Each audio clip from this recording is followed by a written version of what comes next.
is 5:07 p.m. It is Tuesday, March the 22nd. I'm going to call this special city council meeting to order. With the city secretary, please call the roll. Mitchell. Here. Rizo. Present. Ellison. Flores Kale. Here. Bradshaw. Here. Parsley. Here. Tobias. Present. All right, 6 members present. We have a quorum. Next up, citizen comments. Is there anyone who wishes to come forward? Seeing none, I will close citizen comments. Next up, executive session. Pursuant to Chapter 551 Texas Government Code, the City Council reserves the right to convene into executive session from time to time as deemed necessary during this meeting. The City Council may convene into executive session pursuant to any lawful exception contained in Chapter 551 of the Texas Government Code, including any or all of the following topics. 1, pending or contemplated litigation, or to seek the advice of the city attorney pursuant to Section 551.071. Cause number 18-1282, Jesse Espinoza versus the City of Kyle, Texas, in the 22nd Judicial District, Hays County, Texas. Hays County Cost Participation Agreement, PUD with Tri-Point Development, Frontage Road Engineering with LJA, 602 Creekside Trail, Advanced Funding Agreement with TxDOT for roadway construction, TML claim, possible purchase, exchange, lease, or value of real estate pursuant to Section 551.072, property acquisition on Center Street, personnel matters pursuant to Section 551.074, city manager contract, convene into executive session pursuant to Section 551.087, Texas Government Code to deliberate regarding the offer of economic incentives to one or more business prospects that the city seeks to have locate, stay, or expand in or near the city. Project Deep Golden, Project Titanium.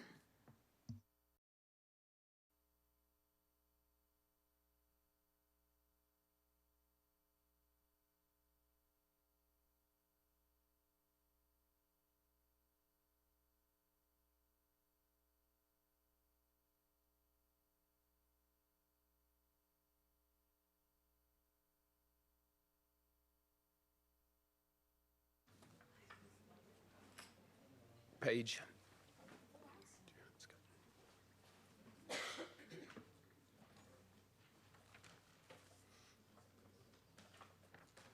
All right, I'm going to call this meeting back to order at 7:04.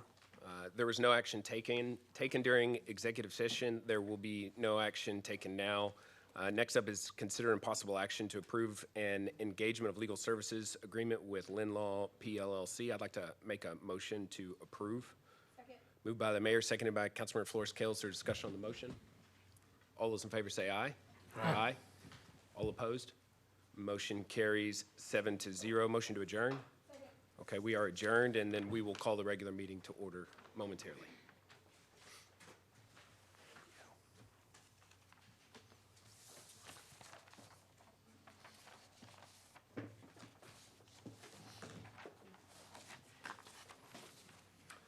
All right, good evening, everyone. The time is 7:06 p.m. It is Tuesday, March the 22nd, and I'm going to call this regularly scheduled city council meeting to order. Would all please rise for the Pledge of Allegiance? I pledge allegiance to the flag of the United States of America and to the republic for which it stands, one nation, under God, indivisible, with liberty and justice for all. Would the city secretary please call the roll? Mitchell. Here. Rizo. Present. Ellison. Present. Flores Kale. Here. Bradshaw. Here. Parsley. Here. Tobias. Present. All right, all members present. We have a quorum. Next up, approval of the minutes. Mayor, I'd like to go ahead and make a motion to approve the minutes for City Council meeting February 28th, special meeting for March the 1st, a regular meeting March 1st, special meeting March 9th, and special meeting for March the 10th. Second. It's moved by Councilmember Tobias, seconded by Mayor Pro Tem Rizo, that we approve the minutes. Is there discussion on the motion? All those in favor say aye. Aye. Aye. All opposed? Motion carries 7-0. Next up, citizen comments period. At this time, we ask anyone in the audience who wishes to come forward and speak to please do so. We ask that you limit your comments to 3 minutes and that you direct those comments to the mayor and council. We also ask that you fill out a citizen comments form and submit that to either myself or the city secretary. I have 4 registered to speak. I've reviewed them. I'm pretty sure they're all real. First up, Mario Perez.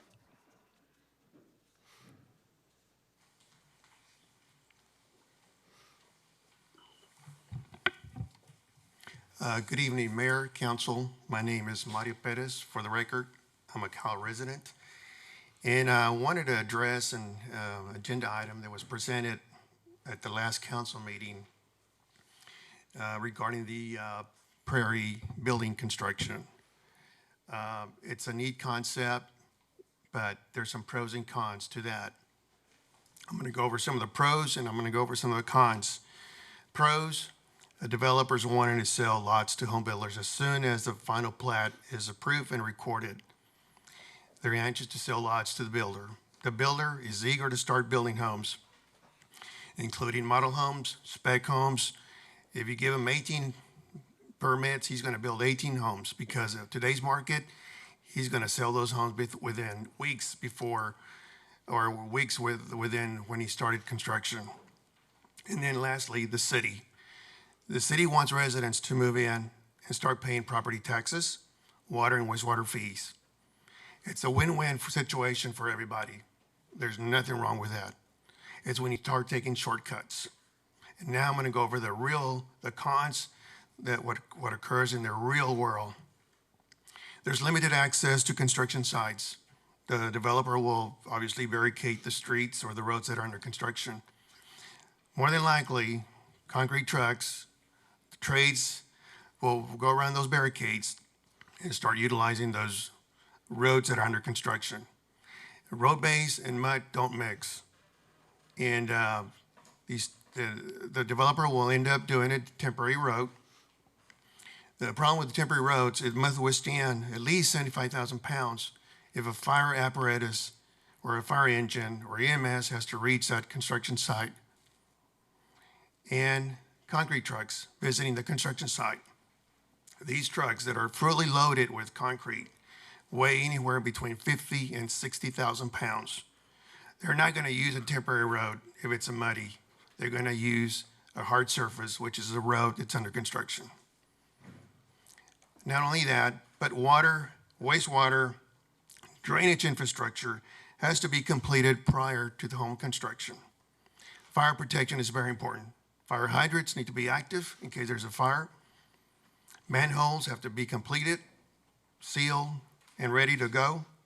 If there's a lift station involved, that lift station must be up and running before the first home is connected to the sewer line.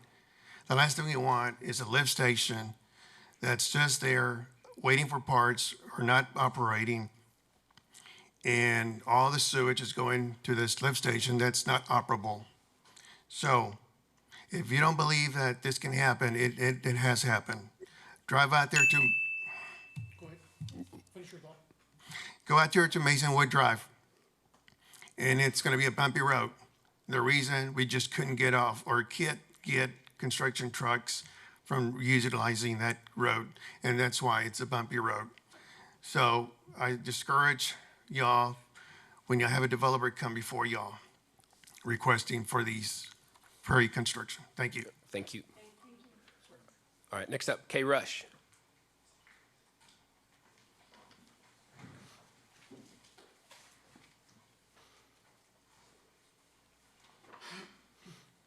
My name is Kay Rush. I'm from the Amberwood neighborhood. I'm here tonight to talk about Monarch. Just to give you a little bit of background, I signed closing documents 15 years ago. I had Tejano water. By the time I moved in, I had Monarch water. And Amberwood was one of the first developments on the north side, on the east end of town. We are in the city limits, and I've always been in the city limits. The city of Kyle was given the first purchase rights to Tejano water, and they refused it. Even though the city council and the mayor at the time knew Kyle was going to grow, and they didn't have enough water to service all the areas that were in Kyle. Water is our most basic thing needed for life. Without it, there's nothing living. Monarch is a for-profit water company who have a goal of raising water rates 100% in 10 years. They achieved their goal. In our first years, the water was brown. The water pressure was not consistent. We had to hire legal help and TCEQ to get our water quality up to current regulations. This contract states that rates will be based on CPI South region. The rates are not to exceed 3% a year. Now, 3% doesn't sound like much, but 3% at the end of the contract will net Monarch 5.6%. This year, with inflation where it is and what is projected for the next few years, Monarch will come forward every single time for their full 3%. Monarch has trunk lines in their service territories. They now have, as the land fills with homes, apartments, and businesses. They're going to have contracts with the developers.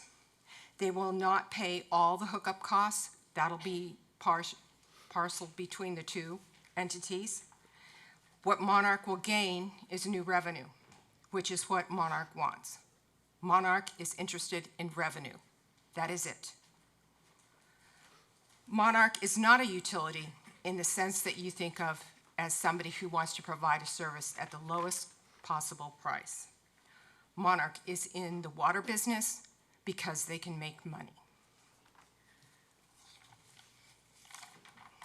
City Council and Mayor, I ask you tonight to negotiate a rate and not to exceed 1.5 per year. The people deserve to be given a fair price for water. Currently, 10,000 gallons from Monarch will cost you $90.28. The fee for the flat rate for Amberwood, along with the taxes and fees, will be $64.51. Can I go on just a little bit longer? Families will pay $154.79 a month. At the end of the contract, Monarch will get $104.19, and the family will pay $168.70. The cost is too high. This contract benefits only Monarch. I ask you to look at items 2, 6, 7, 8, 11, and 12. Okay, thank you very much. Thank you. Next up, Diana Woods.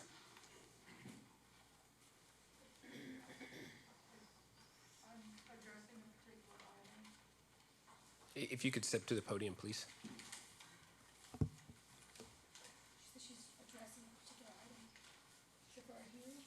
I'm speaking for an agenda item, not in public comment.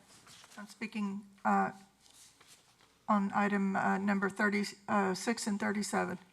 Okay, those items do not have a public hearing. Would you like to speak on them now? Sure.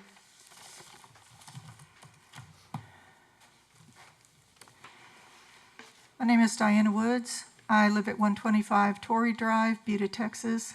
I'm speaking on items 36 and 37.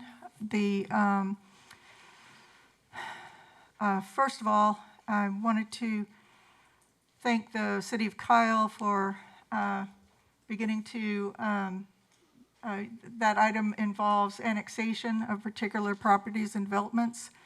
Want to thank you for taking responsibility and being able to look at these properties as a city. I encourage you to, and I'm hoping that with this particular developer and on these 2 tracts of land, that the city will apply its zoning ordinances and its responsibility to control water runoff. The network of developments that you have in this area is immediately adjacent to my property, and there are future properties coming. And I encourage you to take responsibility for the network and impact of the developments that are having on the neighborhoods and that will have on the families who move there. At the present time, the particular developer in item 36 has detonated explosives on more than 3 or 4 occasions. And without notice to surrounding property owners or to given prior notice and of unknown permit status. I encourage you to exercise your authority, and I appreciate that you are taking responsibility for the lands that are going in. This network of property is in a very sensitive floodplain. In the flood of 2015, the entire area flooded, and much of the existing property owners where I live in Country Ridge subdivision were very, very near at risk of flooding. And your responsibilities in this area do need to be taken very seriously. The future trail system that you have planned in your trail systems also will be affected by potential flooding. And the ironic part of it is that change happens. But for where your hike and bike trail is going to be going in this general regional area, at this point, the explosives and the digging that's going on prior to dawn through the evening hours with highway grade lights, and I apologize for running over Monday through Saturday and sometimes Sunday, is driving indigenous wildlife to different areas. And it's a sensitive area. It's a beautiful area. I pray that you take the responsibility seriously. Thank you, Ms. Woods. Next up, Roy Woods.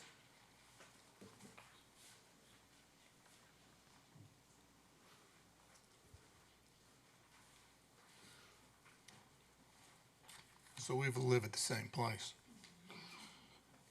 Let me get my notes up. So I've lived in the unincorporated area on the end of Torrey Drive for about 20 years when we got married. Before that, I worked on the other side of 35 and actually ran Cimarron Park Water Company. So I understand the nature of fiscal services and the services implications of that. 36 and 37, both items are about mixed zoning, residential, commercial, multifamily, and that implies then that there's a mix of physical systems that have to be supplied to those zoning areas, including changes in transportation and traffic patterns. With 2001 rerouted, it's already pretty chaotic in all of those neighborhoods, not just our quiet little street.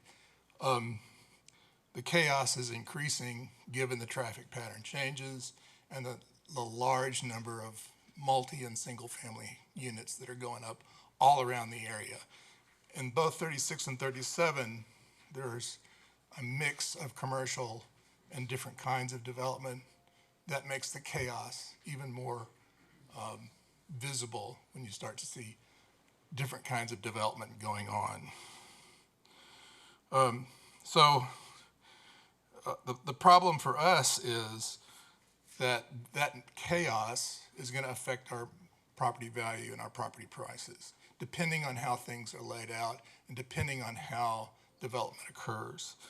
So my wife mentioned that there is a floodplain in that area. There is a floodplain in that area. The FEMA floodplain maps were last updated in about 2000 or so. Since then, there have been about 1,000 houses built due north of the Andrews Branch split. And if you can sort of visualize a street going out into the middle of the field, Andrews Branch wraps around it. The eastern branch goes further up, but is more affected by the development. The western branch is where the RV park that has been approved now has stripped away all of the permeable cover. So there's no grass, there's no trees. It's nice, I guess, but right now, whenever it rains, water just runs into Andrews Branch. And even in the last smallish rain event that we just had, there was some minor flooding in the RV park that's currently under development there.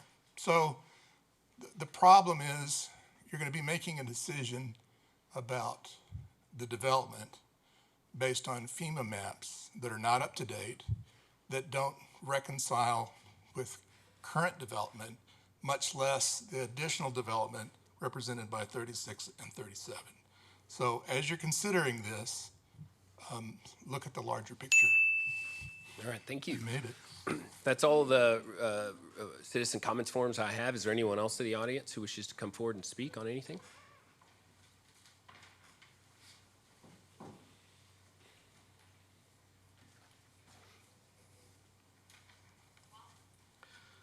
Mr. Mayor, councilwomen, councilmen, thank you for this opportunity to speak.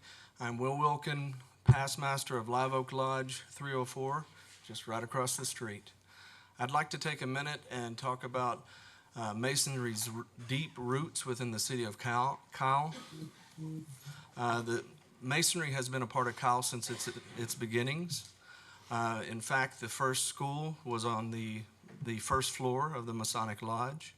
Many of our members and supporters have been deep contributors to the city of Kyle. Among them, Brother Parks, who is the master over at the train station. We've got Brother Mo Johnson, who was the first superintendent of Hayes Consolidated. Our beloved Pete Krug, who is no longer with us. Not to mention the women who are associated with masonry that have been a part of the city of Kyle. And among them are amazing Penny Krug, who is still with us and still working hard for the city, and Susie Farrell, who we will all miss. I'd like to take this moment to thank the Kyle VFW for our deep connection with them.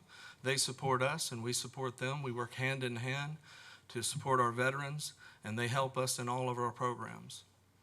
Currently, we have delivered toothbrush kits to all of the first graders within the city of Kyle. We support our graduating seniors by offering 3 scholarships, and our bench program has made an impression in Kyle. We've got currently 10 benches that we have donated to the city of Kyle, and we're looking forward to donating 10 to 14 more for the Heroes Memorial and the police station that is going in. So I want to thank you for your time, and I'm sorry. Among our members that are also VFW members are our brother Steve Cook, who is the district commander of the VFW, and the post commander, which is Brother Benny Courtney. So thank you for your time. Thank you. Is there anyone else who wishes to come forward and speak? All right, seeing none, I'm going to close citizen comments. It is now closed. Next up, agenda item number 6,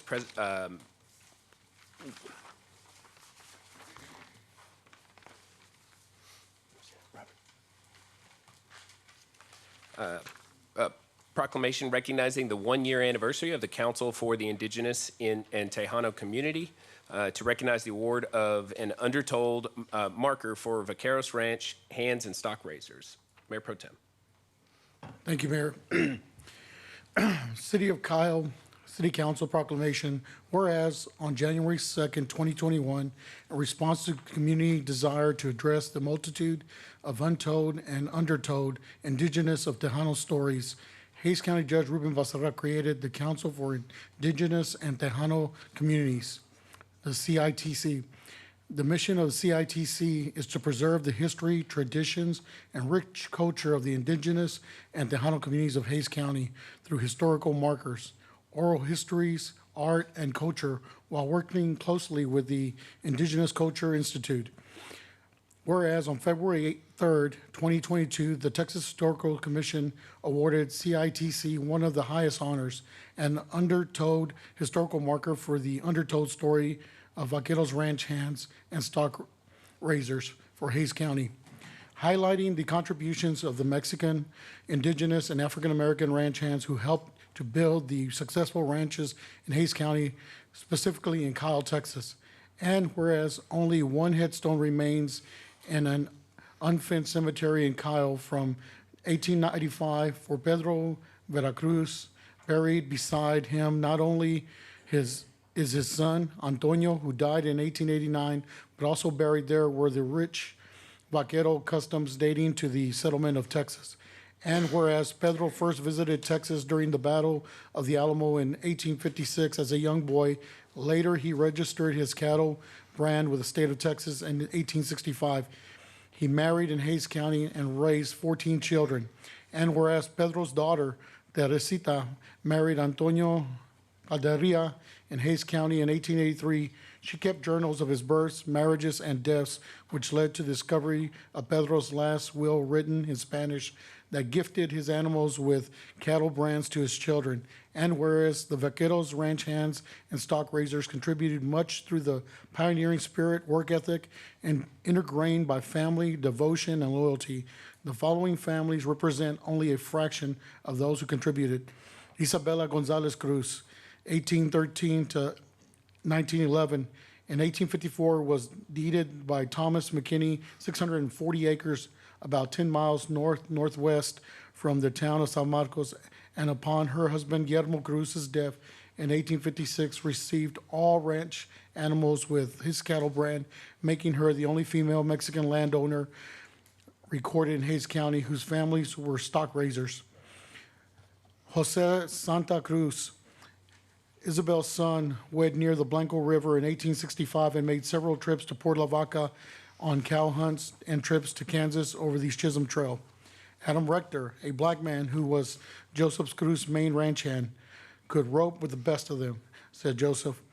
Jose S. Cruz Jr. was a foreman of more than 11,000 acres at the Kirkendale 101 Ranch, one of the largest in Kyle. Reyes Cisneros lived in Hays County and worked as a vaquero and ranch hand for the surrounding ranches. And Jose Valdo Castillo Sr. and his sons, Jose Valdo Castillo Jr. From 1898 to 1991, the younger born in Kyle, worked as vaqueros and ranch hands in the area whenever the elder Castillo wasn't traveling the circuit with Buffalo Bill. Leonard Calderia, from 1884 to 1950, Pedro Veracruz, grandson from Kyle, a ranch hand and rodeo cowboy, traveled the circuit with Buffalo Bill, W.F. Cody, and his crew in the late 1800s. Whereas the success of the Council for the Indigenous and Tejano Communities creates newfound pride and reflection on the legend and legacy of those who played an essential role in the development of the Kyle history. Now, therefore, be it proclaimed that I, Robert Rizo, Mayor Pro Tem, City of Kyle, agree it is time to recognize the long overlooked contributions made by the families and endorse having the Tejano Historical Commission recognized in Kyle's Place, Texas history, and with the undertold historical marker for Vaqueros Ranch hands and their stock raisers. Internationals Day, the 22nd of March, 2022. And at this time, I'd like to recognize some of our audience members. It would be Gina Alba Rogers, Chair Frank Arredondo, and Anita Collins. They come forward, please.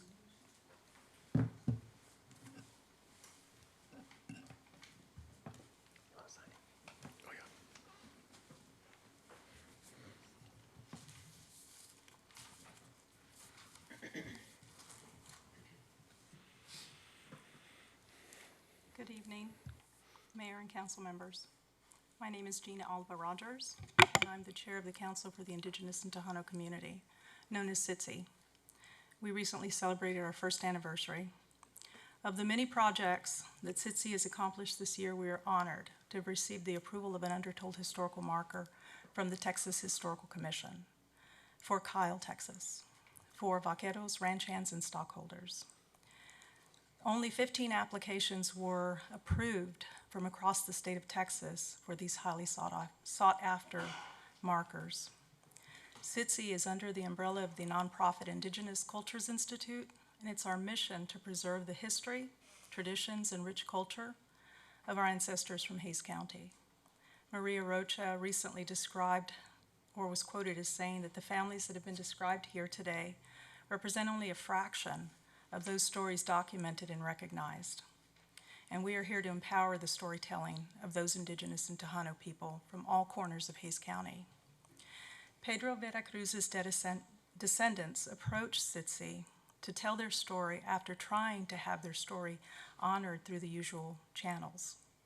Only one headstone remains in Kyle for Pedro Veracruz. Buried beside him, of course, is his son, Antonio. And this cemetery predates the one that is already here. So as a boy, Pedro first visited Texas during the Battle of the Alamo, and just to correct you, it was 1836. And he later registered a cattle brand with the state of Texas in 1865. He married in Hays County, raised 14 children, and his daughter kept a journal of all of the births and marriages and deaths. Pedro prepared his last will and a testament in Spanish, gifting his animals branded with his cattle brand to his children. So another story that we found was about Isabella Gonzalez Cruz in 1854. She was deeded 640 acres by Thomas McKinney of McKinney Falls. According to the deed, the land says that it's 10 miles north-northwest from the town of San Marcos. Her husband, Guillermo Cruz, also filed a deed in Hays County, directing that all of his interest in his stock, branded with his cattle brand, go to his wife. A year later, he was ambushed and killed near Wimberley. With him was Chief Gray Eagle, who also died. Isabella then became the only female Mexican landowner in Hays County, all the while raising 6 children. In the year 1900, she contracted to sell her land with instructions that she remain on the land with her cattle, horses, and animals until her death. So Sitsi has been active in documenting some of the earlier families. We've applied for 5 historical markers, and we've received 3. So we're very proud of this one. And then just finally, I'll just say I continue to be grateful for the guidance and support that we've received from the Indigenous Cultures Institute, and also from credentialed professors of Texas history who've guided us. And I will end with saying that history is very difficult to document when facts exist, but when those facts exist and they're not used, that becomes a failure and a disservice to Texas history. There are many stories that are waiting to be revealed, and we at Sitsi are committed to boldly telling them. Thank you. Thank you very much, and appreciate the work that you're doing. As a 4th-generation resident of Kyle, I know Councilmember Tobias as well has a long history here in the ranching. I just want to thank you for the work you're doing, because it's important to remember where we come from and who we are. So thank you very much. Thank you. Thank you. You want to do a photo? Want to do a picture?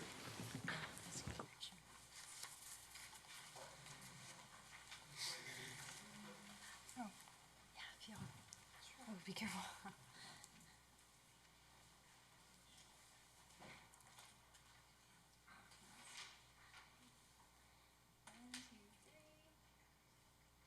I have to do this. I have to turn the lights on.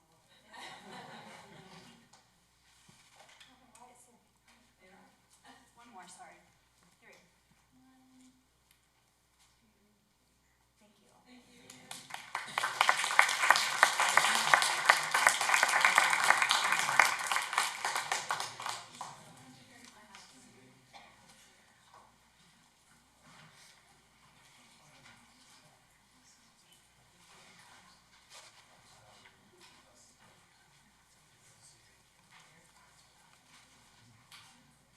Okay, next up, agenda item number 7, presentation from Grande Communications about deploying fiber in Plum Creek. Mr. Gabriel Morales.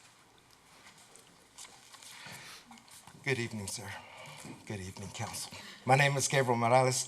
I am the construction manager for the ongoing distribution network build in Amberwood and Kensington, Sunset Hills. I was here about a month ago, I think. It's been a while. So anyhow, I've been asked to come back by City Manager Sellers and to answer a few questions. Yes, Astound would like to build in Plum Creek. What questions would you have?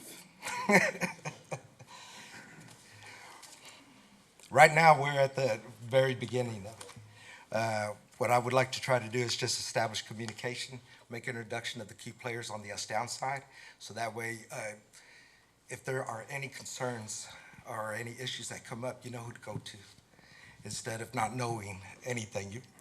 We all know the frustrations calling in into a call center. Sometimes it gets rerouted, sometimes it gets dropped, sometimes you get just on hold forever and a day. With us being here, I feel that my team that I hold responsible out in the field have truck will travel, better show face. I do office out of San Antonio. I do come into San Marcos. I do ride out into Cal. At least I try to at least once a week, schedule permitting. And I feel presence is just a big thing, you know, for us to be there and to have somebody to talk to. I know that some of the concerns last time around that we're speaking is that the city is receiving all the concerns from the residents. We have distributed door tags that did provide a phone number. And unfortunately, not many residents will use that number. With Kyle being a small community, and everybody knowing everybody, it's easier just to go to somebody you know and voice your concerns. I have no issues with a resident voicing their concerns to us. I mean, that's what we're here for. Let's talk about it, let's look at it, let's resolve it. And that's the way that I just see it. So right now, as far as going into Plum Creek, I'm looking at it as just establishing good communication between Astound, the city, and also the HOA. Once that's done, then we can start looking at sharing information from our side as far as our distribution design, as far as our phase-in build, give examples of what type of construction, what to expect, put together timeframes. Hopefully the weather cooperates. And then just share that information. I think that's the key. I think where a lot of people get very frustrated is just that I hear it so many times, I was never told. So just providing that information, using what's out there. We've talked about door hangers. We've talked about signage, social media. I'm not too involved in that, but I do know people who are, you know, to just distribute that information. And me personally, I'm old-fashioned about it. Face-to-face conversation, just show presence. All right, thank you. Does anybody have any questions for Mr. Morales? Councilmember Parsley. This one. I just wanted to let you know that I did get a lot of residents, you know, tagging me on Facebook about you coming in here today, and they are very excited. So, thank you. Information that you have that I may share with them, that would be great, because I know they are thrilled that something else is coming, or maybe coming to Kyle, included in there. To me, it's a good thing. Unfortunately, with any type of construction, you're just going to have a mess. I think if I'm going to stand by saying I'm going to clean up the mess afterwards. And I think that's important for them to know what to expect and what the timeline is going to be, and, you know, road constructions. I think they'll be happy to just have another service. So that's good to hear. That's good to hear. As we know, I mean, that's what it is now. It's streaming. So, you know, and I feel that it is very important that people have a choice. Yes. Councilmember Tobias. Okay. Yes, sir. Again, thanks for coming out, Ms. Morales. So from the last neighborhoods we did in Kensington, Amber, you've kind of saw some of the good and also some of the bad as far, or not just the challenges that you had. Let's just use that word. So now with Plum Creek, that's one that I know that is going to be a very tight fit with all of your equipment, because there was large machinery out there in most of the neighborhoods that took up a majority of the road and majority of the street. With Plum Creek, they're very narrow streets. There's alleyways. And so I'm pretty sure you've scoped it out as far as the area. Will you be doing it in sections or doing it in certain areas? Because the parking and the driveways are a lot smaller. The streets can barely fit one car, obviously. Plus, you got roundabouts. And so I just wanted to know if your team has pretty looked at it very well to where when you go in, you have an idea on how to execute that and get it through without any disruption. I think once we take a look at those areas and we identify those obstacles, like how you said, roundabouts or narrow streets, dead-end streets, as such, overall, look at the overall project as far as phasing and see what would be best, not only with getting our contractors in and out, for them to get the work done in a minimal amount of time, but also to notify the resident and just let them know. I say, hey, look, I say, on this day, we're going to try to be here. Hopefully, it'll take X amount of time. But how can I say? I don't want to exaggerate it, but then again, I don't want to sell it short. I want to give good expectations. But as far as the narrow streets go, I think it's just going to be a lot of logistic work. I'm working with the city, the right-of-way, signage, that kind of thing. I think if we can let them know beforehand, hopefully we can get cooperation. Yes, I think that would really help, especially with them and being at how small some of those streets are. Giving that communication to the homeowners. We're going to be working on your block as of this week. Please make sure if you can try to keep as many cars off the street as much as possible, and just communicating to everybody on a daily basis on that end, I think would really help and streamline your progress very well. Thank you. Anyone else? Councilmember Flores Kell. Yes, ma'am. First of all, I want to say thank you. Me, along with probably all the residents of Kyle, really appreciate having a second option. And I only have one quick question, and it might be silly, but I see these are fiber lines. Are those the same as the lines that you're laying down on the east side? Yes. Okay, so it's going to be all fiber. Fiber optic is just a type of cable. It's just think of it as just copper cable, but it's just fiber optic. It uses light as the modulation for the signal. Okay. All right, thank you. Anyone else? All right, thank you. Thank you, Council. Thank you. Next up, agenda item number 8, Smart City Strategic Plan Presentation by Honeywell. James Earp. Mayor, Council, for the record, James Earp, Assistant City Manager. I'm very pleased to be introducing to you George, who is attending via Ring Central, and Luis and Adina, who are here in person from Honeywell. They have completed the work on the Smart City Strategic Plan after a lot of feedback meetings, citizen input, what have you. And George is here to present the executive summary of the strategic plan for us tonight. So I will now pause and turn it over to George. Thank you, James, and Mr. Mayor and Council. Thank you for allowing us to work with you and your staff and the community to develop the Smart City Strategic Plan. We spent the last 4 months developing. You have this in executive summary format. I'll move very quickly through this. Hopefully you have the visuals. I'll check before. Do you see the, can you see my screen? Okay, thank you. We'll move very quickly.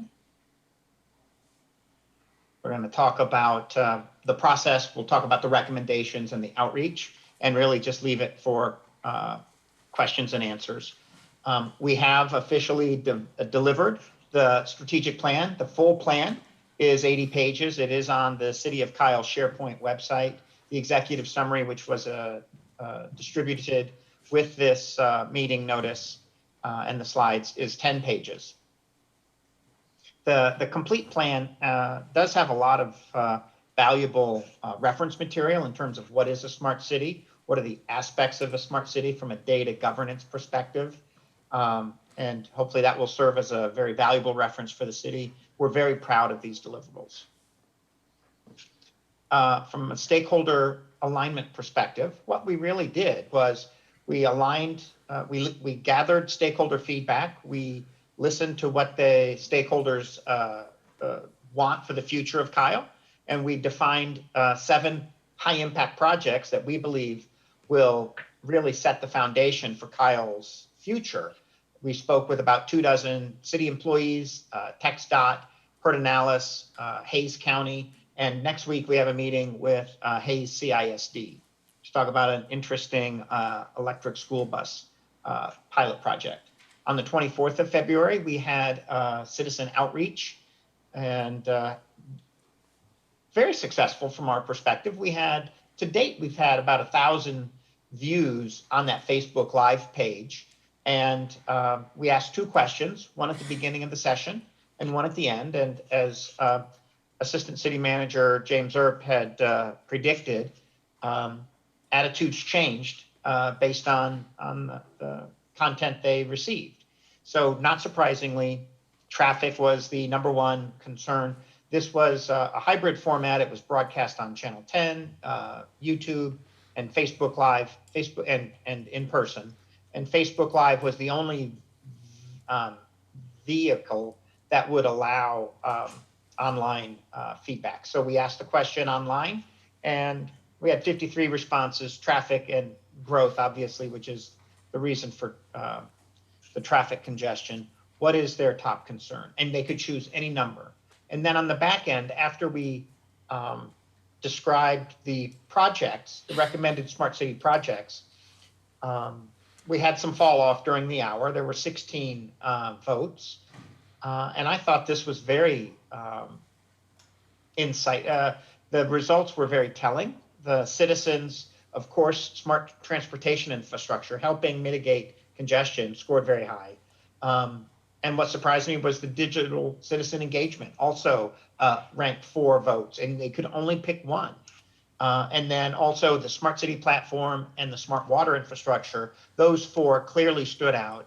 And so this insight, this quantitative feedback from your citizens will be helpful as we move forward into the grant writing process. And I would simply caution council to take this as guidance, but not an absolute.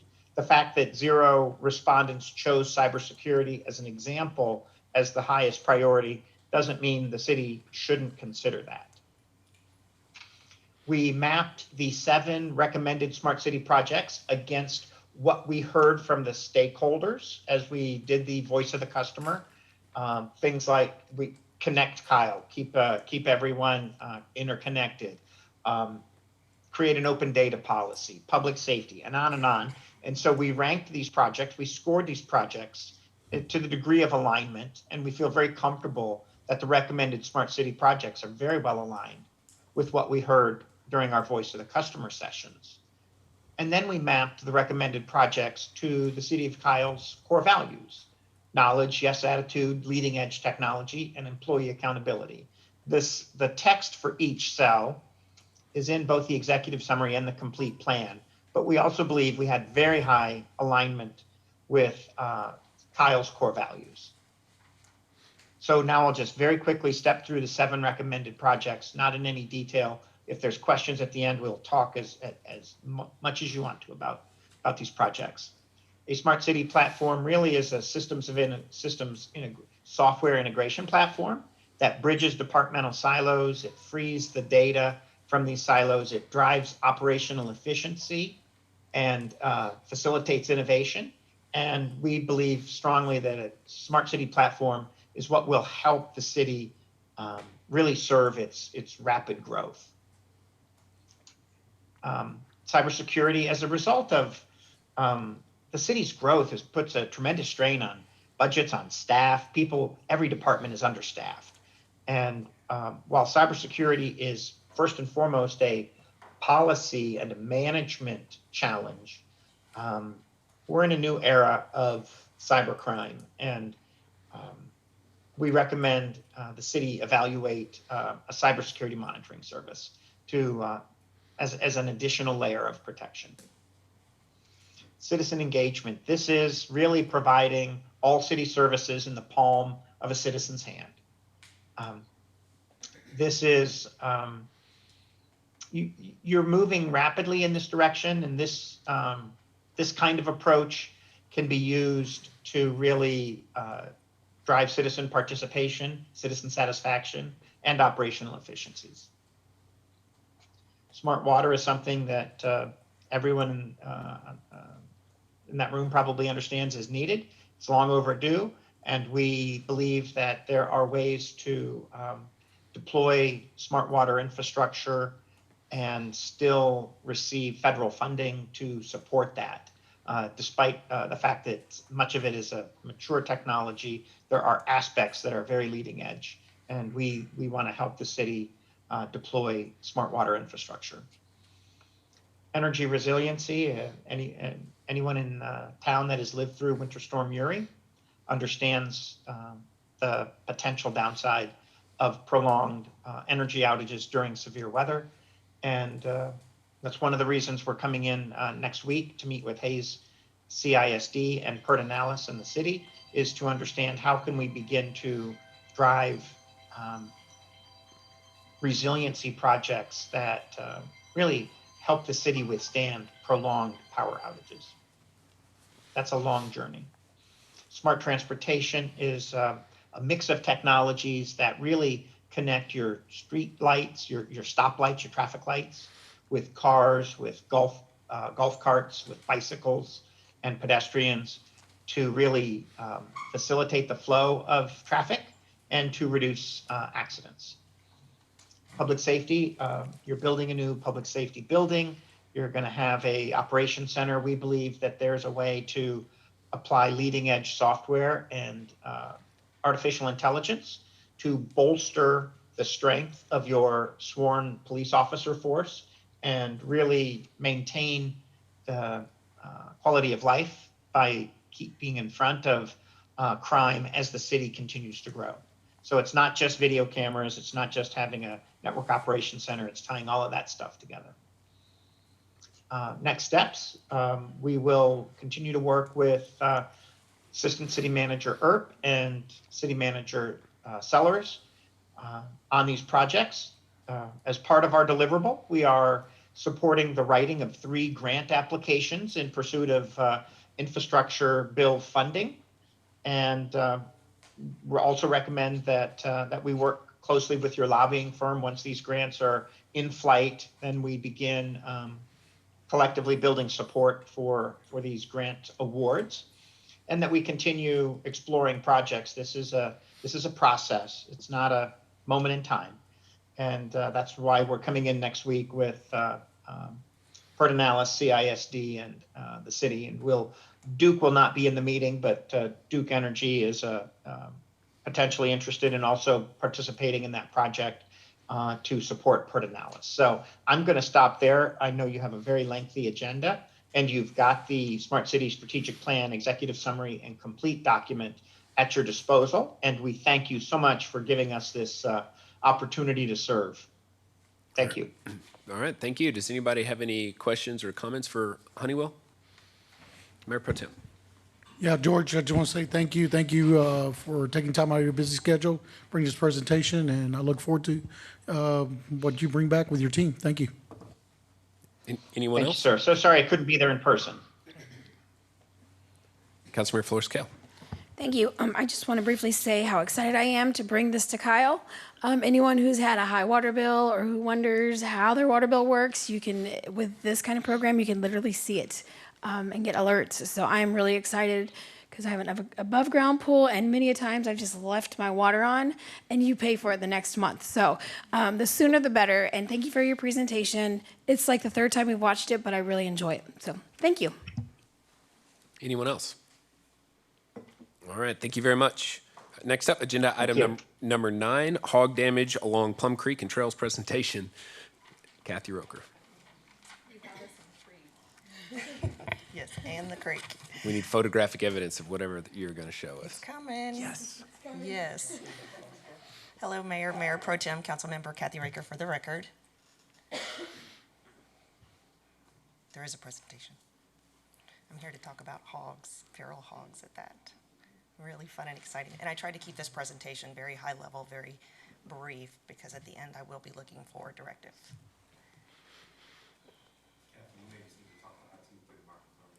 IT, can y'all put on my presentation that I emailed?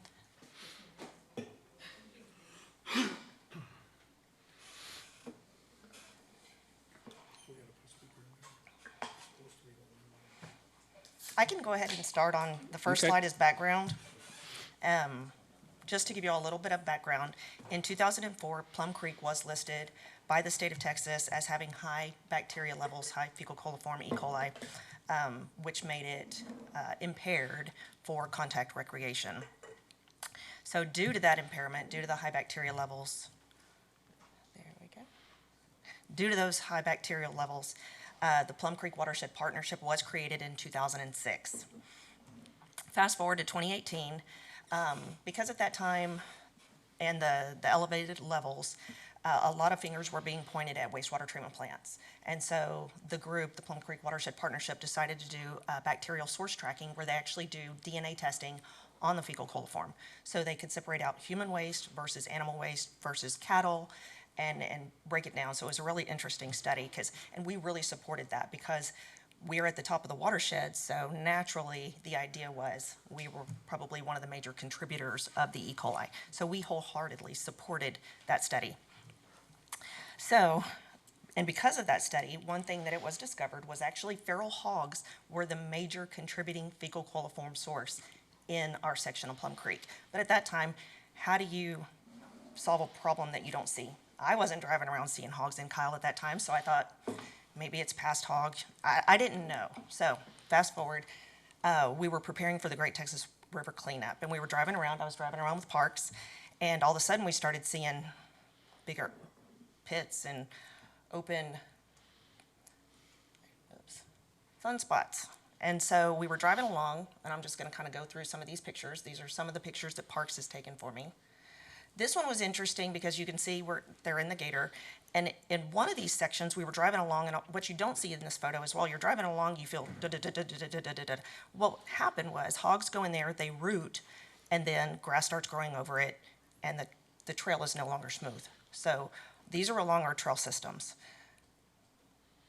More damage. More damage. More damage. So we're seeing more and more of it. Parks actually even has more photos. So there is a solution, and one of the possible solutions could be hiring a company that does hog trapping. And so, pardon the pun, but we could kill two problems with one hog. If council is possibly interested in me pursuing looking at a company that could possibly come in, trap hogs, and take them out of Kyle for us. That is done in other areas. There is a hog bounty in Hays County because feral hogs are such a problem. They are an invasive, non-native species. So again, I didn't want to spend a lot of time looking into companies if this is not something that the city might be interested in pursuing. Does anybody have any feedback they want to offer? Mayor Pro Tem. Yeah, Kathy, thank you. Definitely, just to put it simply, when we're looking at our top water, our groundwater, compared to our groundwater, top water is harder to, get user-friendly ready, as because of all the fecal issues that pertain with that.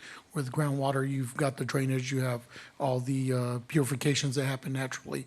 But I know the feral hogs have been a big nuisance throughout Hays County, and that's why the bounty's in there. But when I was a part of the Great River cleanup this last time, I saw a lot of evidence along the rivers, or creeks there, that there was a lot of activity there. I think just driving through the back road here in near Stagecoach, I ran into 3 packs of, each pack had like 30 hogs in it. So this is what's tearing up our farms, tearing up our root systems. It's really changing our environment because, like you said, this is an invasive species. So anything we can do to mitigate that would be great. I don't know if the bounty is enough. I'm thinking it's a little low. So I'm thinking that's why we don't get a big traction. But that's something that, I don't know who determines that. But what we can do as a city is maybe start trying to deter some of that as well. So, thank you. Anyone else? Councilmember Flores-Cale. Thank you, and thank you for bringing this to us. One time when me and Councilmember Rizo went to look at some land over on Mutton Creek, we happened to see a whole herd of feral pigs. And I was like, what is that? And there was probably about 20 of them. And so I know that the issue is real. And with us having a trail system, I think it's going to be important for the city to kind of control and maintain those hogs. As you were saying, they dig, they burrow and they dig, and then the grass will grow over that, and then it's a divot that there's grass over. So I'm all for this. If you want to, I don't know if we want to give direction on like, hey, get it and then come back, or if we just want to say, hey, go ahead and do it. But I'm all for this. I learned during the Great River cleanup that once you trap a female, you have to take it away. Like you can't release it. So. Really, and I'm here to gauge interest. I would want to possibly look into different companies and bring it to you for approval, potentially. Any other comments? I'd like to make a motion to direct staff to bring back a proposal for trapping of feral hogs along Plum Creek. Second. Moved by the mayor, seconded by Councilmember Flores Kelser. Discussion on the motion. All those in favor say aye. Aye. Thank you. All opposed. Motion carries 7-0. Thank you, Kathy. Thank you, Kathy. All right, next up, agenda item number 10, city manager's report. All right, Mayor, Council. The first item is Board Commission Midterm Vacancy Special Meeting. So we do have several vacancies on the Library Board, Planning and Zoning Commission, and then the newly created Arts Commission. And so the council has discussed creating a special meeting for those appointments, and we would like to get that scheduled with you. So looking at the best way to make that happen. I know we've sent out some doodle polls in the past. I've had a really hard time pinning down a date that works for you. So I would like you to maybe look at your calendars and let us know when we can have that meeting and send that out to those candidates. Would you like Have us we to do that received now? the doodle poll for this particular Not for this meeting one. request? Just a couple we've had, like the ethics training, you know, we had a really hard time. So we know that your schedules are pretty packed right now. Just hoping you can find a time, talk about a time right now that works for everyone. Well, I guess we can start with council deciding whether we would like to do this on a evening or on a weekend. Does anybody have a preference? Evening. Weekend. Evening. I like the weekend. I'm going for a I weekend. kind of like evenings. Do we think, because we do want the people who have applied to show up, do we think that it would be easier for everyone to attend on a weekend versus an evening, or vice versa? Councilmember Ellison, do you have any? Well, board meetings are on weekday evenings. Then maybe a weekend in the morning. So We can do a non-council Tuesday evening, if that works. I know P and Z, oh, they're on the opposite schedule of us, aren't they? So they're in Yeah. here, okay. well, they always go up to the glass conference room whenever we need the chambers. Right, we can make that work. So I don't think that we should let that stop us if Tuesday's the amenable day. Monday, April 11th, 7 o'clock. Second. Let's make a date.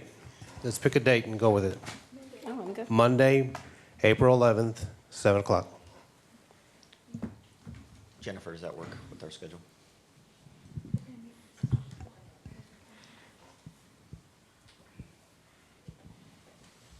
If we're talking about dates, I'm just throwing a date out there. It's on a Monday.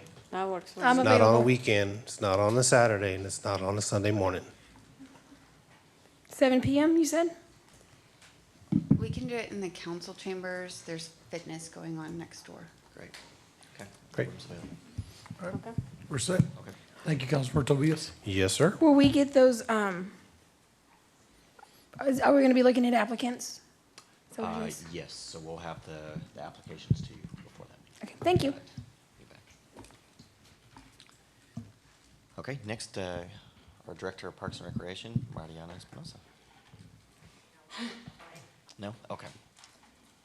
Oh, Kathy's up next. Yes. Mayor, Councilmember Kathy Roecker, as the slide says, we had the Great Texas River cleanup. It was a success. As the slide says, we picked up 2,840 pounds of trash, 170 pounds of recycling, 1 tire, and 83 volunteers. And 3 of those volunteers were Mayor Pro Tem Rizo and Councilmember Flores Kell and Councilmember Ellison. So thank y'all. It was great. Thank you, Kathy. And now I believe it's Mariana.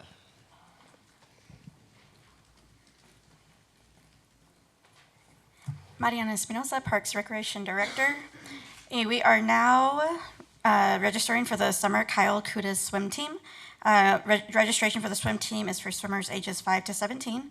Practices start Monday, May 2nd, and the tuition fee per child for the season includes 13 weeks of competition.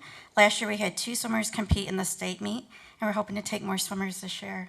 And just a couple of reminders about our free programs we have going on. Every Monday at 7:15 a.m. at Lake Kyle, we have Sunrise Yoga. And every Monday at 5:30 p.m. at Lake Kyle, we have recreational baton twirling.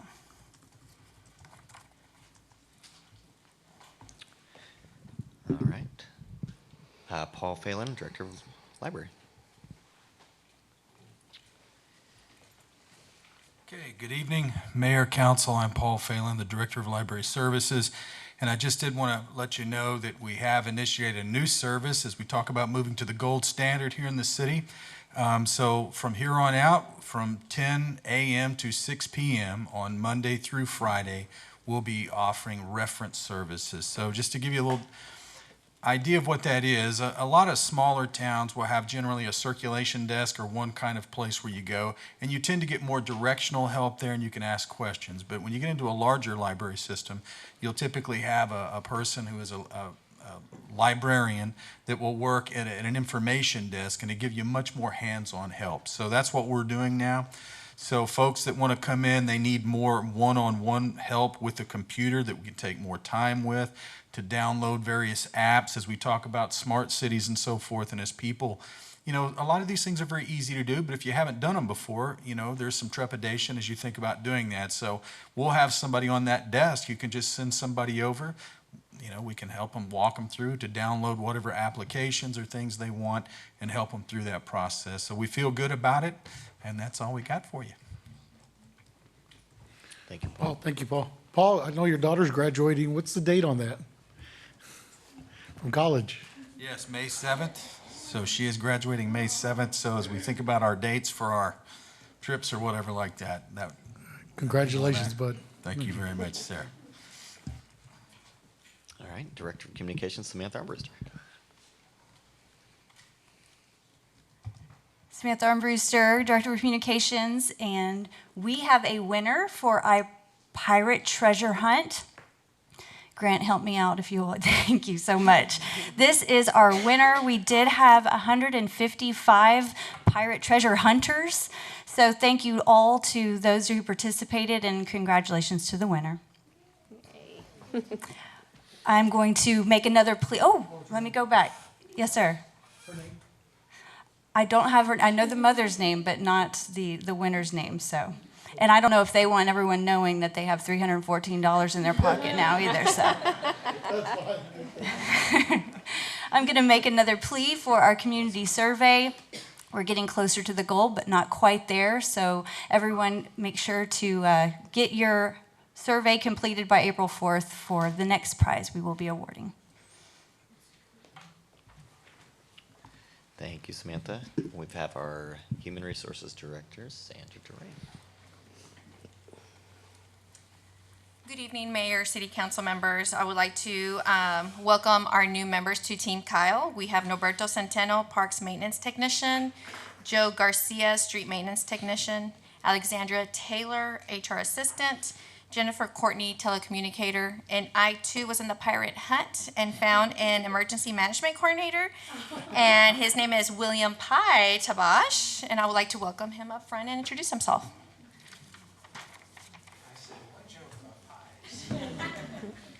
Greetings, everybody. My name is Will Pais-Tabash. I'm very honored to be your Emergency Management Coordinator for the City of Kyle. It is a interesting thing to be the first EMC to develop your OEM, to build your EOC, and I'm confident I can make it something that everyone's proud of. Mr. Earp asked me to go into the background a little bit, so I came from the state. My previous job was in hazmat. Before that, I was the Planner 2 for Region 1, which is the DFW area, helping local governments build plans. It's really new for me to be on this side of that particular looking glass, being the locals developing the plans with the assistance of the region, I guess here we are 6 coordinators. So I look forward to working with all of you. There are going to be some good decisions that we make, and we're going to build something that everyone's going to remember. Welcome. All right, thank you. Thank you. Just a quick question, please. What experience have you had in past, maybe events that have happened? Do you have some hands-on experience on that? Yes, sir. In terms of response to an incident? Yep. Yes, sir. I worked in both nonprofit and state service. With the Red Cross, I responded to a number of flooding events, to include the May Day floods, Halloween floods, Houston floods at the drop of a hat, I'll be honest. I've been on flooding every other weekend there. With the state, the larger incidents were Hurricane Harvey, the COVID response, which I was the deputy logistics chief for, moving, to include here actually, moving medical supplies, durable medical equipment, that sort of thing, from anywhere DSHS had them to where we needed them. TDEM excels in logistics. DSHS has all the stuff. They found out that it's really hard to get them from point A to point B without a fleet of trucks and a whole host of contracts to make sure that they do what it is that we want them to do.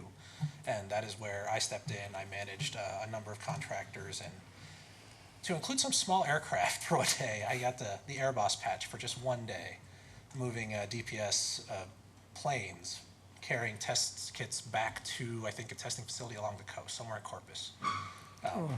So I have some experience, big incidents, small incidents. I have some experience in developing emergency operations for local governments. So you would say you're very hands-on in emergency? Yes, sir. Okay, that'd be great. Thank you. Appreciate it. Thank you, sir. Just have one. Very glad that you're on board. I know I've been looking forward to this position to be opened up and filled for quite a while now. And ironically, yesterday, it was your first day? Yes, sir. As we have tornadoes up north. So that shows a good sign that with the storm coming in and it was your first day, it's something that's going to be needed for our city. And welcome aboard. And I'll be looking forward to working with you. And I'm sure you have a lot of critical incident training and FEMA training and everything like that. So, yes, sir. And I look forward to sharing it with you yes, all, sir. because that responsibility goes to everybody. Yes, sir. Exactly. Thank you. Thank you. Thank you. Thank you. That concludes my report. All right. Next up, CIP, road projects, and consent agenda presentation. Mr. Barbo.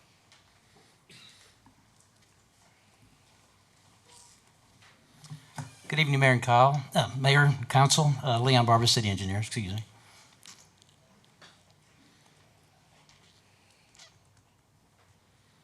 First project is Heroes Memorial Park. We're at 68% complete. We're still working on the similar items we had last time. They're forming the memorial honor wall, installing the bridge structure, pouring additional sidewalk along with the perimeter, and they're still expecting to complete the project in July. La Verde Park, it's 47% complete. They're erecting the pavilion and bathroom structural members. They're excavating for the volleyball sand pit, and they're excavating for the dog park. Again, their expected completion date is June. Public Safety Center, was asked to add this on, and when I received the report from the folks over there to tell me what was going on, they showed me these phase 2, phase 1. So the first thing I asked, I thought this was one project. And so that you can, if you don't understand, I needed to explain that to you. Apparently they broke this project up into 4 different phases, and the intent is to do the structural steel work and then let the other trades come in, like the mechanical, electrical, plumbing, do their work and finish working that first phase. So you can see where phase 1 is complete, that's on the right. That's your concrete slab of the deck, and you got your MEPs or your mechanical, electrical, plumbing folks working there, working on that. Phase 2 is that steel structure, that's what they're working on. Then they'll move on to phase 3 and phase 4, which are on the left and at the upper portion of that picture there. And again, their completion date is expected to be in February of 2023. Southside wastewater improvements, we're about 96% complete. As you can see in the picture, they're working on Edwards Drive. They're about halfway through, so we're just about finished with that section.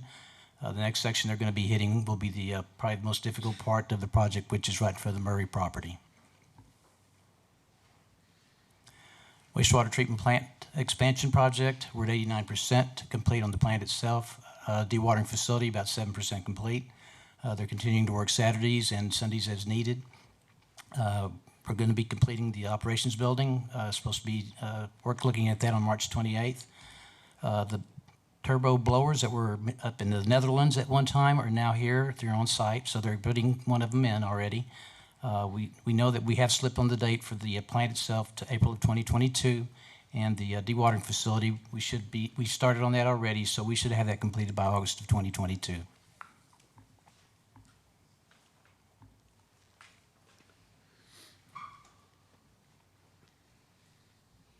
Wanted to give you an update on our discharge amendment that we're asking TCEQ to look at and approve.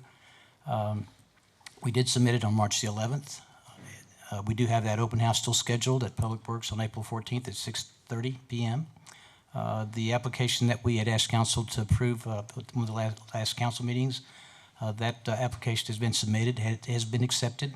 So now we're just waiting for the notice to be able to apply for that at Texas Water Development Board fund that's there. Button Creek Interceptor, we're about 89% complete. The 42-inch line is ready. There's two sections of this project. There's a 42-inch section, obviously at the downstream end. Then we have the 36-inch line that we had so much trouble with in getting the pipe. They did get all the pipe. It's being installed. As you can see, we've got over 1,000 feet in the ground. We have another almost 1,000 feet to go, but we're going to be running into some gas lines that we need to be careful with, so that will slow us down. The one good thing about that 42-inch line being ready, it's ready to tie in two particular subdivisions that have been wanting to tie in. We were concerned that we were going to do a pump and haul, but that may not be necessary. So Harvest Creek subdivision and Button Creek Reserve will be able to tie into that new line.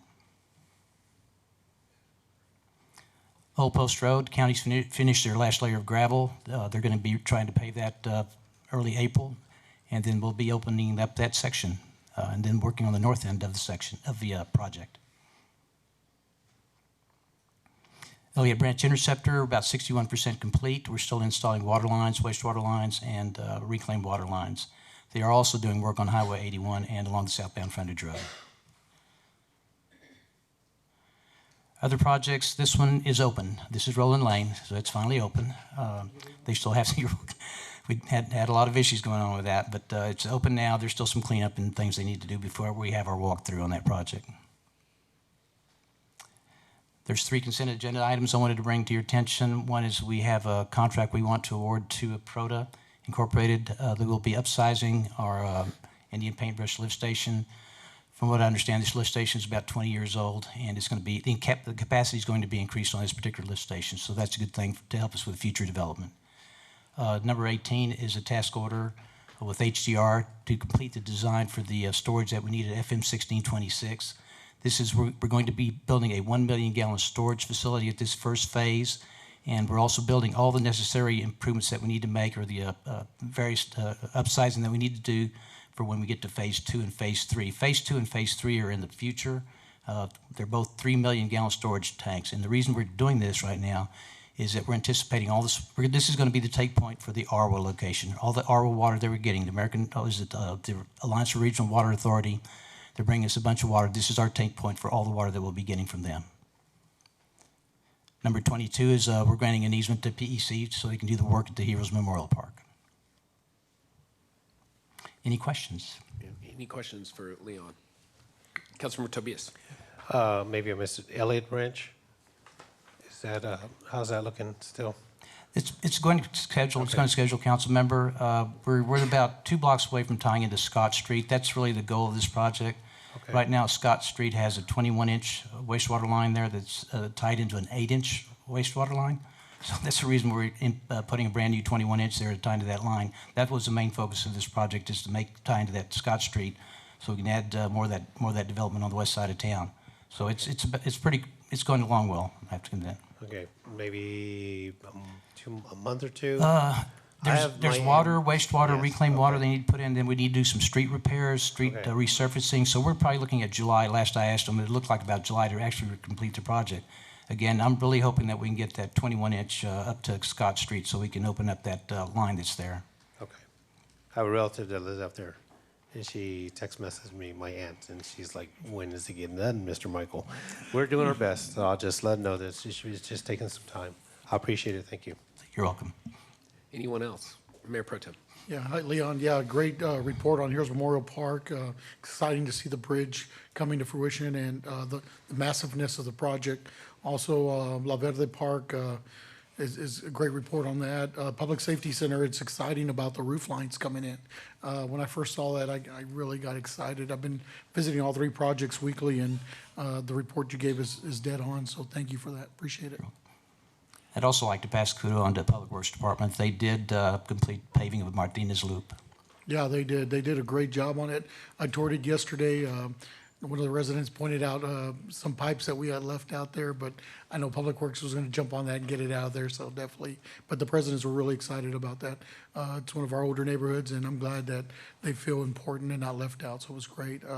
And then just the last thing is the Roland Lane. Thank you for finally getting that open.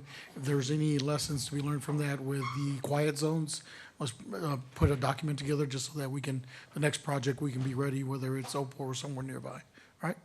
Yeah. I appreciate it. Yes, sir. Thank you, sir. Anyone else? All right, thank you, Leon. Thank you. All right, next up is the consent agenda. I've been requested to pull agenda item number 20. Are there any other items that council would like to pull? Councilman Flores Kale. Can I please pull agenda item 15? And that's it. Any other items? Mayor, I'd like to make a motion to present to, I'd like to make a motion to approve consent agenda items 12 through 22, excluding 15 and 20. Second. All right, motion by Mayor Pro Tem Rizo, seconded by Councilmember Flores Kale, that we approve agenda items number 12 through 22, excluding item 15 and 20. Is there discussion on that motion? All those in favor say aye. Aye. All opposed? Motion carries 7-0.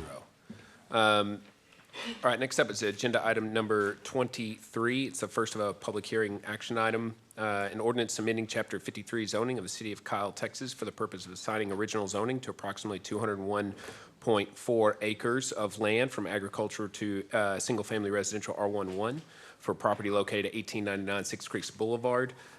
This item has a public hearing. It's going to be associated with items further down. So my thought was to open up, have the public hearing, and then we would bring it back with the other items that are to be discussed related to item number 23. Yeah, we'll come right back to it. All right, if there are no objections, I'm going to open the public hearing. It is now open. Is there anyone who wishes to come forward and speak? All right, I'm going to leave that public hearing open, and we will skip down to agenda item 24. This one is also needs to go with an item further down, 34, but we're going to open the public hearing now. An ordinance authorizing the issuance of City of Kyle, Texas Special Assessment Revenue Bond Series 2022, approving for the Plum Creek North Public Improvement District Major Improvement Area, approving and authorizing an indenture of trust, a bond purchase agreement, limited offering memorandum, continuing disclosure agreement, and other agreements and documents as connected. This item has a public hearing. If there's no objection, I'm going to open the public hearing now. It's now open. Is there anyone who wishes to come forward? All right, seeing none, I'm going to leave this public hearing open. Would y'all rather bring, this item is connected to item number 34. Would you rather bring item number 34 up now and discuss this particular one, or wait? All right, I'm going to wait. All right, next up, agenda item number 25, an ordinance authorizing the issuance of City of Kyle, Texas Special Assessment Revenue Bonds. This is also Plum Creek North Improvement District, Area Number 1. This item has a public hearing. If there are no objections, I'm going to open the public hearing and leave it open. Is there anyone in the audience who wishes to come forward and speak on this item? All right, this item goes with items number further down. Let's see, those are Plum Creek. So does 25 go with 34 as well? 24 and 25 go with 34. All right, we will be there momentarily. 25. All right, next up is agenda item number 26, or I'm sorry, items pulled from consent. So we'll go back to item number 15, authorize award and execution of a purchase order WLE LLC in an amount not to exceed $256,437.25 for irrigation at Greg Clark Park Sports Field. Councilmember Flores Kale. Thank you. Hi. My question is more for the city. I love WLE, so, okay.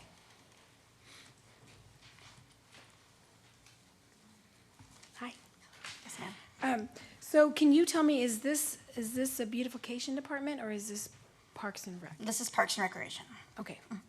That's all I want to know. All right, thank you. And with that, I'd like to make a motion to approve agenda item 15. Second. Motion by Councilmember Flores Kale, seconded by Mayor Pro Tem Rizo. Is there discussion on the motion? All those in favor say aye. Aye. All opposed. Motion carries 7-0. It's been requested to postpone agenda item number 20 to look into some matters. So if there are no objections, we're going to bring that one back. All right. Thank you. Next up, agenda item number 26, a second reading, an ordinance amending Chapter 53 of the City of Kyle, Texas for the purpose of assigning original zoning to approximately 5.13 acres of land from agriculture to warehouse district for property located at 1351 Button Creek Road. Second reading. Mr. Atkinson, is there anything to add to it? No. I'd like to make a motion to approve. Second. Moved by the mayor, seconded by Mayor Pro Tem Rizo. Is there discussion on the motion? All those in favor say aye. Aye. All opposed? Nay. Nay. Motion carries 5-2.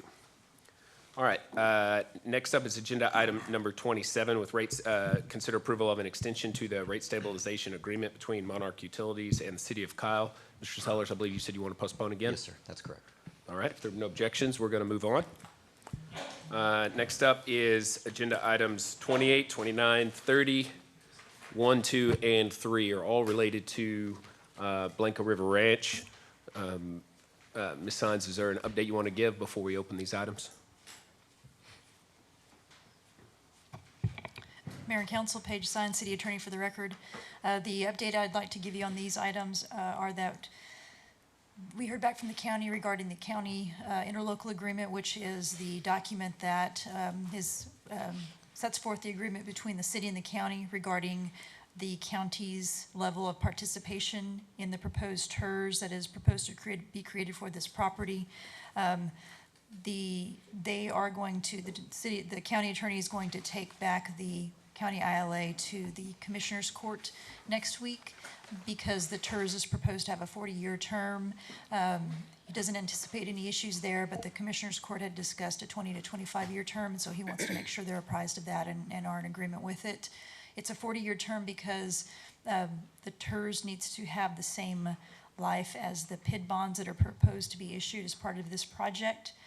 We have the city's PID consultant here who can speak more to the details of that issue for you tonight so that you have that information, but that is one update.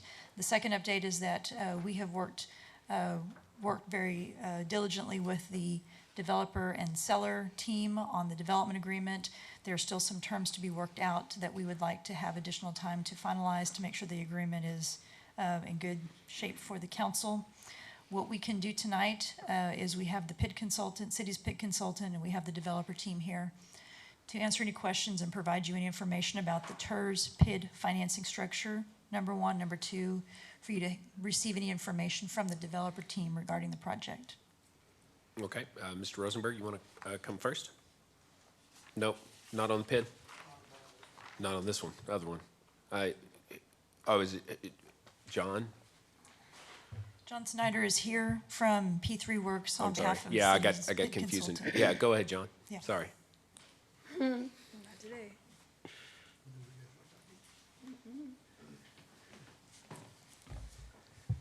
Hi, good evening. John Snyder for the record with P3 Works, the city's PID administrator.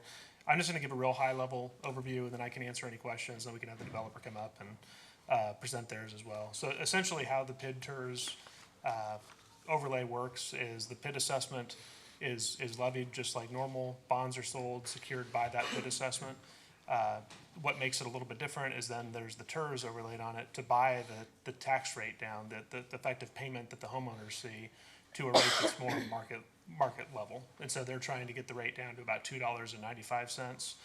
To do that, they need 32 cents from the TERS to get you down to $2.95, where they feel that they can successfully market the homes. And so with that, it's about a just under 37% contribution by both the city and the county. As Paige mentioned, it's a 40-year term, but really it's each bond series is 30 years, and so it would be linked to each series of bonds. So if a home was in improvement area 1, the bonds would be sold for 30 years. The TERS increment generated by that house would go for 30 years, and then it would shut off because those bonds would be paid off. But the house that was built with improvement area 3, the improvement area 3 bonds aren't issued until year 6, so that would go from year 6 to year 36. So the TERS itself has a 40-year life, but really it's limited to 30 years kind of per parcel. And that's a very high level overview of how the structure works, but again, I can get into any of the details about what's being funded or specifics on the dollars if y'all would like. Anybody have any questions for Mr. Snyder? Councilmember Parsley. Do you have the codes or the chapters where I can find how that pictures works? So Chapter 311 of the tax code governs the TERS, and 372 of the local government code governs the PIDs. How the two interrelate, it's not spelled out, I guess, in statute. It's been done, I would say dozens of times in Texas in terms of issuing bonds that have the PID with the TERS overlay. So there's plenty of bond documents that I could share with you. But in terms of having a section of statute that talks about the PID and the TERS working together is not spelled out. Because I have the TERS in here, I just want to see pictures together to make sure that what we are doing, it's under approved chapters or codes. We're not doing anything that we're not supposed to do, so yeah. I would like to see something like that. Sure. So, and to be clear, if we don't have the service and assessment plan prepared yet for this project, we do have a preliminary project finance plan for the TERS put together. But once the service and assessment plan is put together, you'll see that the improvements match up identically. So the PID and the TERS are funding the exact same set of improvements, and both of them are authorized under both the TERS Act and the PID Act. And so both sets are funding the same set of improvements. The bonds are what actually pays for the improvements, and then the TERS is funding those improvements that it's allowed to fund by paying down the PID assessments. It's contributing to the improvement costs through the PID, but they are all funding improvements that are authorized by both. But I'd be happy to send you links to the statutes, and I can send you a few bond transcripts that describe how those two work together. Thank you. Councilmember Flores-Cap. Thank you. Hi. Whose idea was it to form a TERS PID? I believe the developer proposed, but I can't be certain. Okay, Mr. Sellers, is there any way to figure out who proposed the TERS PID? Developers here, we can ask.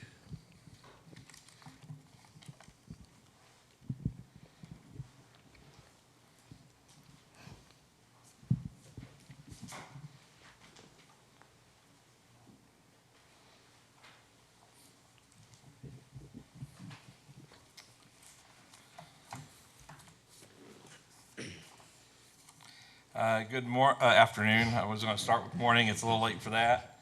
I'm Mike Boswell with Toll Brothers. I'm going to give you two addresses. One's the Cedar Park address, 1320 Arrow Point Drive, Suite 401, Cedar Park 78613, and then 2555 Southwest Grapevine Parkway, Suite 400, Grapevine, Texas 76051. So if you don't mind, let me just go through my presentation and then we can get into the questions and whatnot. I think that's the fair way to do it. So if we can get our presentation up, I'd like to just go through this very quickly. I think that's going to answer your question. There's a slide that specifically deals with that. And I understand that. I have very specific questions before. I've looked, I've been on the property, I'm very familiar with it. Before we get to step C, I would like to make sure step A has been covered. So we're not wasting our time and you're not wasting your time, and it's not costing people time and money.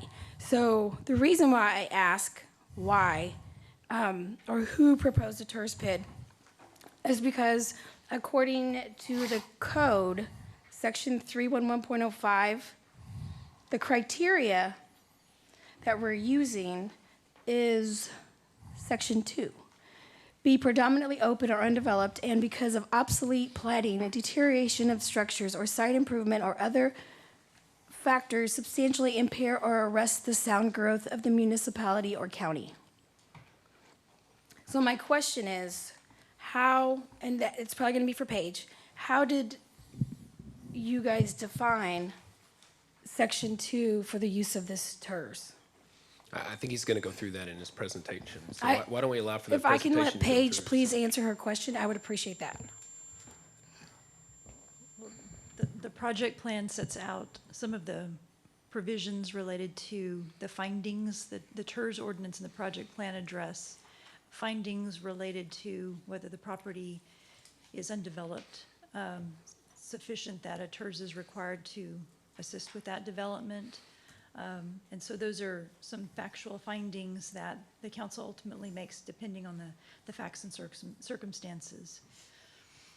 So are you saying because it's undeveloped, it qualifies? That is not the only factor that the city could consider. You can consider whether there are insufficient utilities, roads, and that type of infrastructure for the property to develop as currently in its current state. So those are some of the factors that council can consider. So where is that at in section 311? Where it specifically says roads?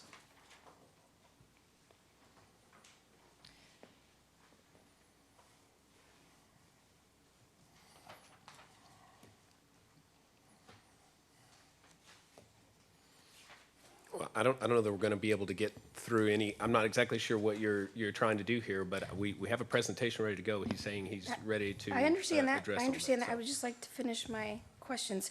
Because my concern is section 311.003. The procedures for creating a reinvestment zone says, A, if the governing body determines, which is us as council, that the development or redevelopment would not occur solely through private investments in the reasonable foreseeable future, it would qualify. When I spoke with the landowner, he said it was going to happen either way, whether it be in the county or whether it be in the city. So then my question is, does it qualify under section 2 that we put in the report? I'm looking at this. Those are factors for the council to consider based on information provided during the process for creation of the TERS. And you are entitled to ask for that information. The developer has some information for you to consider tonight, and you can ask questions related to those facts provided to you and decide if that is sufficient to support whether it meets subsection 2, which is predominantly open or undeveloped, and either because of obsolete plating, there's a series of items that could support that it qualifies for a TERS. One of the items on there is predominantly open or undeveloped and due to other factors substantially impair or arrest the sound growth of the municipality or the county. So what we have understood in reviewing this project is that because of there's a large cost associated with public improvements that need to be installed on the property, and the developer can go into that in more detail as far as the costs. But there's a large amount of off-site improvements that need to be constructed on the property in order for the property to develop as proposed. Okay, So understood. whether- It's your legal opinion that even though this development is going to occur with or without the city, that it qualifies for a TERS? I'm not giving a legal opinion right now. So these are factual provisions for the council to consider and make a determination. If you want a legal opinion, then I would want it's a factual determination by the council as well as a legal opinion. Well- So the council needs to review the facts and determine whether it believes that the circumstances support the TERS as well. Understood. So- And that is why I went and I talked to them and then I looked at this law and then I met with staff. But at the end of the day, this council needs legal advice. So that is why I asked you your legal opinion regarding if this area qualifies for a TERS to begin with. I understand. I suggest the council take into account the factual information that the developer will present to you And then we make the legal decision ourselves? Her legal opinion was that it is a council decision. So if we want to approve the TERS, we can.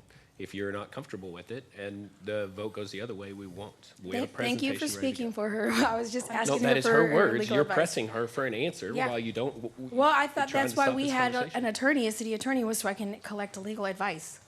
If You're you not- do you're not- not, I mean, if you don't believe that the facts support it, then the council wouldn't make that determination. So there's, part of it is a factual review of the infrastructure needs and what other information you determine appropriate in making that determination.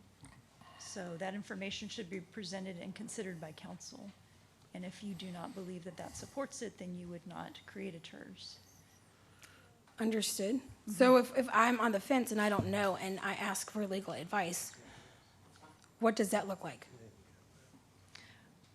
It would look like we'd have a discussion in executive session, I think, first. Go ahead with your presentation if you like. I still have other questions, but we can work on that after your presentation. So after the preliminary introductions there, how do I advance this? Love it. So I gave two addresses and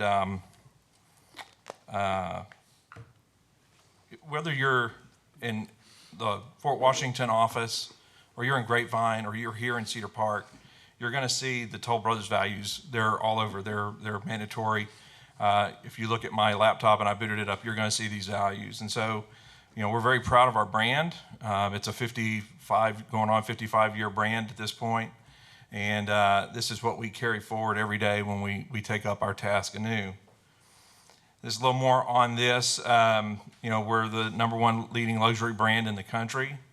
We're ranked by Fortune's most admired companies. It's 10th year. It's actually now 11. We just got the email and the new updated email document to put in our email last week. And so it's now six times on the #1 home builder. And since 2000, we've built over 100,000 homes. Looking at this is a little more, it's just a kind of a throw-up slide, as I call it. Basically, it just kind of goes over who we are and what we build, where we are. This gives you a better idea of our market presence. There's a heavy push for growth in the southern United States, what we call the Smile States, from Arizona, Texas, Georgia, and Florida. As of today, we're in 50 markets and 24 states. We focus not just on high-end luxury. We do have a mix of homes, and we want to build a home for a family many times. The record is the Vigilante family. We've built 6 homes for them over a 40-some-odd year thing. This goes all the way from when he was in graduate school to, you can see their son who's in college there. But we try to build multiple homes for people over their life, and we do have other product lines. ESG, we take our ESG commitments to the community at large very seriously. I think you'll note at the date there, April 19, 2021, this is a dated slide. We've already submitted our documents to update this. If you have questions about us and our commitment, it's really neat to look at this website because it's very interactive and it will help you understand how we treat the world and how we see each other. So I think this is going to go to a lot of the questions that you may have been talking to. At the end of the day, this is a piece of a larger puzzle. There was an interim development agreement that was approved in 2016. The IDA, as we call it, the interim development agreement, was for 2,166 acres, which is a much larger piece of the puzzle at the time. And then the phase 1 stuff was purchased by Hannah McGee, and it was pulled out, and that's a portion of the residential that's to the east of us, and they have been in the community. They were building homes, and that's part of the 6 Creeks. And we wanted to do something that complemented what they had already started. We thought they did it very well. We see them as competitors, if you will, and so we didn't want to do anything that would clash with what they had planned. We have reached out to them a number of times to be good neighbors. That's very important to us, although we aren't really surrounded by anybody other than the seller. But prior to our engagement with anything, we sat down and had a DRC meeting with staff, and staff was very adamant that they wanted to apply the lessons learned on all the different districts that they had done in the past. And they wanted to also approach this from the standpoint that this parcel is actually not in the city. And so when the issues come up and people get a water bill, because this is in your CCN area, or they have questions about sewer, they're still calling the city. And so working with staff, the idea was that, and this may answer your question, is that as the IDA was ratified, there was the ability to do a PID only. That's it. But it was a much smaller component of improvements that were needed. But as we moved forward with this, staff was very adamant that they wanted to apply lessons learned and try to build a better mousetrap. And with that said, the idea was a concern about how the state has changed how properties are annexed. Do you want to deal with one property owner, or do you want to deal with 315 in the future?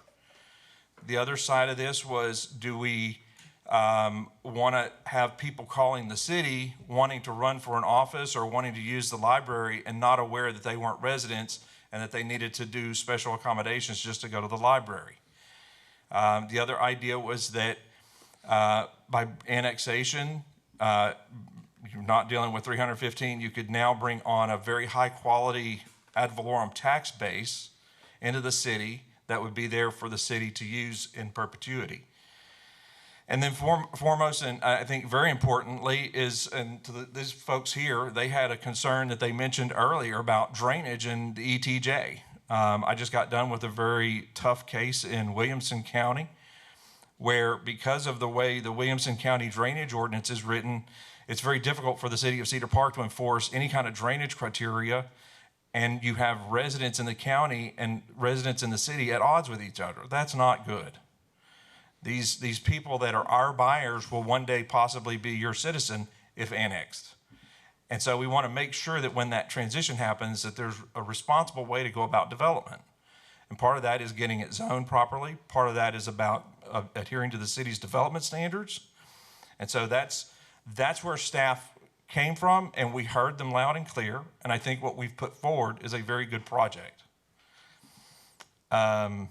I think in the end result here is you're going to end up with 315 homes that you're very happy with, that are zoned single family R11, which is your largest lot classification.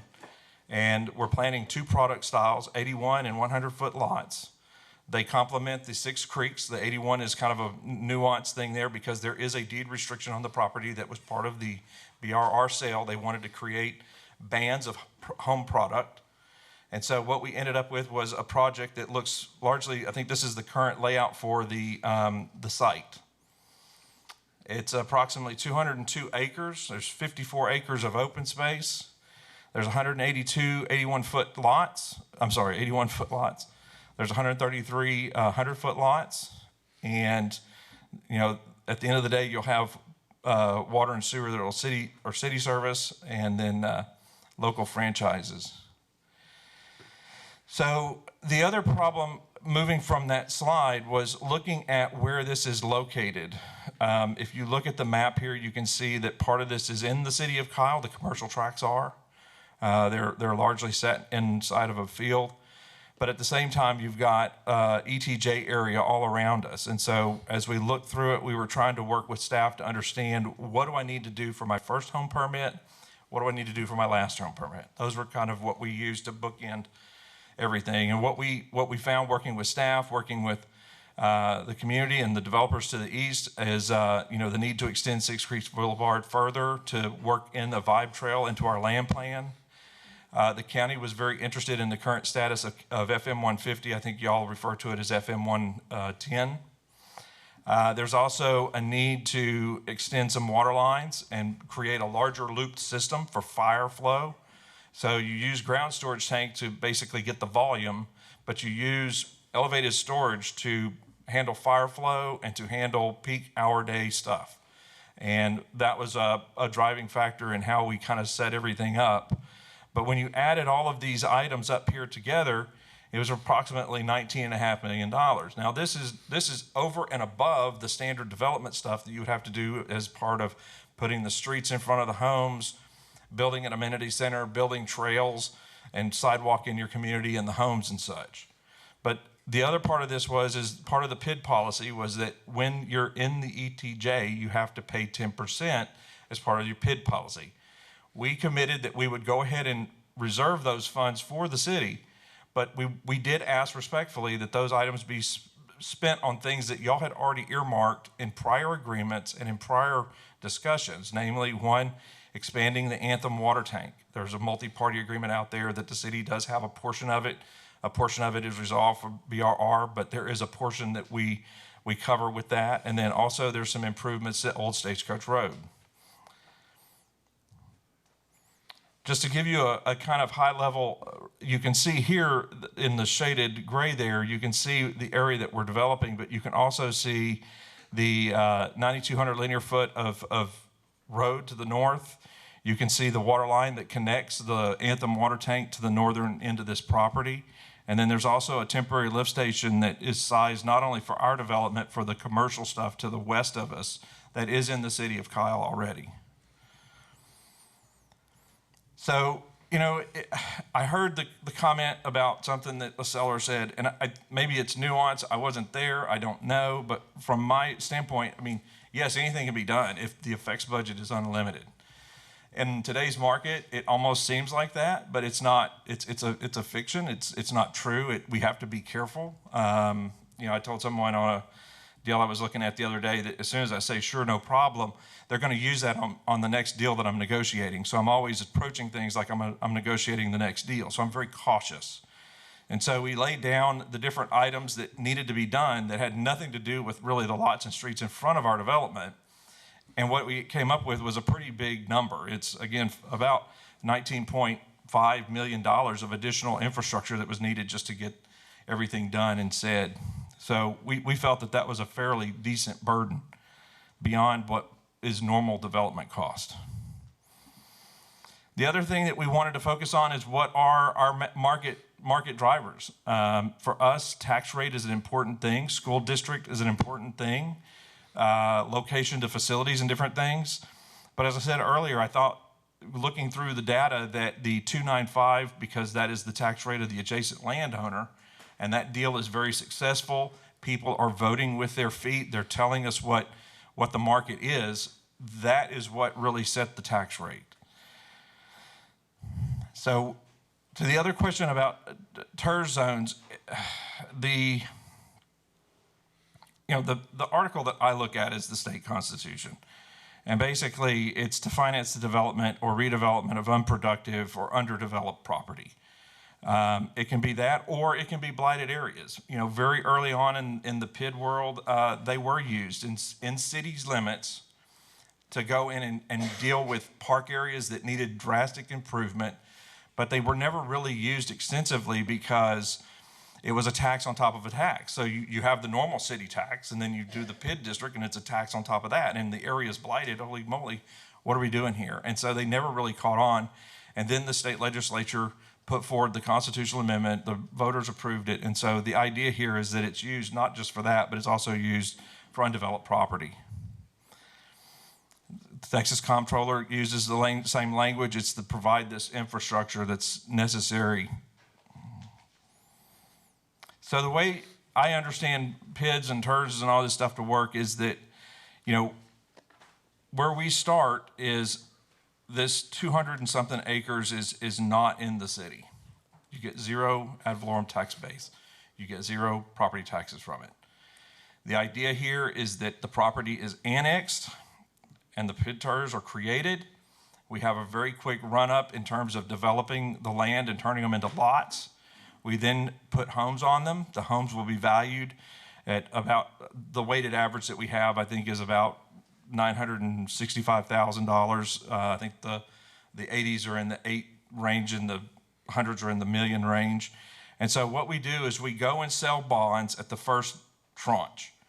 And then basically we use that base amount to pay off these bonds. If those home values go up in that tranche, the values stay with y'all. And then at the end of the period, when the PID is paid off, the PID bonds are paid off, the entire value goes to y'all. So as it sits today, we have a tax rate, because we're not in the city, of about $2 per thousand or per hundred. If we annex in, we're paying $2.50 per hundred. So the idea here with this slide is to show that Hayes is going to contribute money because they're very interested in seeing how FM 150 gets built.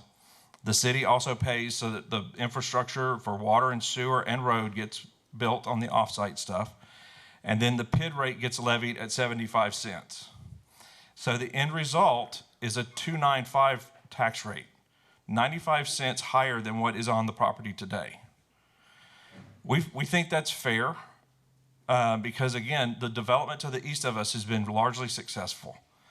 When it's all said and done, the county who has a tax rate of 36 cents per hundred, will retain 22 cents per hundred. They still get that.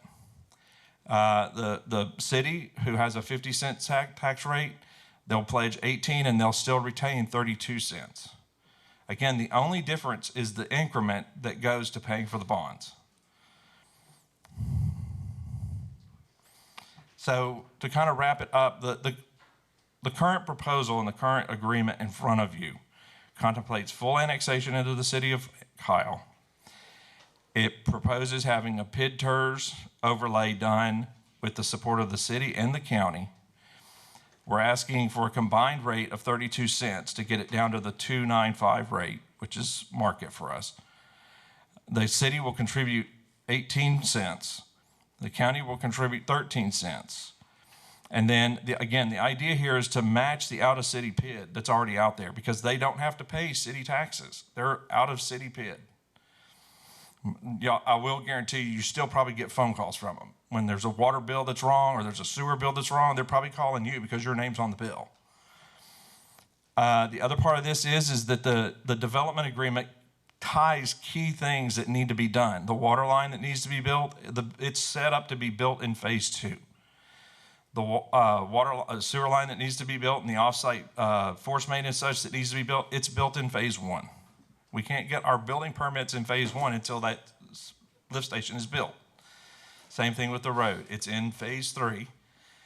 And phase 3 lots will not be available to us until phase 3 and the road are completed.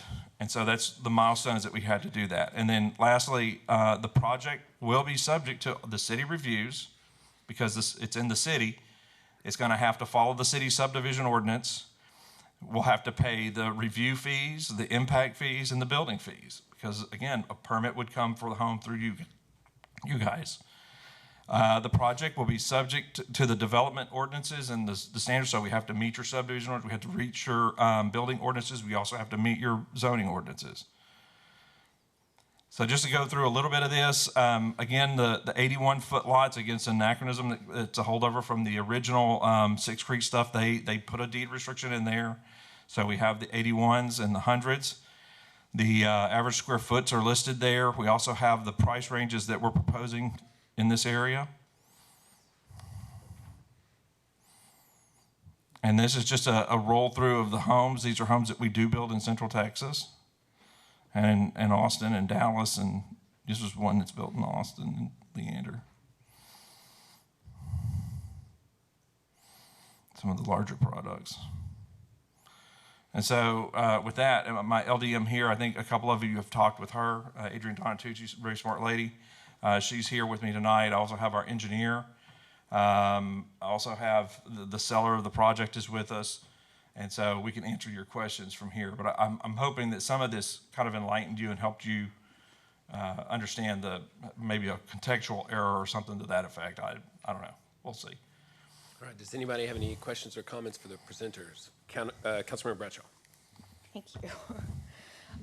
Yeah, so what I'm hearing from you is that the ultimate decision that the council has to make is you either A, build as a PID, and only provide us with 10%, even though we will be providing services to all of your residents, or B, do a PID-TERS overlay where we are actually able to collect the property tax and replenish some of the funds that we would spend by servicing you? Correct. Yeah, you'll still retain on the full amount. The only amount that goes to paying down the bid bonds is the 18 cents or whatever it was that I mentioned earlier. The rest of it stays with y'all. And at build out, we're projecting $304 million worth of ad valorem tax base here. So, and that's in today's dollars. And you know as well as we are, the rates are going up. If it was a mud district and we're looking at this over a very long period of time, we would probably project a 2 or 3% growth. That's just how we model those. We didn't model that in this instance. We did say that with each tranche, the homes would get a little bit more expensive over time. So we wanted to capture that. But with that said, once it's set, it's set. And, so with that said, that's correct. Your understanding of it. I appreciate your explanation, because when it was initially, when he presented, all we heard was the benefit that it was to you, not the benefit that it was to the city. Hearing the benefit that it is to the city and that we can actually collect property taxes from it and county is going to contribute to boot, that's definitely a factor for me. Councilmember Tobias. Okay. Those houses look nice and everything, but again, I guess we're going to go back to the TERS. So if we're trying to get a TERS and a PID combined for just this section, again, educate me on this.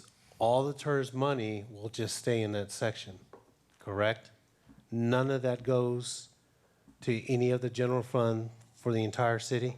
It'll just go for just that section of the area, meaning that nobody from South Lake Ranch who needs roads that need developed won't get any of that taxpayer money, or anything south in Blanco Vista that needs any kind of improvements.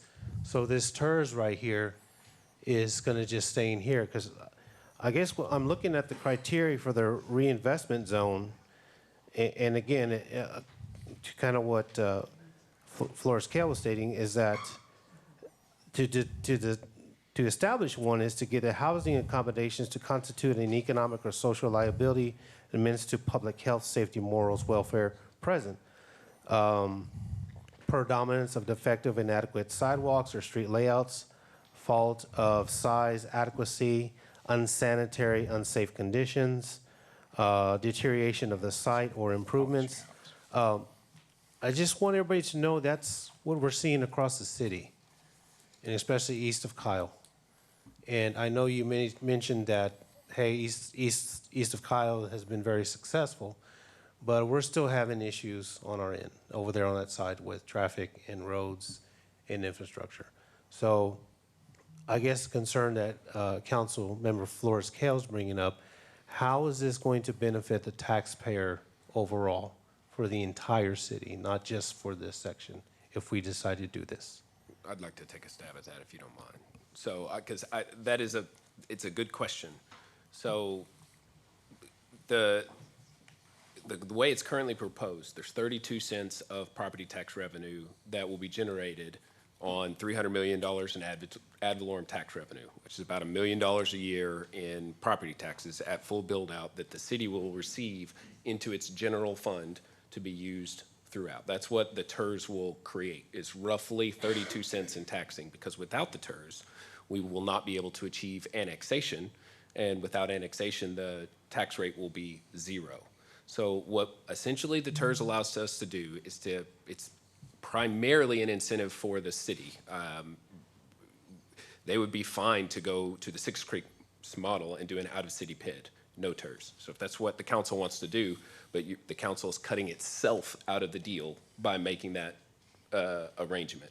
The TERS is just a tool that allows for us to recapture or essentially move the tax rate slightly, so that instead of taxing at 50 cents, we can reduce it to 30 cents, which allows for the PID assessments, which are the improvements that the community is creating for infrastructure and other improvements that aren't just for the area or for the development, but also for the nearby development. So if we removed the TERS, removed the annexation, they would be able to, by right, based on the 2015 agreement, build this product without annexation and without a TERS, but they would by right be able to get a PID. So if you look at the cash flows to the city, the cash flows are very low. We get a PID contribution from them, and that will be the only money we get over the entire life of the subdivision for 30 years, a couple $1 million.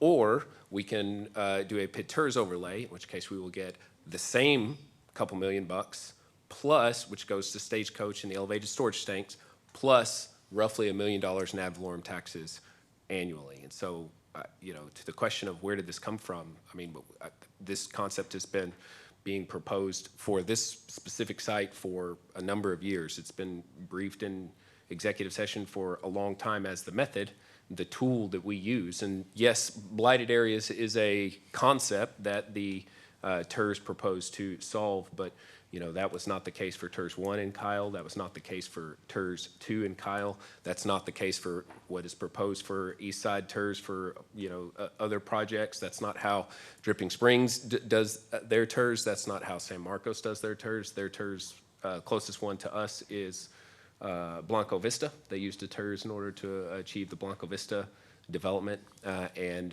the big road improvement next to that, which was the bridge over the rail tracks. So it's a funding mechanism. That's essentially what it is. It's a tool. We absolutely can use that tool for this project. The question is just, do we want to? And if the county is willing to participate, they're the ones by participating that are allowing for us to achieve over 30 cents of tax revenue when by right we can achieve or entitled to achieve zero. So as it relates to development paying for itself, I can't conceive of a proposal that is more custom fit for this particular tract of land, specifically because it was pre-entitled with out-of-city PIDs, which is something that we try very hard not to do anymore because of how it cuts the city out, and to put together a more equitable deal for the city. And that's what this is. So I don't think every development needs a PID TERS overlay. In fact, there are many that don't. But because of the interim development agreement with Blanco River Ranch, this is the only way I can conceive of, and that I think that staff can conceive of, to achieve annexation of the property. So yes, it will develop without us, but without a TERS, but it will also develop without annexation if that's the case. So, Mayor Pro Tem. Yeah, thank you, Mayor. So first of all, I just want to say I'm really excited about this project. Lot sizes, 81 foot, 100 foot. Forever we've been getting 35-foot lots here in the city of Kyle. To see this kind of project and is unique to Kyle, and it's showing the gold standard of where we're getting as a city. The type of product that's coming with this project is going to enhance the area as well. But with that being said, I also am really excited about the 150 and the Stagecoach improvements. That's something that citizens have been clamoring for in Kyle forever. The 110 was something that was first originated by a county commissioner a long time ago. His daughter is now seeing it to fruition. To see it completed, which is Commissioner Debbie Inglesby, is amazing. Seeing the improvements up on Stagecoach Road is something that a lot of the residents up in 6th Streets are clamoring for. Unfortunately, they're not a part of the city of Kyle. And when I meet with residents of 6th Streets, they want to be a part of Kyle, and unfortunately, they're not. When we allow these subdivisions to grow up outside the city, the residents don't have a voice. We've got to give a voice to the people that are coming in here, using our utilities, and being a part of Kyle. There's so many times that I'm over on Roland Lane that the residents there, get city services, but don't have a voice either. Getting this tax revenue is key as well. Right now, we're not going to get nothing, and we're still going to provide services.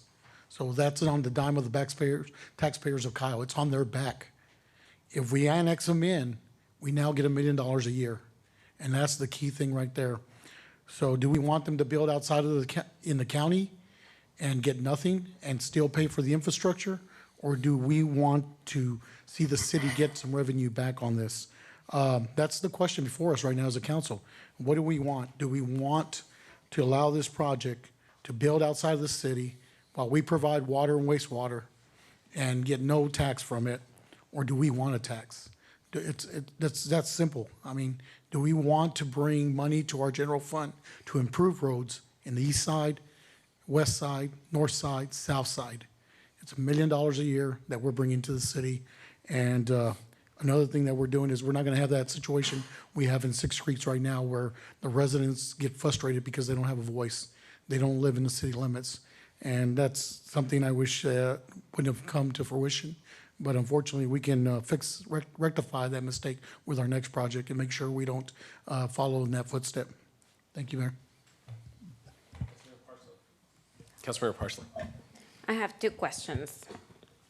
I'm probably gonna say something dumb, but just to make sure, the general fund won't see, if we do the pit tours, we won't see anything in the general fund for 30 years, correct? No. When will we see something that goes to the general fund that can be used for the entire city? The first home that's built, first tax assessment, will get 32 cents tax revenue day one because they're fully annexed taxpayers. That's what the PID TERS overlay achieves. Okay, so then my next question is, can the city be sued if we do these TERS? Because it really does not meet the criteria. There is no language in here that talks about infrastructure as a way to make a TERS if we use the number, the Chapter 311-005, the Section 2, which is the only thing that may qualify for it. There's no language. Can somebody sue us for making that decision? Well, the best way to answer that question is to look at precedent, to look at how TERS have been set up historically in the state. That clears the air. And the way we're proposing this TERS is consistent with our previous TERS and is very consistent with all the TERSs just in Hays County that are being created, not to mention throughout the state. So John said this is number 12 following this particular format using PID TERS overlay. So can we get sued for that? Can the city get? Because it does not really meet the criteria, so. I recommend we have this conversation in executive session. Okay, thank you. All right, is there any other discussion on this item? Councilmember Flores-Cale. Thank you. I'm glad you guys brought up a few things. So the first two TERS I'd like to talk about is Perez available for questions?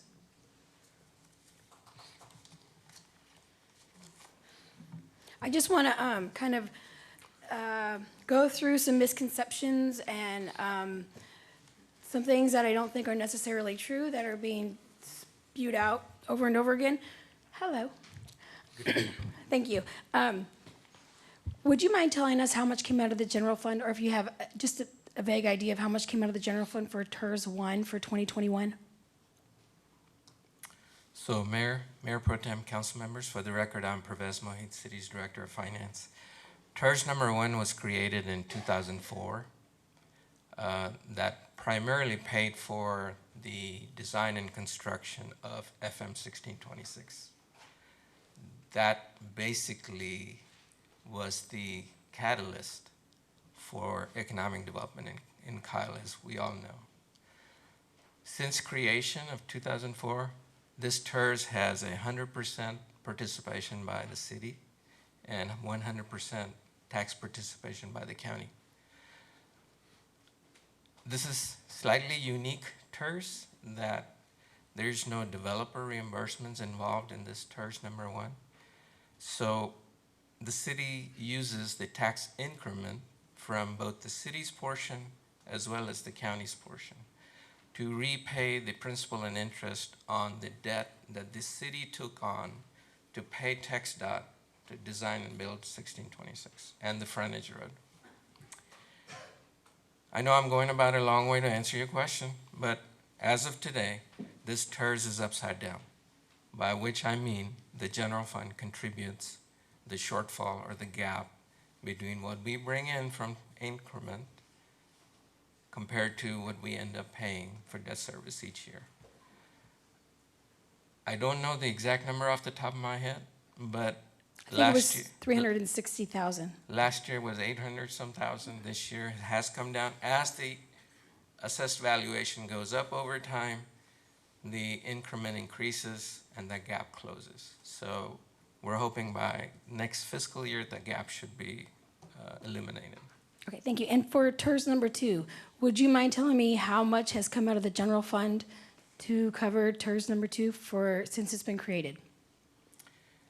TERS number 2, which is in the Plum Creek area, uptown development, and that was created at the end of 2019. So first increment was 2019.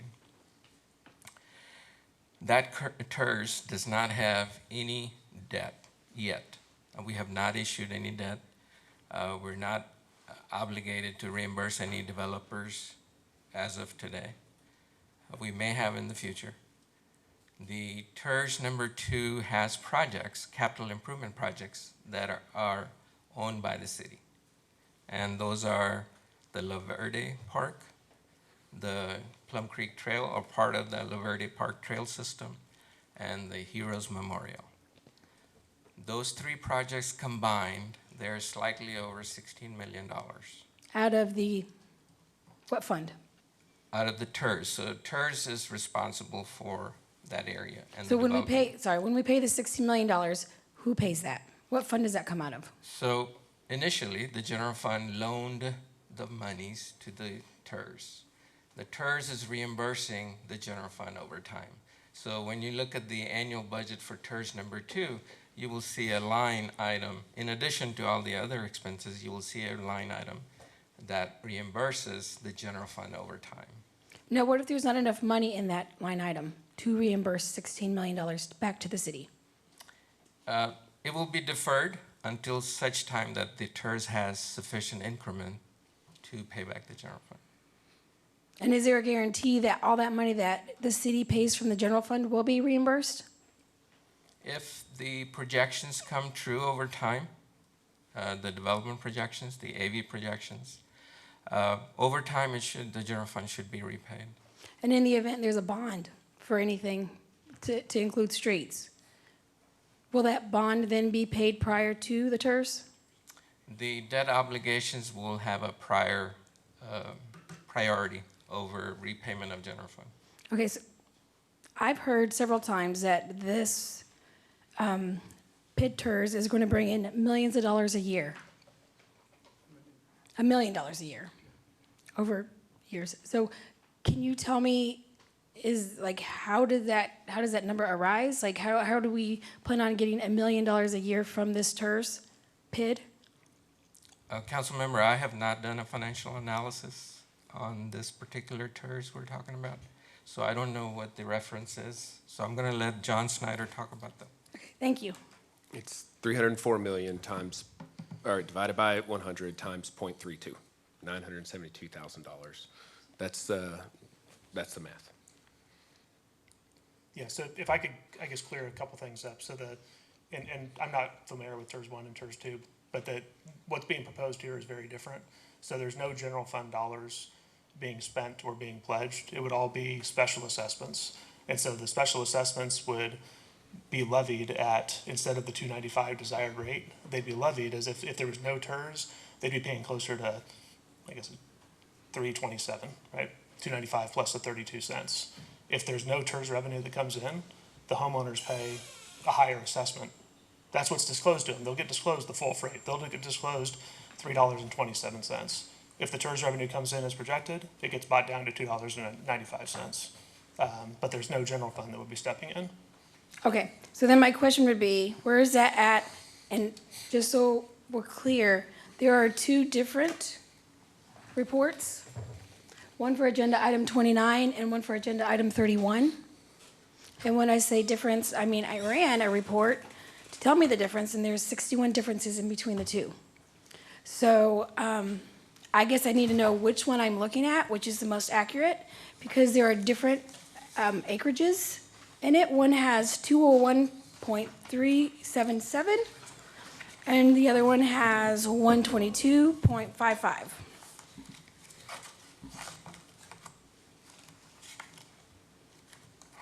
Are you asking him to identify 61 differences between No, two no, no, agenda I'm asking items? him which one should I use? Because I have a question in it regarding the 110 bypass as well. I believe it's the 122.55 acres. 122, okay. So that would be number 31. Agenda item 31 is a report.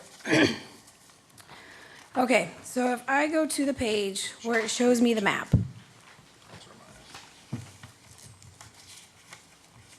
And I believe that's page 20. This is 202 acres. And then there's a net on the right-of-way for these roads.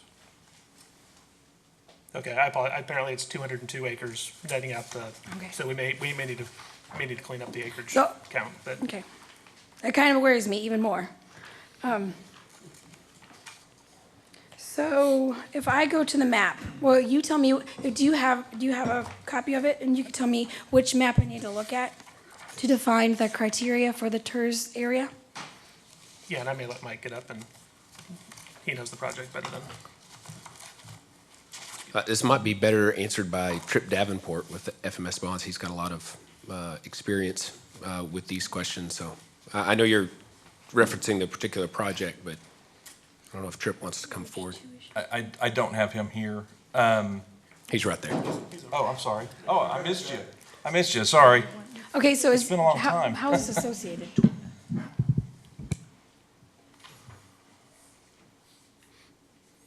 There you go. Go ahead and speak to the acreage. Yeah, not to the acreage, but just in general. Yeah, I'm regarding the preliminary project and finance plan. I'm just looking, there's exhibits, and I'm assuming they're probably all gonna be the same, but just as well, it defines the outline for the TERS. And in none of these, in none of the reports, are the roads included. So there's separate exhibits for the roads, for the water line, for the off-site sewer. Okay, so. We have exhibits that go into the DA for all of that. But when we do the TERS report, it requires an outline of the TERS area. So that TERS area should include all the roads, to include the 150 realignment, and any roads in addition to that, correct?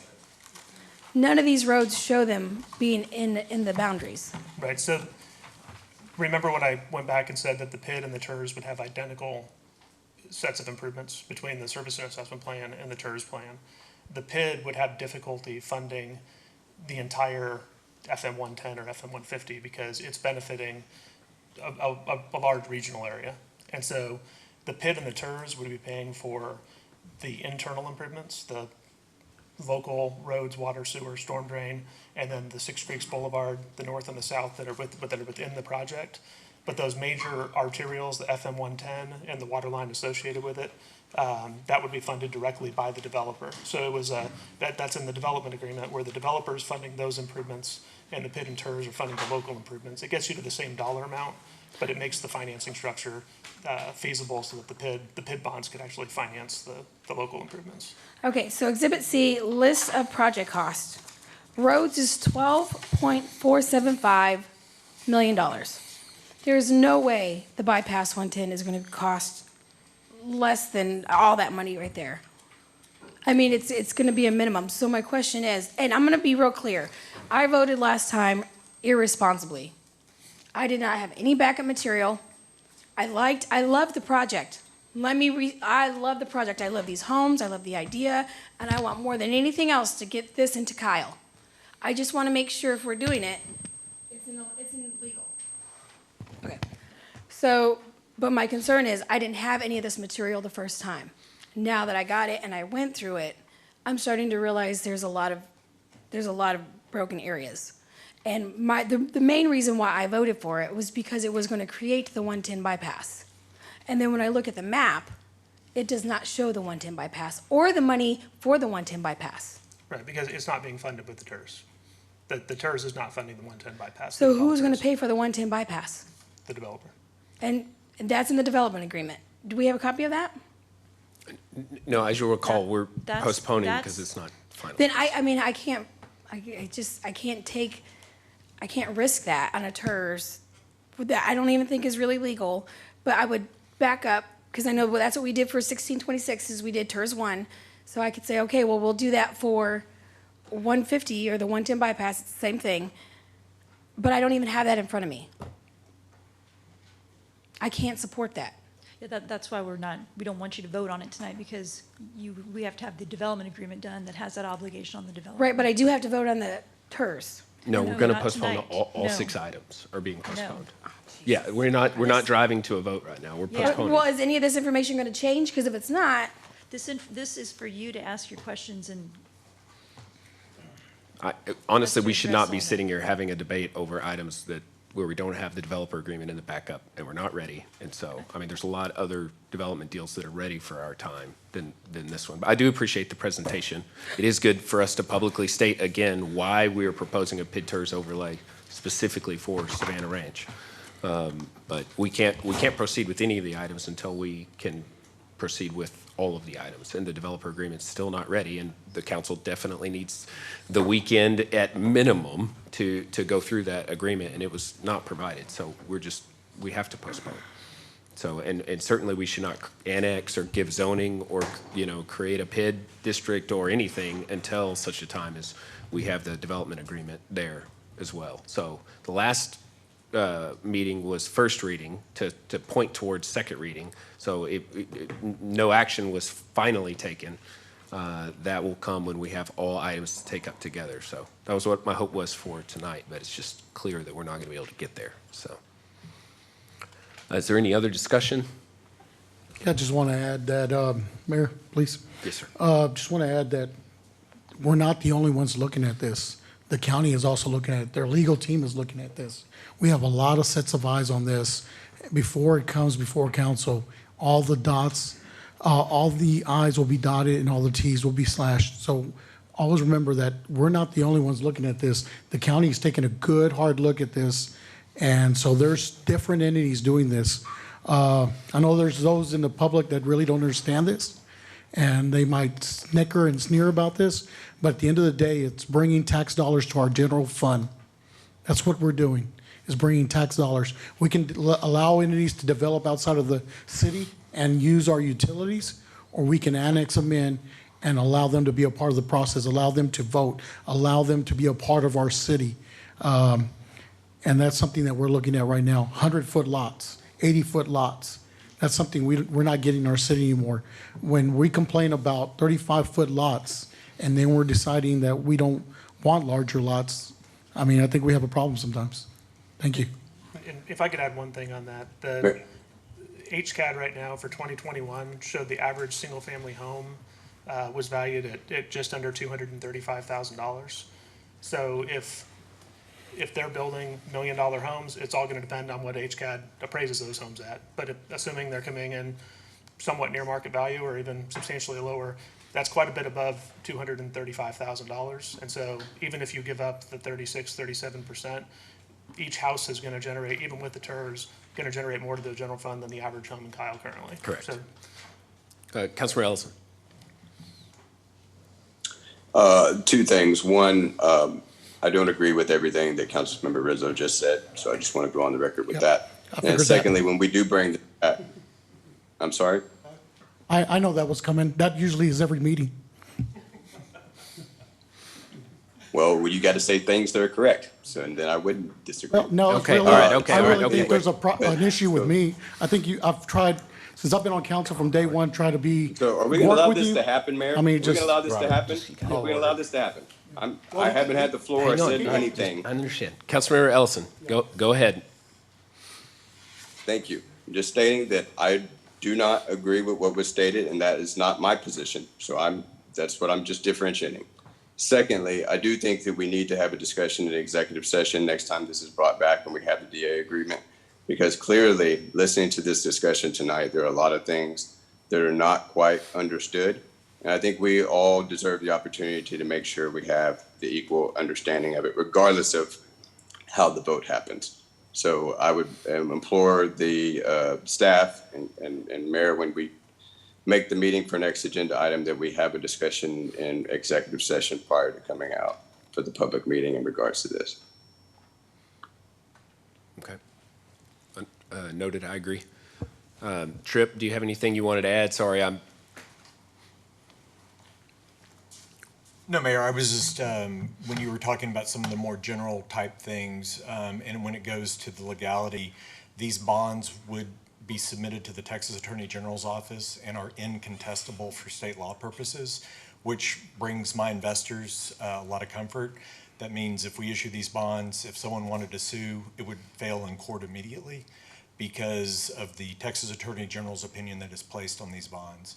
And if it brings the council any comfort, John said a dozen, but there's actually, I'd say 60 to 75% of all the PIDs that are done today have, has a TERS overlay on it. And so I'm talking about City of Dallas, City of Fort Worth, Corpus Christi, Houston, all of these cities, and they've had their attorneys and everybody else look at it. So from a legality standpoint, I'm very comfortable with it as an underwriter, and our investors are because of the Texas Attorney General's opinion and the process that's been put in place. If you could send me that opinion, I would be grateful. So each bond will get an opinion. So when the city of Kyle actually issues these bonds, the Texas Attorney General, before we can close on those bonds, Paige will actually provide an opinion, my attorneys provide an opinion, and the Developers Council provides an opinion, and then the Texas Attorney General reviews the whole transcript.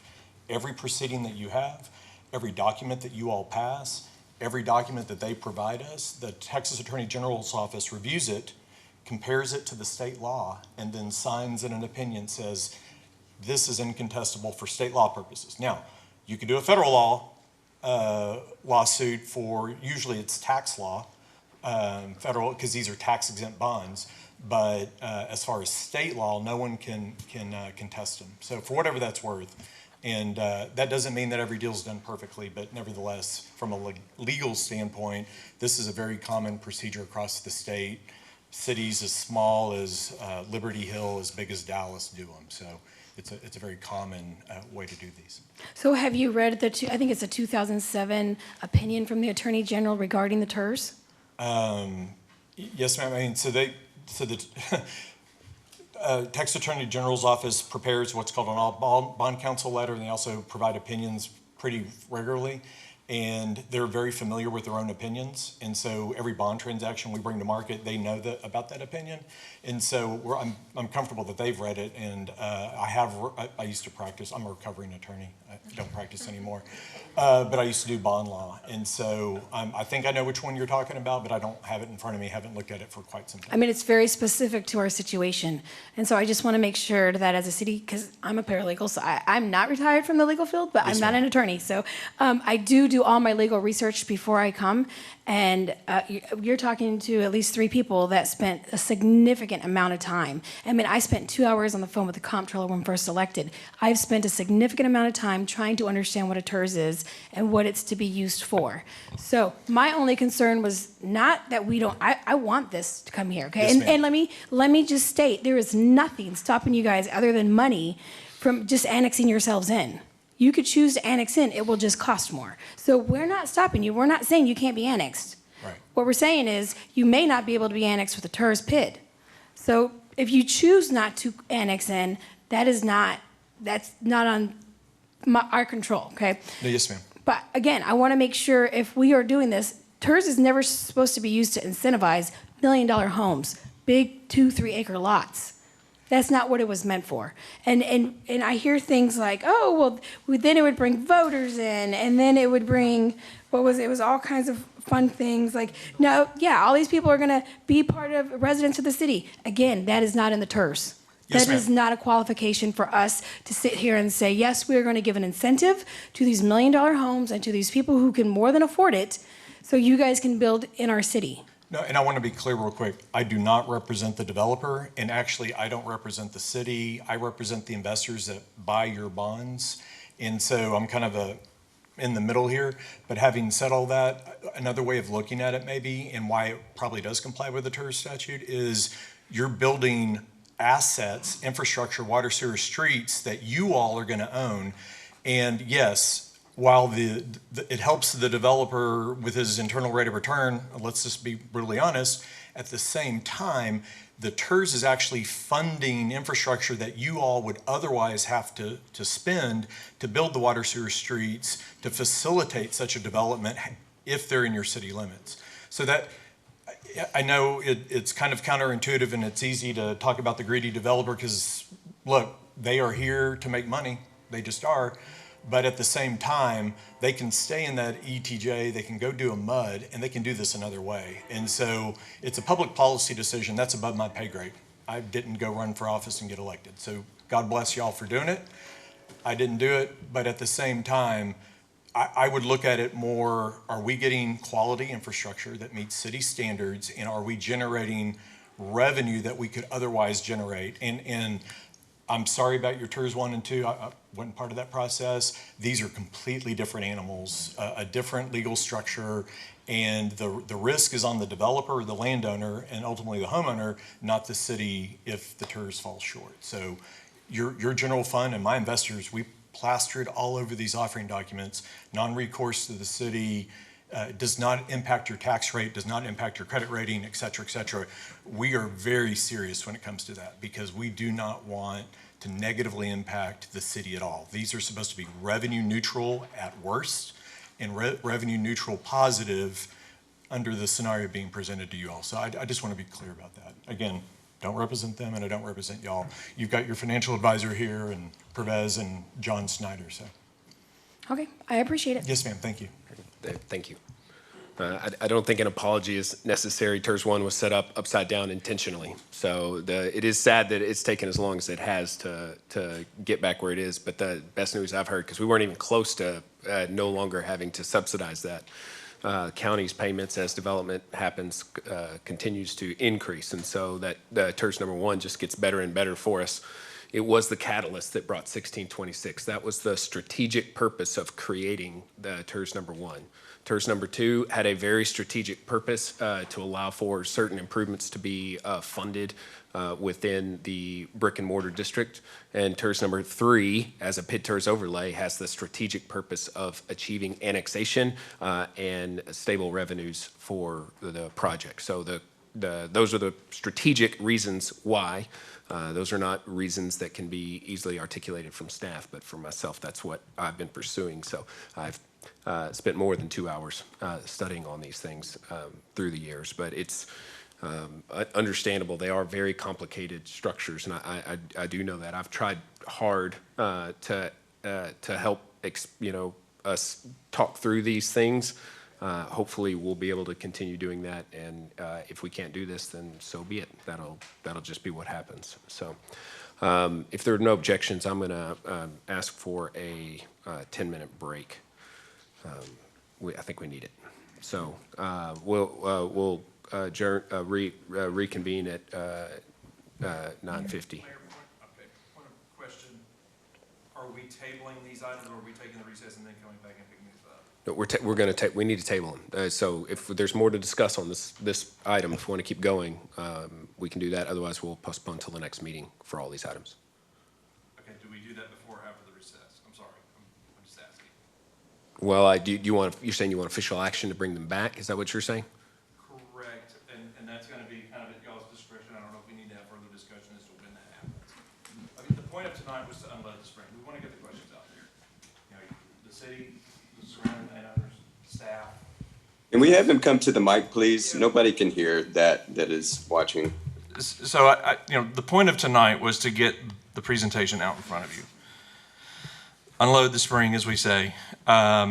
This has been kind of a weird process because usually we have community meetings, but in this case, the 200-foot notice ring was, the seller. Normally, we take that and double it. It was 400 feet, and it was still the seller. So I just want to be clear that tonight we would table to a next meeting. I think that's going to be adequate. We've already provided draft comments back to staff. A lot of the exhibits that go in the back are already created. And so there's a number of documents, there's a number of items on the agenda tonight. Most of those have already been created. And as you pointed out earlier, there's multiple groups that are looking at these documents. So I think in 2 weeks or whatever the next council meeting was, we can get tabled to that point. We can have conversations with the sellers, with our consultants. We've got 3 attorneys working on our side alone, just on these documents. So I want to make sure that we get tabled to a date certain, and then we'll be back and reconvene at that time.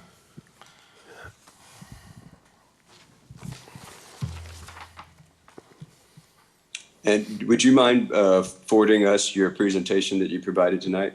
Absolutely. Matter of fact, staff already has it. All right, I'd like to make a Fantastic. motion to postpone agenda items number 23, 28, 29, 30, 31, 32, and 33 until the next regularly scheduled council meeting. Can you repeat that, please? Sorry. I'd like to, Second. it's been motioned by the mayor, seconded by Councilmember Tobias, that we postpone agenda items number 23, 28, 29, 30, 31, 32, and 33 until the next regularly scheduled council meeting. Is there discussion on the motion? All those in favor say aye. Aye. Aye. All opposed. Motion carries 7-0. Thank you, Mayor. See you next time. All right, we're going to take a 10-minute, actually, we'll do an 8-minute, so we're still going to come back at 9:50 is when we'll gavel back in, so.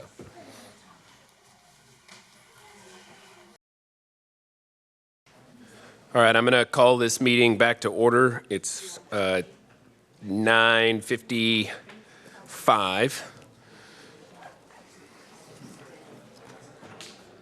We are going to bring up agenda item number 34.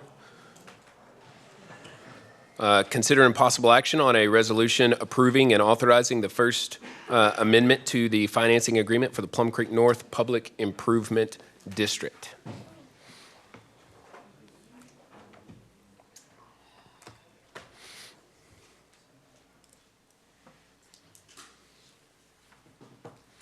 Mayor and Council, Paige Stein, City Attorney for the record.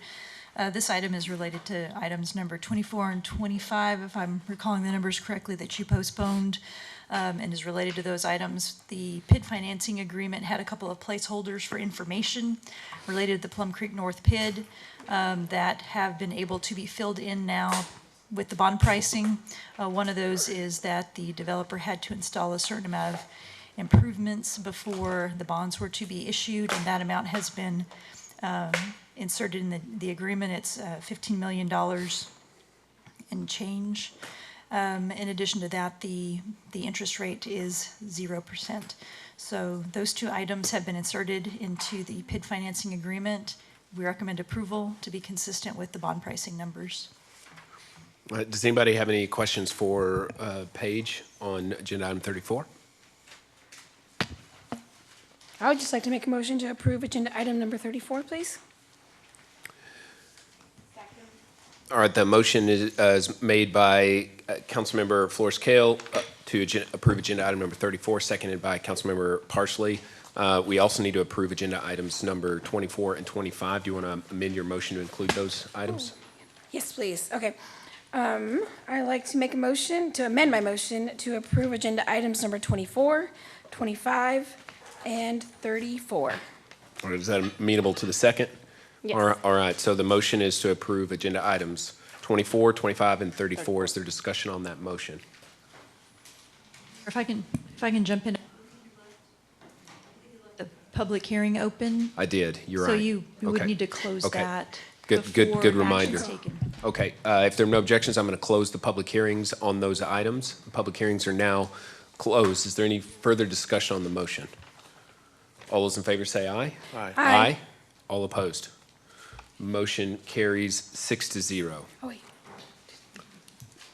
All right, next up is agenda item number 35. Consider impossible action on a memorandum of understanding by and between Yarrington Logistics, owner LP, and the city of Kyle, Texas for an industrial and commercial development with a tax increment reinvestment zone. Mr. Sellers.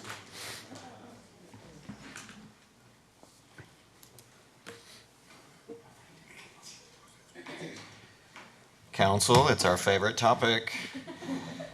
Goodness. All right, what I'm placing up on the screen, in fact, let's go to the exhibit. So this is a non-binding memorandum of understanding, but it signals to the developer that the council is willing to entertain a TERS. In this case, this would be TERS 4, what we'll call the Alliance TERS, or Yarrington area TERS.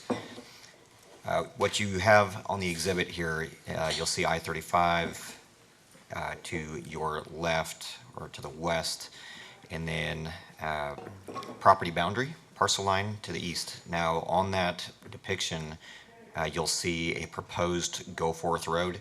This road is part of our transportation master plan improvements. Oops. So that roadway is one of the main reasons for the TERS. Going back to what council just heard, the TERS is really being used as a form of offsetting costs that the city would otherwise have to bear for the improvements. What is also different about this TERS is it is being pre-funded by the developers and the landowner. So in this case, the risk up front is the developer and the landowner putting the money forward. They would like to be reimbursed over time for the cost of these improvements. Now, the improvements are found in Exhibit B and would enable the development to occur. Now, this is a development that first and foremost, and I'm going to flip back up to the exhibit on the developer project, that's 1.4 million square feet of industrial buildings. So the developer anticipates quite a significant number of jobs and revenue back to the city from building all of this industrial spec. The adjacent owner project to the south is future commercial area that has a plan for large retail on it. Just further behind from the developer project up north, but the adjacent owner to the south is also going to put money, upfront money into this deal with the expectation of being reimbursed by the TERS. So again, going back to these developer project costs, you'll see the electrical substation needed to enable that three-phase power for the 1.4 square foot of industrial space. The logistics drive, which is the dedicated roadway to get those 18-wheelers back safely to the project. Go forth north, and you'll see go forth south a little further down. That is to build the entirety of Go Forth Road through those two parcels. Street lights, that would also be part of the project, as well as contingency. Now, there's additional costs that they would be setting aside for what we're calling the future road. That would be the road being built, the public road being built through the retail area. Again, because the retail area is lagging behind in its planning, there's not a depiction of what that'll look like yet, but there is a roadway to service that retail. Future public lift station would be the lift station to serve both of those parcels. As, again, I'm going to go back up to the map. Gravity sewer would be brought down Go Forth Road to this section. The lift station would be placed somewhere down here, which would then pump the wastewater back up north to the Cool Springs 21-inch wastewater line. And then finally, there's allotment for the Vibe Trail, which also follows Go Forth Road down to Yarrington. So with that, this again is the memorandum for the council to signal its intent to work with the developer to create the project financing plan, bring back all the TERS documents for this project. You'll see in the MOU that there's anticipated dates whereby the council would have these documents ready to go and be prepared to take action between May and June of 2022. The developer does also anticipate meeting with Hays County, as this is, again, a job creation TERS, and have already had some conversations with the county. It looks favorable that the county would participate in this project. So that keeps the rate low, the TERS rate low for both the city and the county to have both participate. And with that, I'm happy to answer any questions, and the developer is here for the north project, and the landowner is here also for the south project. All right, any questions for Mr. Sellers? Councilmember Flores Kale. Thank you. I went through this TERS as well as I went through the other one, and I really feel like this is what a TERS is for. It's on an area that could use some attention, that nobody really wants to develop, and it's going to bring much-needed roads. So with that said, I'd like to make a motion to approve agenda item number 35. Second. Motion by Councilmember Flores Kale, seconded by Councilmember Rizzo, that we approve agenda item number 35. Is there discussion on that motion? Do we know, oh, sorry. No. Councilmember Bradshaw. Do we know when we're going to have the retail planning to us? That would have been helpful to have on hand before asking for an MOU, in my opinion. Yeah, I don't believe the retail plan will be ready even by May or June. It's just that the landowners on a different time schedule has met with different retailers, but right now there's not a deal with a developer for that retail section. So again, the landowner is aware of the improvements needed to be made to the property to enable the project and is willing to front that money for it, and with the expectation that in time, as that property develops, be reimbursed for those expenses. Yeah, any other questions or comments? Is the project proposing to have other types of incentives as well as this, or is this the only incentive that they're pursuing? So I believe, okay, I'm going to split this answer up into north and south. The north project for the industrial, we've been clear as staff that when we incentivize the development itself, that we typically do not incentivize the end user. So the developer is aware of that, and outside of some very large prospect that could use an additional incentive via 380, 381, does not have plans to come back to the city for the incentive. The parcel south, we really haven't had that conversation about future 380, 381 type of incentives. It'll just depend on the end user. What about MUDs or PIDs or? At this point, it's TERS.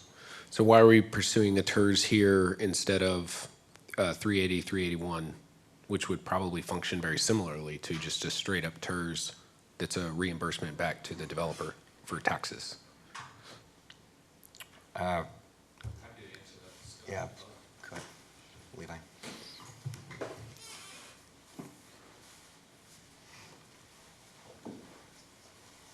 Levi Hermes, Development Manager with Alliance Industrial, the developer. Thank you for your time and allowing me the floor here. It's a speculative development in nature, and therefore we don't know what tenants we're going to land. Therefore, we don't know which ones will garner the attention of a 380 or 381 from the city or the county. The TERS is in hand and supports road construction and supports created assessed value. So we decided to go that route. But a 380, 381 would accomplish the same thing, would it not? Literally, a TERS is taking money from taxes and not charging them so that you may collect those revenues.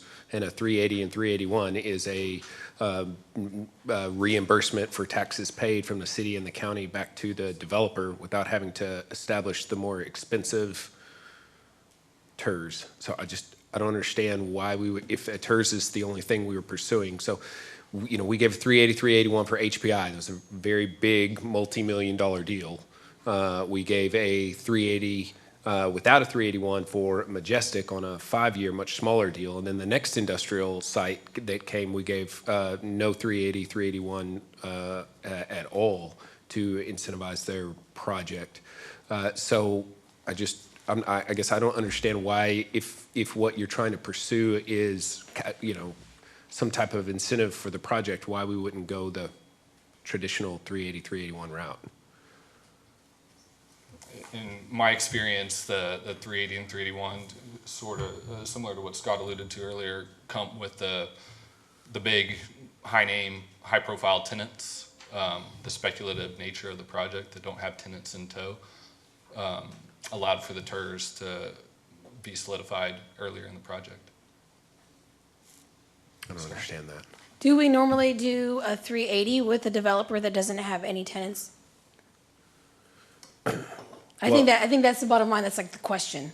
Do we normally do, As it Scott, relates do we to do that? incentivizing industrial development, we have gone from incentivizing it heavily with the HBI to incentivizing it very little, because the mentality has been that industrial development is in extremely high demand and therefore does not necessarily need that kind of an incentive. But if there was an end user, for example, or some particular element that we were wanting to finance, like a upgraded road, or a road in general, maybe that served more than just the project or something along those lines, we could pursue a 380, 381, deal with the county. So it'd be virtually the same thing, just much cheaper, and then also without the baggage of having to do a TERS. But, so what you're saying is you don't think the county would do a 381, even though it was a job creator? I'll toss this one back to Scott. No, they may. I haven't had that conversation with them. I really felt that the TERS was more from the internal financing structure of the company as it's reimbursing itself for the improvements, that a TERS was a more stable instrument. But that's what a 380 would do as well. You can't, a TERS only generates revenue on the back of the development, the improvement that is made. So it creates some type of improvement, and then there's some tax number that gets, instead of being deposited into the general fund, is deposited into a special TERS fund. That's the only difference between that, and I actually would like Pervez to speak on this, maybe, because if Pervez has thoughts, or John, because I don't understand mathematically why we would need to go with this more complicated structure here in order to incentivize, if that's what we wanted to do for this project. So, again, John Snyder with P3 Works. One thing I have heard developers say in other cities is that they prefer the TERS because it's not subject to annual appropriations.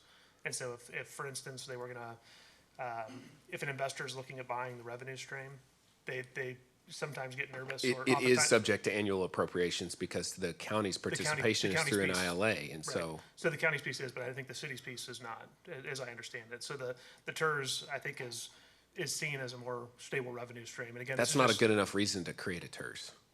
It's just not. Well, that's, there's no more or less stable tax source than between a 380 and a TERS from the standpoint of the function of the city. Let's note that for the record, please. Was that some kind of comment? No, trying I'm to just make a saying, point? I think you're right. Taxes is not a reason to do it. I do think infrastructure is. I do believe keeping the money in the same area that is already kind of needing lots of lights and roads and improvements in the area is a reason for a TERS. I completely agree with you. I am saying, yes, you are right. Okay. But in addition to that, I also think that this area would qualify because it's lacking a lot of stuff that needs basic improvements: roads, streets, sidewalks, lights, anything that can improve the property value, anything that could keep it in that area, I think is a great idea. Does the 380 and the 381 keep a certain percentage of money in the same area? Exact same amount. That's the way that works. This TERS is proposed to fund specific infrastructure. You can do this exact same thing with, look, I'm not trying to argue against creation of a TERS here, but you're missing the broader point of what a TERS is and how it functions. So what they are saying, what they just said, is the difference is the liability that they, as it relates to a payment being made from the city to them, and a TERS binds us more to make that payment back to the developer in the form of an incentive. That's not the policy that we've ever had for how we do incentives. Any of the big job creating deals that we've done through 380s and 381s, and so we're being told to change here because it makes the developer more comfortable. But number one, it's more expensive, and number two, it's it's just more expensive to set up. And as it has been said, we're trying to limit the number of TERSs just in general that we create. But a 380 is a tax. You can give 50% or 100%. In this case, the TERS is only proposing to how many pennies?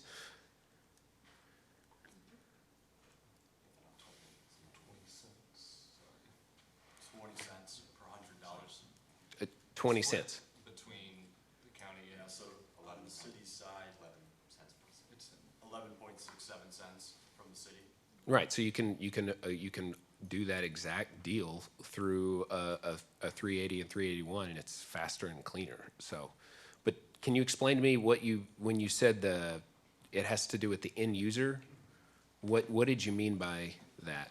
I apologize. I could have been misunderstanding I'm not an expert in public financing, so I apologize there if I misspoke. That's the way I've rationalized in my head. I actually came on board to Alliance Industrial for full transparency last summer after the discussions had already started between Mr. Sellers and my team with Alliance Industrial. So I apologize. I'm not exactly certain what kind of discussions happened at the very beginning that led us to the TERS. If it was different than what I understood and portrayed earlier. Well, I'd be interested to know what the county's feedback, if they had a preference between 380 and 380, or 381 and a TERS ILA, on this deal as well. That's my only other thought. So it's pretty much just, okay. All right, we'll talk a little history here. So the project itself had a larger boundary. The Alliance group was on a faster horizon than some of the other groups. So if we were to look at that same illustration and look north, there is a subdivision that is proposing a PID-TERS combo to fund the remainder of the infrastructure from Quail Ridge north. And their structure, they didn't have enough capacity in their PID. They also wanted to jump into a TERS. Now again, because of the pace that Alliance is moving forward, they broke off and just kept the TERS going. But there is the second piece of this that's still forthcoming, which is the PID-TERS combo for Limestone Creek. And that's why it became a TERS rather than a 380-381.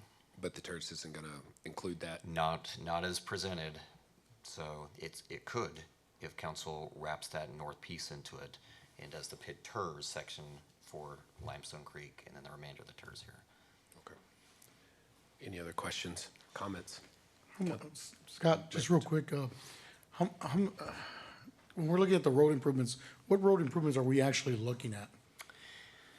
So with lighting sidewalks as well? Yeah, so this is Goforth Road. I believe the cross-section is a 4-lane roadway from Yarrington on the south, and honestly, it goes up to BB on the north. But this section here builds that first section to Quail Ridge.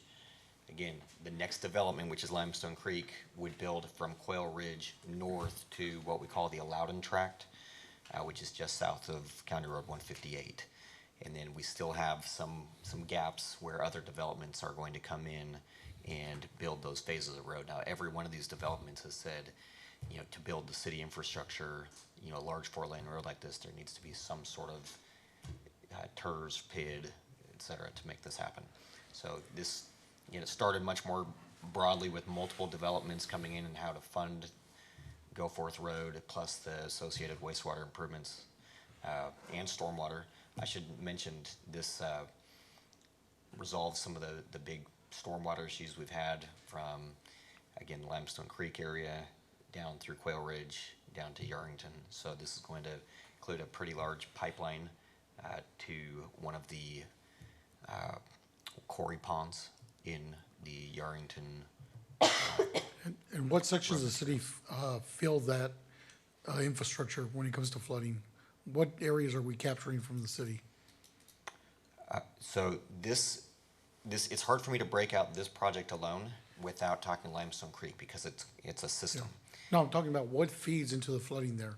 What areas of town feed into the plumbing, into that flooding system? It really starts with, we'll call it the Loudon property, but Limestone Creek property, which we knew as Spooner Tract in the past, so that might be more familiar. Yeah.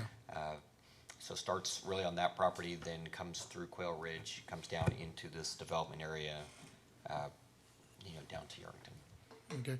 Anything from the park downtown, does that feed down that way down? I was just wondering, because I'm looking at I'm thinking of the way it flows. So it No, doesn't, that's taken up in the I-35. and not even the rolling lane anywhere from there No, to that creek? Okay, just making sure. All right, so I need to know. Thank you, Scott. You bet. Councilmember Florescale. Thank you. Could we, at a later date, extend that TERS to the 150 all the way back to the 21? Because I think it's kind of in that area. So what you're asking was part of an original plan that basically took a huge swath of East Kyle and put it into a TERS because there are so many different developments just like this that are about ready to come out of the ground.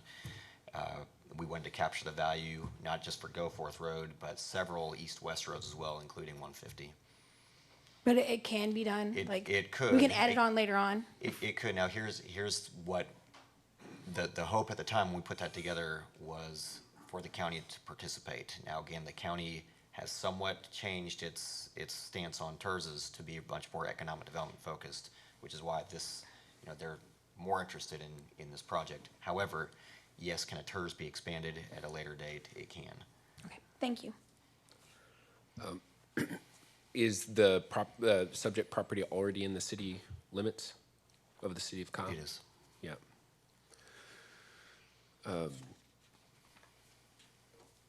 Okay. If we try to expand the TERS later, in order to continue with county participation, they'll have to ratify that in their ILA. They won't immediately be joining if we expand as well, right? It would be helpful to get the county on board very quickly on this, and again, to talk about the expanded boundary, especially Limestone Creek, but County Road 158, which the county is very interested in, since most of that is in the county. 150, even Gristmill, some of the roads further north. So there are a lot of roads and other infrastructure like drainage. The county's been very interested in the Quail Ridge subdivision for many years because of the drainage issues. So a lot of issues could be solved with a large joint city-county TERS that, again, just because of the pace of this, we broke it out and moved it forward ahead, but that was the plan to bring everything together to the county.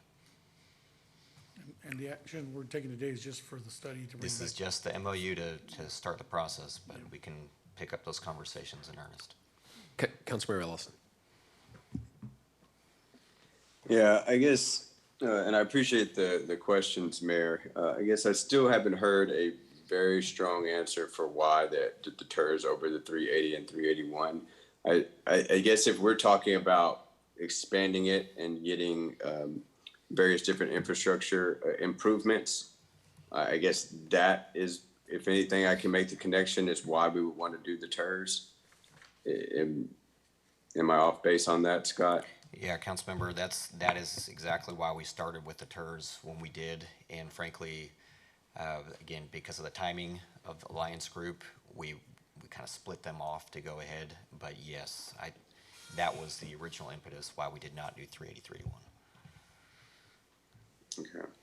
Because for me, I'm kind of in agreement with at least the questioning by the mayor on this particular project, that this meets everything that I feel we've not only done in the past, but the expectation of a 380 agreement at the very least, if not the county participation with the 381. It's the infrastructure, the improvements that are key to me.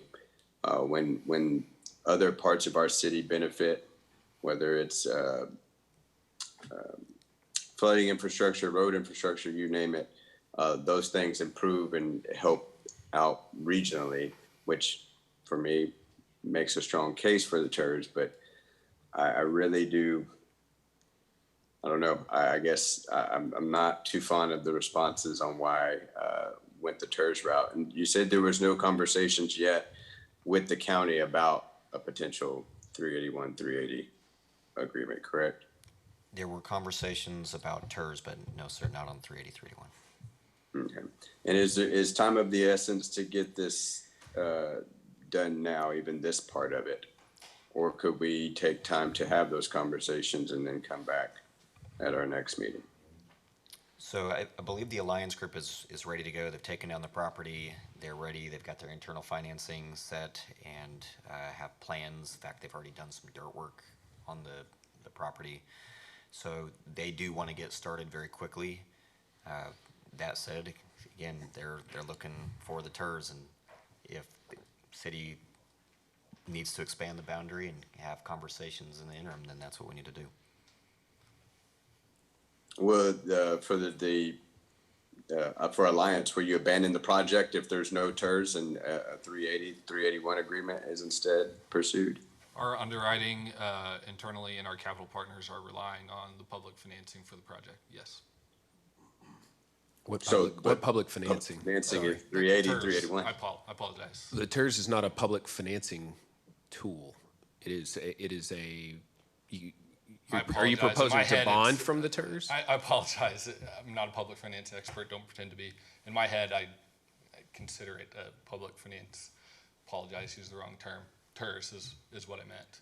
We're not planning to bond. We wanted to keep this simple, move forward.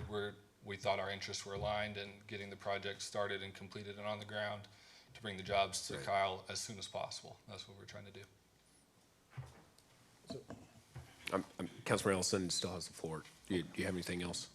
Yeah, I guess I'll give it the floor here, but that's the point of a 380 agreement is to promote services and economic development. So I guess that's what I was trying to understand from the developer, if it is truly the incentive in helping public financing, or if it's specifically the TERS that you all need. And I don't know, maybe we can get a better answer on that, but I don't know.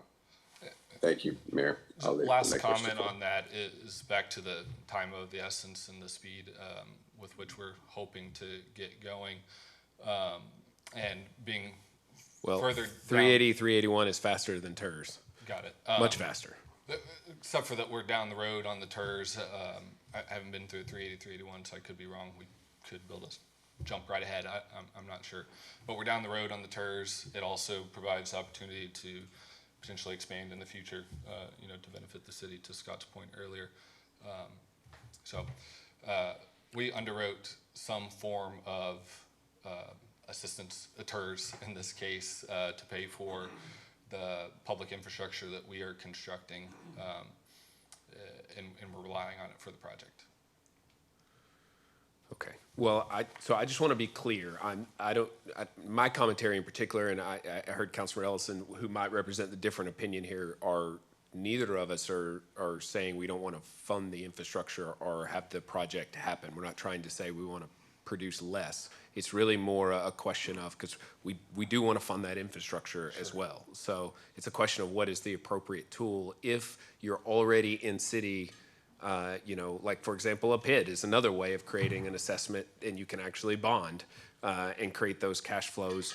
A 380, 381 is a quick vote of council, and it authorizes you to have reimbursements back on the taxes that are assessed, which is the same cash flows, except that it's just simpler and easier.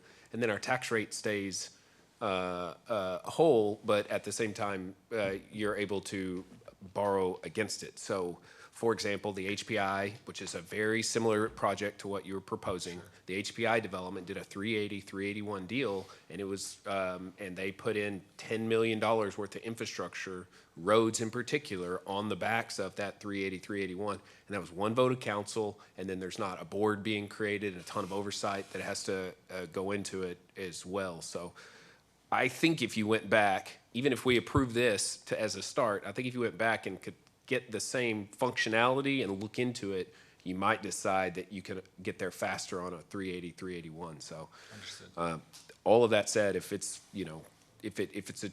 comes down to the council saying, well, it doesn't matter, we have this idea in our head that this is the appropriate path to take, I'm not going to try to stand in the way, but I'm just trying to be the voice of reason, because the math on this, it doesn't make sense to me as to why we would want to create that TERS unless there was an expansion, in which case, why isn't the city Siri, in which case the city should create the TERS for the size that it wants to create it, just like we did in TERS number 2. We created the boundary. We looked at what we wanted to incorporate and how we wanted to fund particular improvements, and made those decisions. TERS number 1, same thing, went over multiple developments, multiple owners, and it was all part of a project in order to fund the infrastructure. In this case, it's just a little bit different. So there are different models, but I've said my piece on it. I'm not trying to stop this, and I hope that's not the perception. I'm just straight up trying to talk the math on it. Understood. Appreciate that. Anyway, is there other discussion? Pervez, I called you out and you didn't even come forward, but if I feel like you might have something you want to say on all this.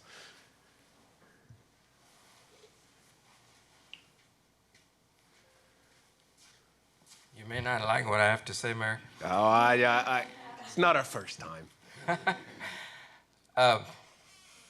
Both 380 and TERS are economic development instruments. Mhm. It's up to the council which one fits better. So you're absolutely right. In the case of HPI, we did a 380. I am not aware if county did a I'm not 381. either. You're right. But it's working fine. The developer is getting reimbursed over time from their property tax revenues that they pay and their tenants pay, or their future property owners within the boundary of that 380 agreement. So that works. We have a PID policy.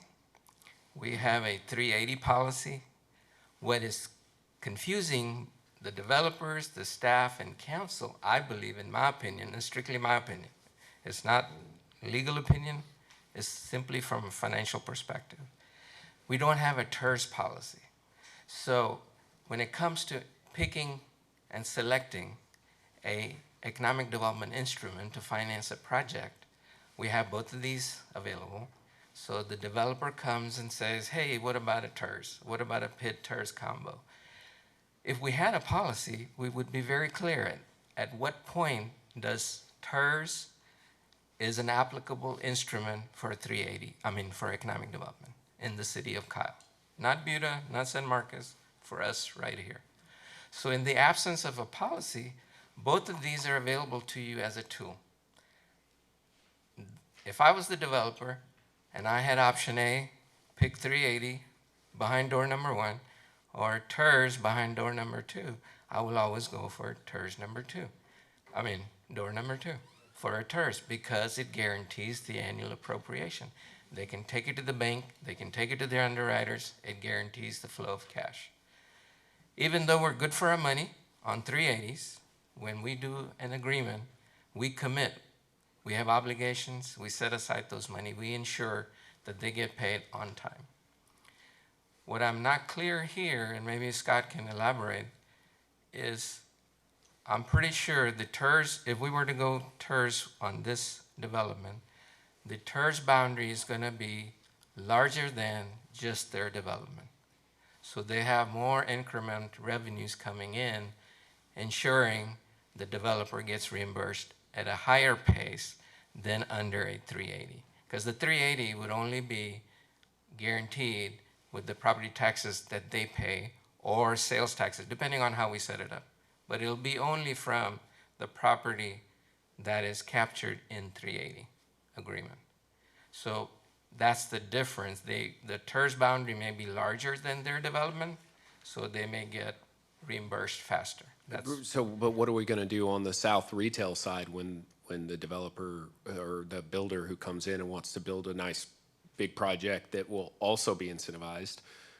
If the TERS is already established, funded, using the retail side as well as the industrial side to pay for these improvements, then when the retail component is ready to come forward for a project and their big ask, are we going to not be able to provide them as much because we've already established the incentive for the industrial development to occur? That would have to be set forth upfront in the development agreement with the developer. They would have to agree that if there was a future developer that would share into the same TERS tax increment, that it would have to be allocated based on the proportionate share of their investment. It would be unfair, and you have a very good point. It would be unfair that they came in first and they got the dibs on all of the TERS revenue, and the second developer is left holding the bag. So it would have to be set up upfront such a manner that any future developer within the TERS boundary would have to share in based on their allocated share of investment in the public infrastructure.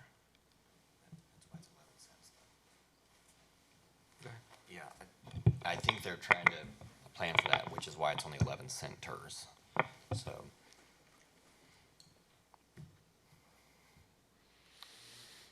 Well, I think a TERS policy sounds great. There's still questions, and someone's going to have to answer them in that policy. And if you want to try to create some kind of rule on this to tell the council which path that we should choose, I don't know how you're going to come up with that metric. I really don't, because we've been sitting around these exact same questions. TERS versus 380, this is about the 5th time you and I have had the discussion of which is better, which is why I thought, your comments aren't lost on me. I don't know what's appropriate, but what I'm nervous about is doing something to incentivize even more spec industrial in such a way that the retail component to the south or other projects get because that's what happened with HPI. Multiple times there were deals that we wanted to put into place, but we'd already given the industrial developer all of the proceeds that we would otherwise collect. And in this case, I would much rather focus I understand the proceeds going towards the road improvements, but I would want to hold back as much as we could on the larger retail piece to make sure that we can land that, because their ask almost certainly will be bigger.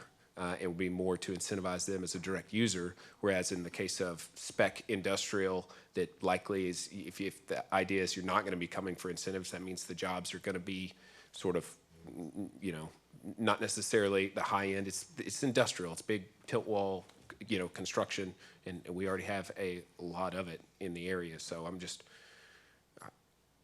those are my comments. I want to see the project come forward, but and the roads built. But it seems like a 380 would be a more straightforward way to accomplish that, and then we would know that whatever we were going to do on the retail side, we would be able to accomplish that as well, without having the industrial siphon off any of our incentivizing ability.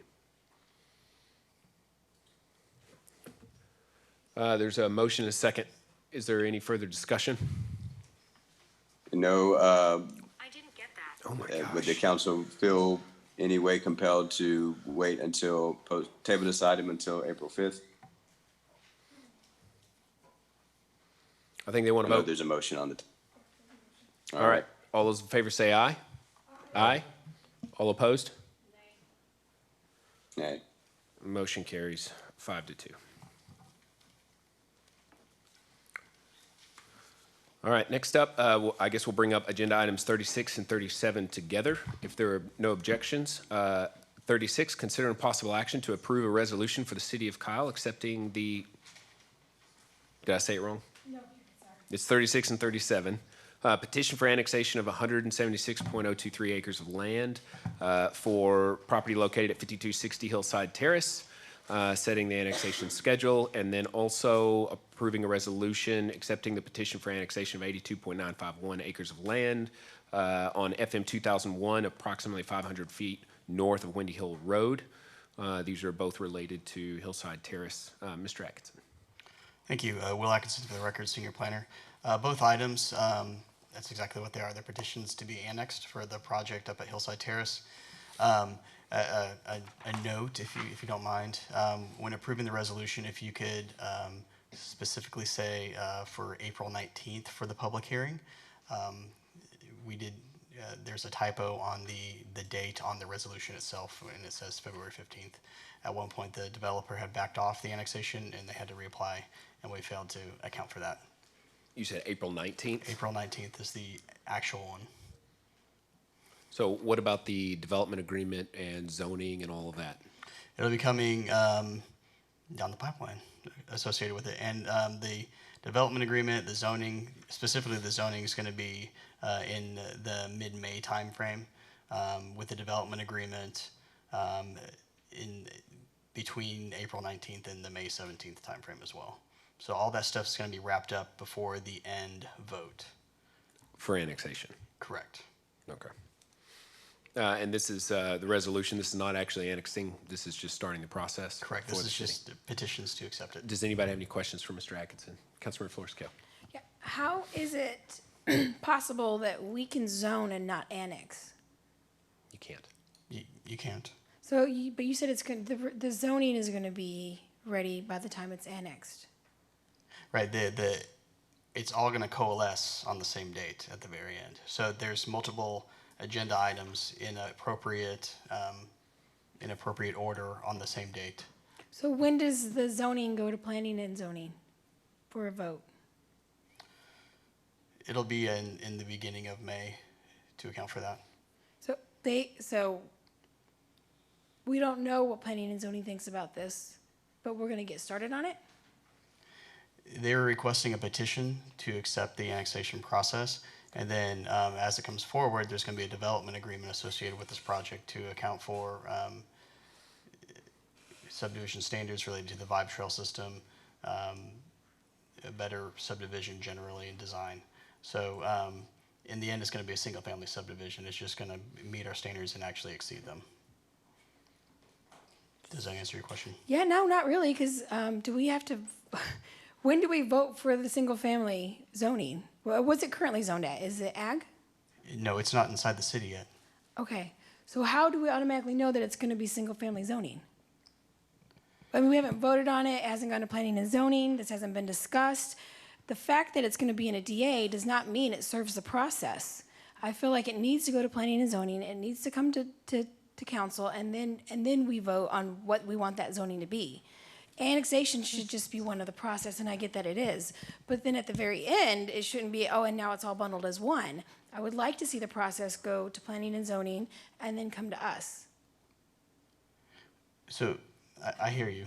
As part of the flexibility, whenever there's a project coming in that's in the ETJ, one of the incentives that we put together, one of the flexibilities that we have from a design standpoint is that we're able to negotiate with them to have a better project.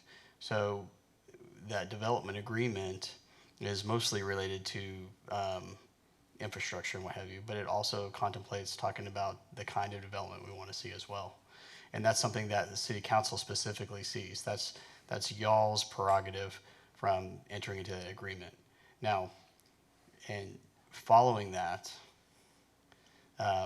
as part of that, from the zoning side of things, the Planning and Zoning Commission is going to see it from a base zoning district that comes through. And so most of the focus on the development agreement is going to be based on infrastructure related items. But Will, just to ask the question, are you going to run a zoning process at the same time as the development, as the annexation process goes, so that they'll be zoned on the same night that it's annexed? Is that? Yes, that's the intent. So what will happen is the proposed resolution, if you approve it, starts the annexation process, but then the developer's going to apply for zoning, and that will go through the process. It'll go to P&Z and come to council for consideration after P&Z makes a recommendation. And typically what you try to do is you can time the annexation the annexation is approved and then the zoning is approved after that. But the zoning process starts prior to it coming into the city limits, but it still goes to P&Z. If that's the question that you're asking, it will still go through that process and go to P&Z. What happens if we don't give them the zoning that they want? And they're already annexed in? That's gonna be probably part of what gets negotiated with the development agreement, how those processes work, because the developer typically does not want to be annexed without knowing what their zoning is gonna be. So that'll be part of the discussions related to the development agreement. The development agreement you can expect will address the timing of events. So let me ask you this. In the event we say, yes, we'll gladly annex you in, and then we say, but we don't agree with that zoning. Yeah, that What won't does happen. that look like? Yeah, what happens? Then No, that won't happen because annexation is voluntary. The state law has changed. It's literally the Blanco River Ranch that we just went through, followed the process. R11 zoning, went to planning and zoning, was approved, is brought forward here. Annexation, creation, it's all getting set up because the developer does not have to be annexed and receive zoning. They have entitlements by right because of the state law passed 3 or 4 years ago. So they don't have to. That's what they offer us, and what we're offering them is zoning and other forms of special districts to put it all together to make it work. So we're starting the annexation process, we start the zoning process, and we're negotiating the developer agreement all along the way. And if at any point we don't vote for any of those things, the deal's dead. So it's that simple. We won't have annexation, but there also won't be any zoning applied because there's no annexation. So there's just two different paths. If you're saying that you want them to do straight zoning, then what you're telling them is that they have to be annexed in before there is zoning, and they have to do that voluntarily, and they never would do that because they give up all of their leverage. So it's across the board. Outside in the ETJ, the developers have power over the city because of annexation. So we bargain for annexation and put these processes in place to try to get everybody on the same page about what we're trying to produce. And, the Planning and Zoning Commission could vote it up or down, won't really matter. It's a recommendation. It's whether or not we approve the zoning. So if this body says we don't approve of this particular zoning, we should not be sending them down this path. But there's no way for them to get that answer without going down that path or having discussions in exec. That's the risk that they take. And the risk we take is we're wasting staff time and our own time working on these deals, and then we just don't approve them in the end. So. And Councilmember, there are 2 readings required for annexation and zoning ordinances, and so you'll have first reading of a zoning ordinance and first reading of an annexation ordinance, and the developer will know then whether you intend to approve the zoning, since you typically approve, if you approve zoning on first reading, it's fairly safe to say that it would be approved on second reading. There's no guarantees, but it gives some assurance there. I mean, I guess I'm just uncomfortable making a vote on something that I have no idea what it's going to look like or what it's going to be. It's not annexed in. And I know a lot of people think, or a lot of staff and some council think that annexation is great. But for me, I'm like, that's more responsibility on the city. So I'm okay if it doesn't get annexed in. So I guess I'm just confused by the process, because I just want to make sure we don't get to a point where we're like, yeah, we're going to, we'll annex them in, and then they're all going to be zoned, and then they're going to get it. And I'm be like, this is not what I thought it was. I would never approve all this apartments or whatever it is that it's going to be. And so for me to have to vote on moving forward without any information is really tough for me. Especially 2 plots of land. One is 89, right? 89 acres. And is the other one 120? That's a lot. 176. That's a lot of responsibility for the city to assume when we can't even we're struggling to keep up with the infrastructure we currently have. The alternative is what you're not considering. The alternative is they stay outside of the city by right and develop by right without us having any control. So you're talking about responsibility. We have no control over what they do. This is the process we go through in order to gain control, increase development, and generate revenue for the city to pay for infrastructure. This is the process that we go through. If you don't want to go through this process, we have no control. We'll get no money, no tax revenue, and they will develop anyway. So then if they develop in the county, who's then responsible for the water and then the fire department not the fire department, Well, police Hillside department? Terrace is going to be able to achieve water and wastewater without the city of Kyle's involvement. It's the same as the deal from across the street, I the guess $3 I'm just million looking at it from a deal that we gave. responsibility type. Like, okay, who's going to develop the roads then, and who's going to maintain those roads, and then who's going to service those areas? So that's why for me it's not a big If we don't question. do it, then all that extra traffic, all that extra congestion that comes into the city of Kyle, down Windy Hill Road, there's no money that those folks are generating to pay for city infrastructure projects. We literally just had a conversation number be lessened? Hang on, I'm trying to explain. We literally just had a conversation about a $3 million infrastructure investment that the city is going to be able to make to improve roads on the east side on the backs of an out-of-city development that could have developed out of the city, but instead we were able to achieve a return on the project, even though I guess we weren't able to achieve full annexation because of how far out it was. But we still received that money in order to go. So that's the cycle. You're either engaged in it and trying to generate those revenues and solve the problems, or you've got your head in the sand and you're going to allow for them to go and not have to consider what you have to say in that process. Those are the paths. I'm always going to be on the path of trying to negotiate the best deal for the city, and that's what this process is. If you tell them, if you vote no and won't even allow for them to voluntarily annex, you're sending a very clear message to the development community to go around you. That is the absolute bottom line of what that message Well, in signifies. all honesty, if you develop outside of the city, the requirements are a little bit stricter, and you can't have 25 homes on 1 acre. So there would be less homes technically, and I'm not trying to fight against that. What I'm saying is it worth it to include all this annexation when we can't keep up with our current infrastructure? Like, what is the rush? Why can't, I guess that's my only question. Just making sure of that and making sure I'm really uncomfortable with the fact that essentially right now, we're gonna vote on zoning and annexation and then a DA. Otherwise, we all wouldn't be sitting here. I know it doesn't feel like it. We don't have a DA in front of us to read, but if we say yes to this, that is essentially what we're saying yes to, is a DA, is annexation, is zoning. What we're saying is that we're going to move the process along so that we can take the entire project into consideration at once. This project has something like over $4 million of city tribute that's being proposed. That's $4 million towards Windy Hill upgrades that you won't get without it. So this process does not approve them. Allowing for them to start the annexation process is what allows for us to engage in agreements with them to bring back for us to consider. If we don't do this, we can't even look at the agreements because we're telling them that we're not interested in even having a conversation about it. So it's items 36 and 37. I'd like to make a motion to approve. Second. Motion by the mayor, seconded by Councilmember Bradshaw. Is there any discussion on the motion? All those in favor say aye. Oh, sorry, Councilmember Ellison. I just wanted to make a quick comment. I appreciate discussion and the dialogue on this. I will say, because we hear this all the time, what is the rush? Why approve these things? This city has not initiated this process. This is a land developer and landowner coming to the city to request being annexed in.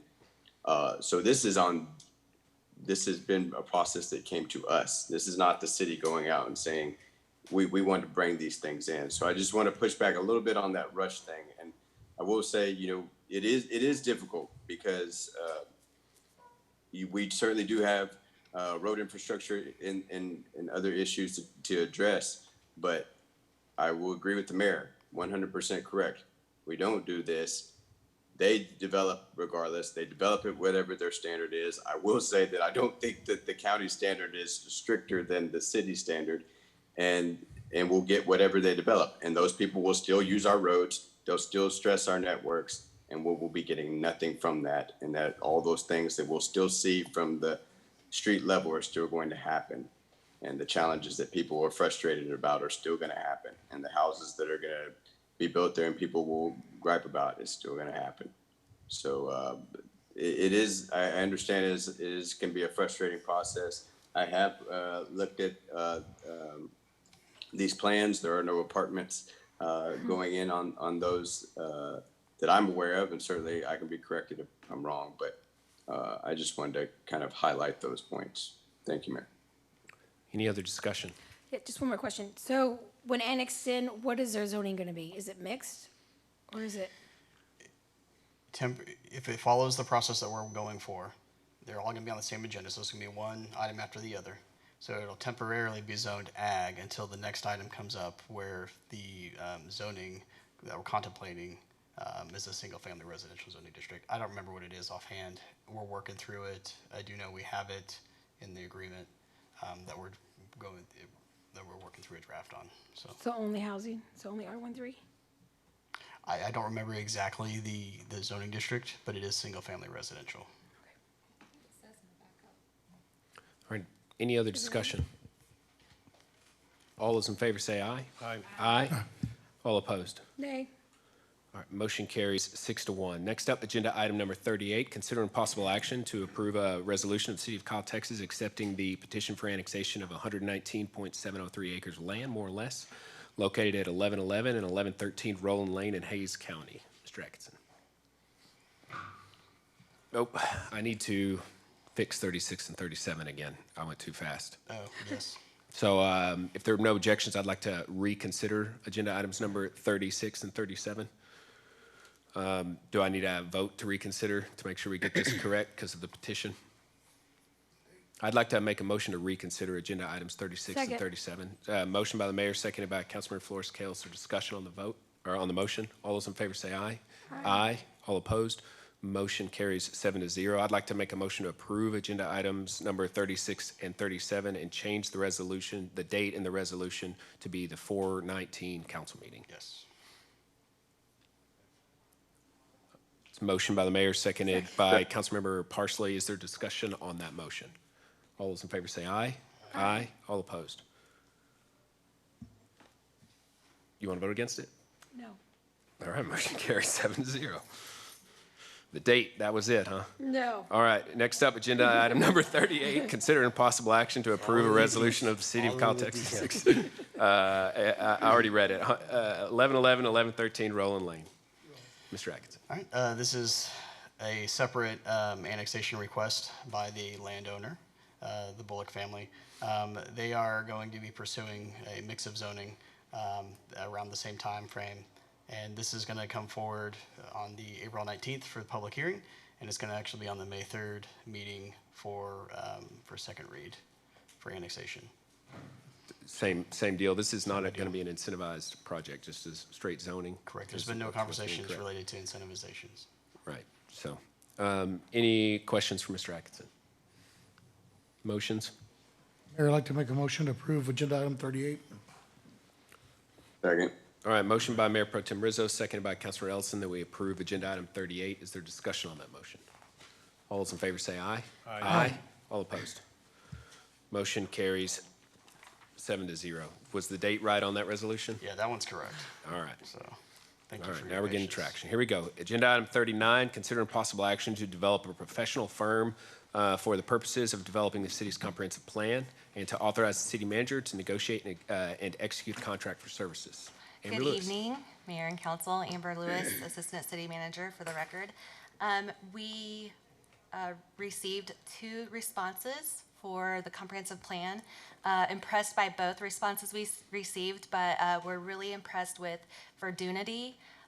Kevin Shepard, he's the Principal Project Manager, is on the phone tonight. He can answer any questions y'all might have, but what struck out most for us about their proposal was they do a land use fiscal analysis, and they take that assessment, and then they look at our codes and they tell us whether we're right, kind of to your point earlier. So so that way you're making good decisions about infrastructure and codes and zoning in the city. And then the other thing was we felt like they had a better, more comprehensive stakeholder and citizen engagement piece. And so that's why we liked them. All right. Any questions or comments? Councilmember Tobias. Yeah, I kind of looked over the backup material, and I like that they have specific people that are going to work with communications and deliverance design and facility infrastructure. It's just like code, and then the parks, open spaces, and looks like it's a pretty well-rounded team. So with that, I'd like to make a motion to approve. Second. Motion by Councilmember Tobias, seconded by Councilmember Flores Kale, that we approve agenda item number 39. Is there discussion on that motion? Mayor, Mayor Pro Tem. definitely, Amber. The one part I did like is the engagement, the community engagement, and that's probably going to be key for me, and I'm looking forward to seeing what that looks like. So thank you for really emphasizing that. Anyone else? I will say that they won my heart with the endorsement by Charles Marone. Right? He is one of my heroes. So a lot of what we do in these agreements is built around his development principles. So he won me over there. They won me over there. Is there any other discussion? And looking at the land use, it looks like Ms. Castillo has the most hours. So she's there. Looks like they're really dedicated into that, especially with the conversations we've been having all night. And maybe we can get some real valid input. Right. Did you have something? Councilmember Flores Kale. I did my due diligence in the legal background, of course. They're great. They're good at the comptroller, good at SOS. I read the reviews, they're amazing. I was trying to like find something, I was like, no, but they seem to be really, really good. They're great with the residents I read, and so I'm really, really excited to get started on this. We are too. It's going to be fun. I'd love to get an idea of what that bid is going to be. Yeah. Well, so Have there been tonight, discussions? I know, there have maybe an not. exec, but that's the next thing is you're going to bring back Right, a the next- contract. Hey, with their cost. Mayor and Council, I don't know if can you guys hear me? This is Kevin. Hey, Kevin. Yes, we can. Go ahead. Hey, good evening, Mayor, Council. This is Kevin Shepard with Redunity. I stuck on this long, so I figured I would go ahead and chime in and say a couple things real quick. We submitted for this, I think it was 2 years ago. And I think we came in number 2 that time around, and Amber asked me to take a look at the video from that conversation that y'all had back then. And I would just offer, I appreciate the discussion you had back then, because cities don't always have to do a comprehensive plan. Sometimes you can do too many of them, and then you end up with conflicting visions and plans, and things are all over the place. So I do look forward to working with you guys. Mayor, it's good to hear you talk about strong towns, because we live, eat, breathe that stuff with everything that we do. So I will say another thing that will come out of our process, just hearing you guys talk about the TERS and the PID and the how to finance these projects. The one angle I'm going to bring to this is, as we go through the process, is how are you going to pay for things on the back end? So not just how do you finance the upfront construction of the infrastructure, but how is the city going to generate the revenue so that you can maintain and ultimately replace all of this infrastructure that's going in by developers. So we look forward to working with you all. We look forward to working with your staff, and we're excited about digging in there in Kyle. Kevin, are y'all potentially going to do an analysis like Strong Towns has done? I don't think it was Strong Towns who did it, but it was one of their what's the name of that group that basically they take every plot of land and they determine its long-term cash flows relative to the expenses and graphs it all? That's it. That's exactly what we do. So you're probably thinking about Urban 3. That's it. That's it. The value per acre that they do. So yeah, we do the value per acre at the parcel level, and then we'll also, depending on how much data and information you have, we'll also get into the service cost side and look at what some people call the red-green maps or the profit and loss maps, and see how different parcels and patterns perform. Heck yeah. So yeah, we'll dig in as much as you guys want us to. Same thing on engagement. Well, I do care about the engagement. I know others care about it a great deal. I care also very much about the product and whether it provides actual value to the city. So that's what I'll be looking for, is assurances. But I think your mentality is clearly in the right frame of mind. So I'm glad to hear it. Yes, sir. Any other comments? Kevin, any chance we can get that price we got 2 years ago? I don't remember what that price was, but what we always do is try to come in with a range of, because just based on what you guys want with engagement, we'll come up with that range and kind of work with staff and you guys to dial it in to what makes sense. Appreciate it, Kevin. Thank you. All right. Anyone else? All those in favor say aye. Aye. Aye. All opposed? Motion carries 7-0. Thank you, Amber. Thank you. All right, next up, agenda item number 40, consider possible action to approve a resolution of City Council of Kyle, Texas, authorizing the award of service providers for the Texas Hazard Mitigation Assistance Program funded through the Texas Division of Emergency Management and the Water Development Board. Mr. Mayor, Council, for the record, James Earp, Assistant City Manager. This item and the item following it are both related. The nuance that's the difference between the two items is This one is awarding for the management company, which will be the one that will be doing the grant writing and then managing the grant if we receive it. All right, well, if there are no objections, I'm going to bring 41 up as well. That's considering possible action to approve a resolution authorizing the award of engineering services to the same project. So That's go ahead. correct. So the second one being the engineer that needs to partner with the grant writer to help set scope and then ultimately do the design work that needs to be done if we get the grant that we're after. So this is a hazard mitigation grant. It's a relatively large pool of money.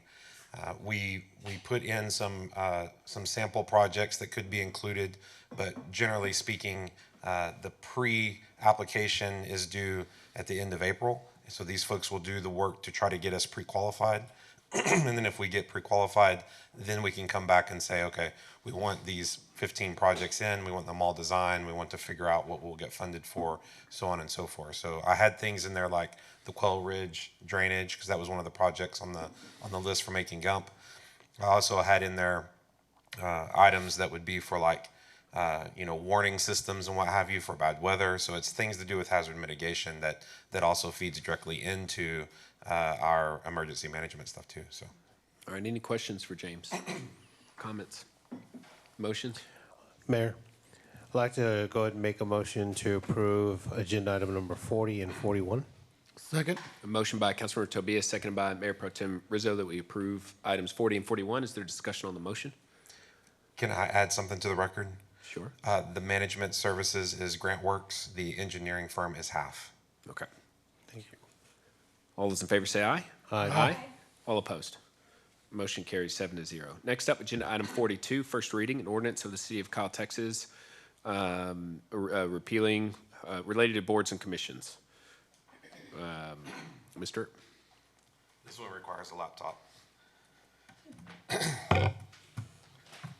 So what I have before you is effectively the draft ordinance, and I emphasize draft. I know it's listed as first reading, but we can take as many readings as we actually need to get this right. There is a lot of cutting and slicing and dicing that needs to happen in the code in order to make the boards and commissions come into line with the one vision that was presented by council for the application process. That's what this attempts to do.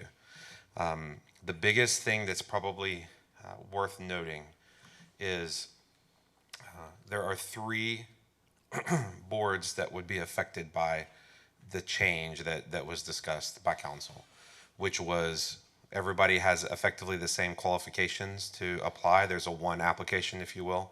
You get to pick the different things that you might be interested in. We do it all at one time of the year. And the open call, all that.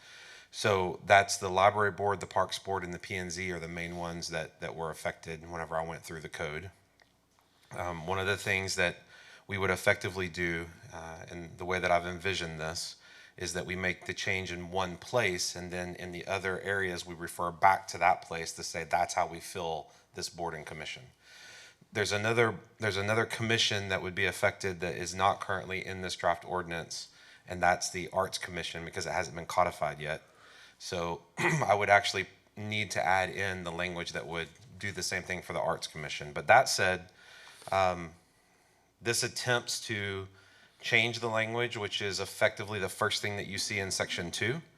So that establishes where the application period is and when the council will take action before September 30. The other thing that's a significant change, if you will, is currently the requirements for being eligible to serve on the boards is 1 year of consecutive living inside the jurisdiction for 1 year. However, by the Planning and Zoning Commission is only 6 months. So I elected, because the state law I think sets the planning and zoning one at 6 months, so I elected to change the boards down to 6 months so they match. So that way you'd have the same qualification across the board. No pun intended. Then the rest of them are just effectively stripping out how vacancies are done and then how the appointments will be redone and making the references back up. And then the one nuance about the Arts Commission is it's going to kind of buck the trend of trying to make all of the requirements equivalent, because whenever this was adopted, we specifically put in language that says qualifications for appointment. This is the one that's going to require that 4 voting members be required to demonstrate knowledge and passion in one of the following areas in professional fields: literature, visual arts, graphic arts, plastic arts, decorative arts, so on and so forth. 2 will be appointed as citizen community representatives, and 1 will be appointed from the business community. So that doesn't align up with the one application, one set of standards for everybody. I mean, we could probably work these specific questions into the application, but it would only apply for the Arts Commission, folks. But I just needed to point that out and kind of figure out how y'all want to handle it so I can make the final changes to the application that we're trying to get done, and then get that into the system so the system will have the right application. So what would that look like, James, moving forward? Because, the Art Commission was set up in a way to bring people that are passionate about the arts. How do we incorporate that into the application that we're currently looking at? I mean, the only thing I could think of, well, I guess there's probably 2 options. Option number 1 is you catch it in the narrative form or anything else that you ask for, right? Option number 2 is you would have a section only if you're interested in the Arts Commission, would you answer this set of questions? Like, do you meet one of these categories? That's the only thing I can think of, but that would be on everybody's application, right? So if I'm interested in P&Z and library and not arts, that section for Arts Commission would still have to be on there in order to be able to put them into categories. So that's but only if you're interested in the Arts Commission, will you fill that out, correct? That's the only way I can think of to do it. Yeah. It's just to say, don't fill in this unless if you're interested in the Arts Commission, click, then you need to answer this set of questions. I kind of like that idea, but whatever council wants to say. Councilor Morales. Mayor.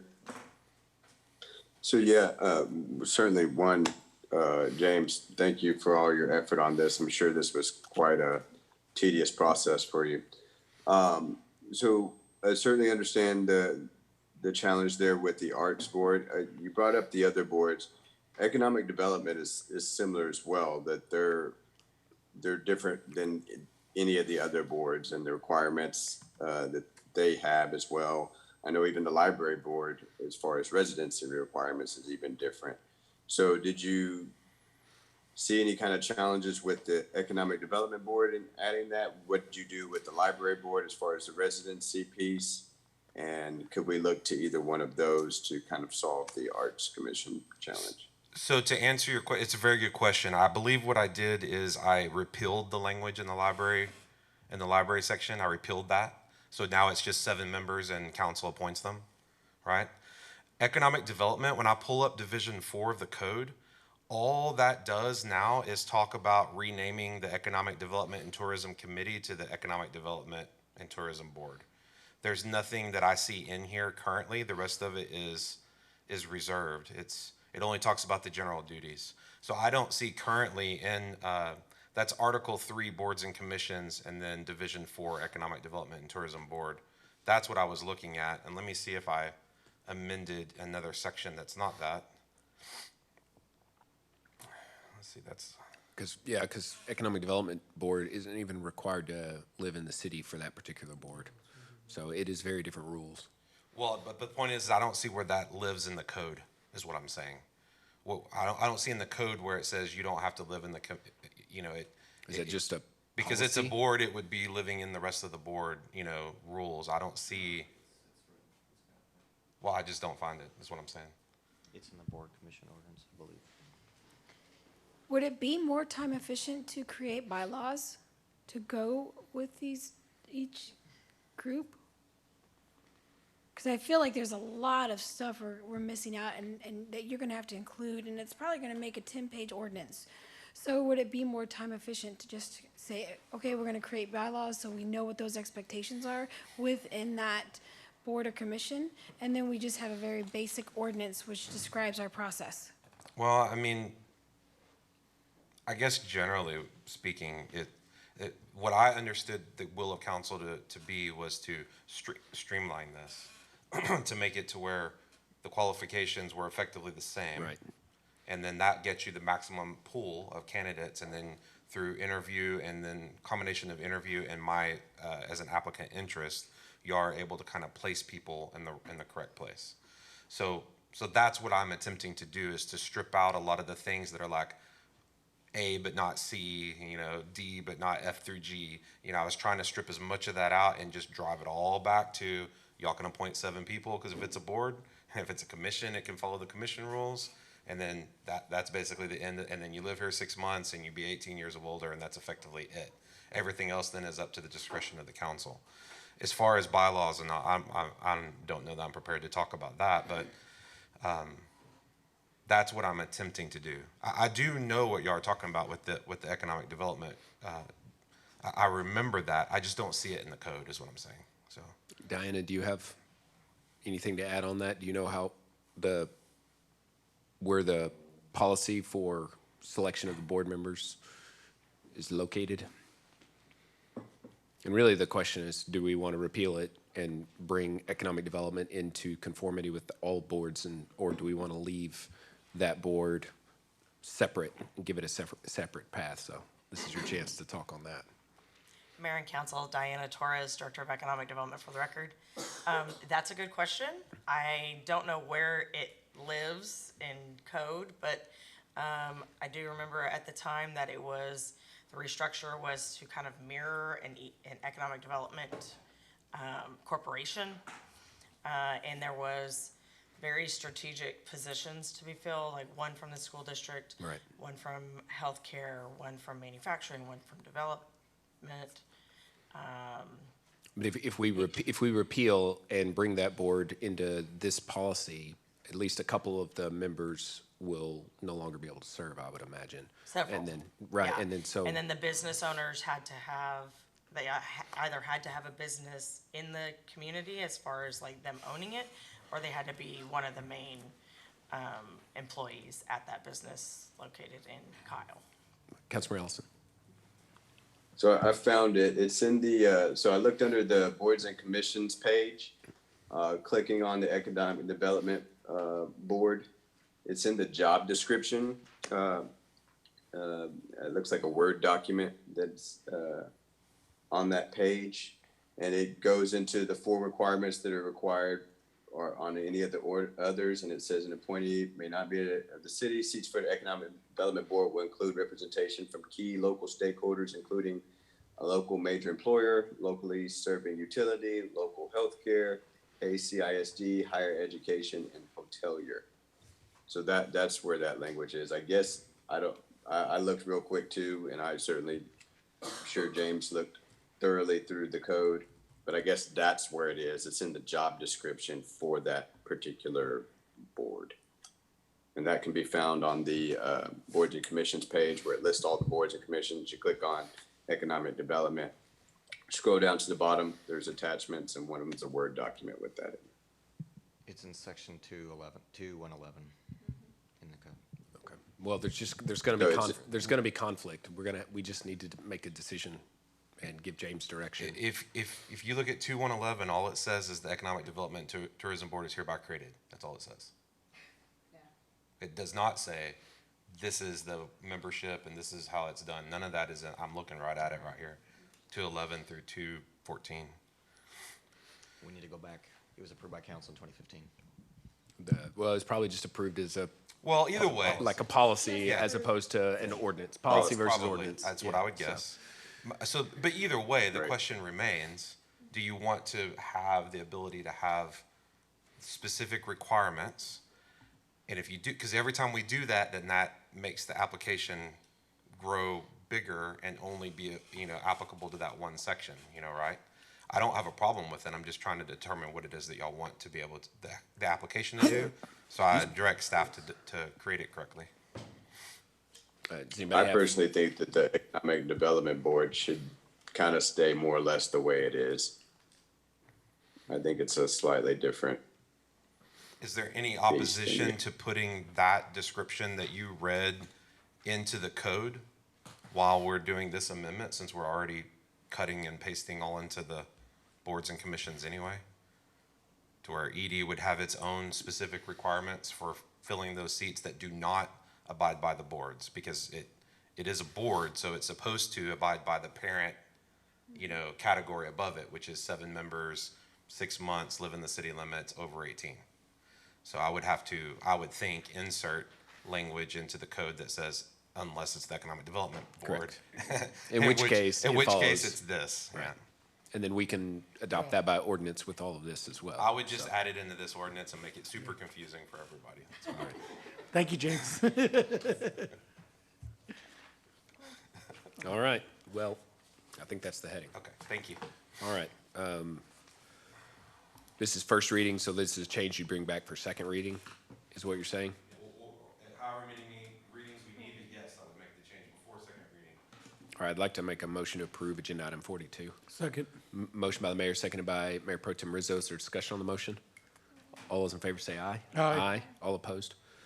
Motion carries 7-0. Is there objection to this being finally passed? I will object. All right, next up, agenda item number 43, consider impossible action to waive City of Kyle purchasing requirements requiring 3 competitive quotes and authorize the city manager to execute a contract in the amount of $28,500 for grant writing services for the RAISE grant for the Kyle Vibe project to Carl Kalbacher.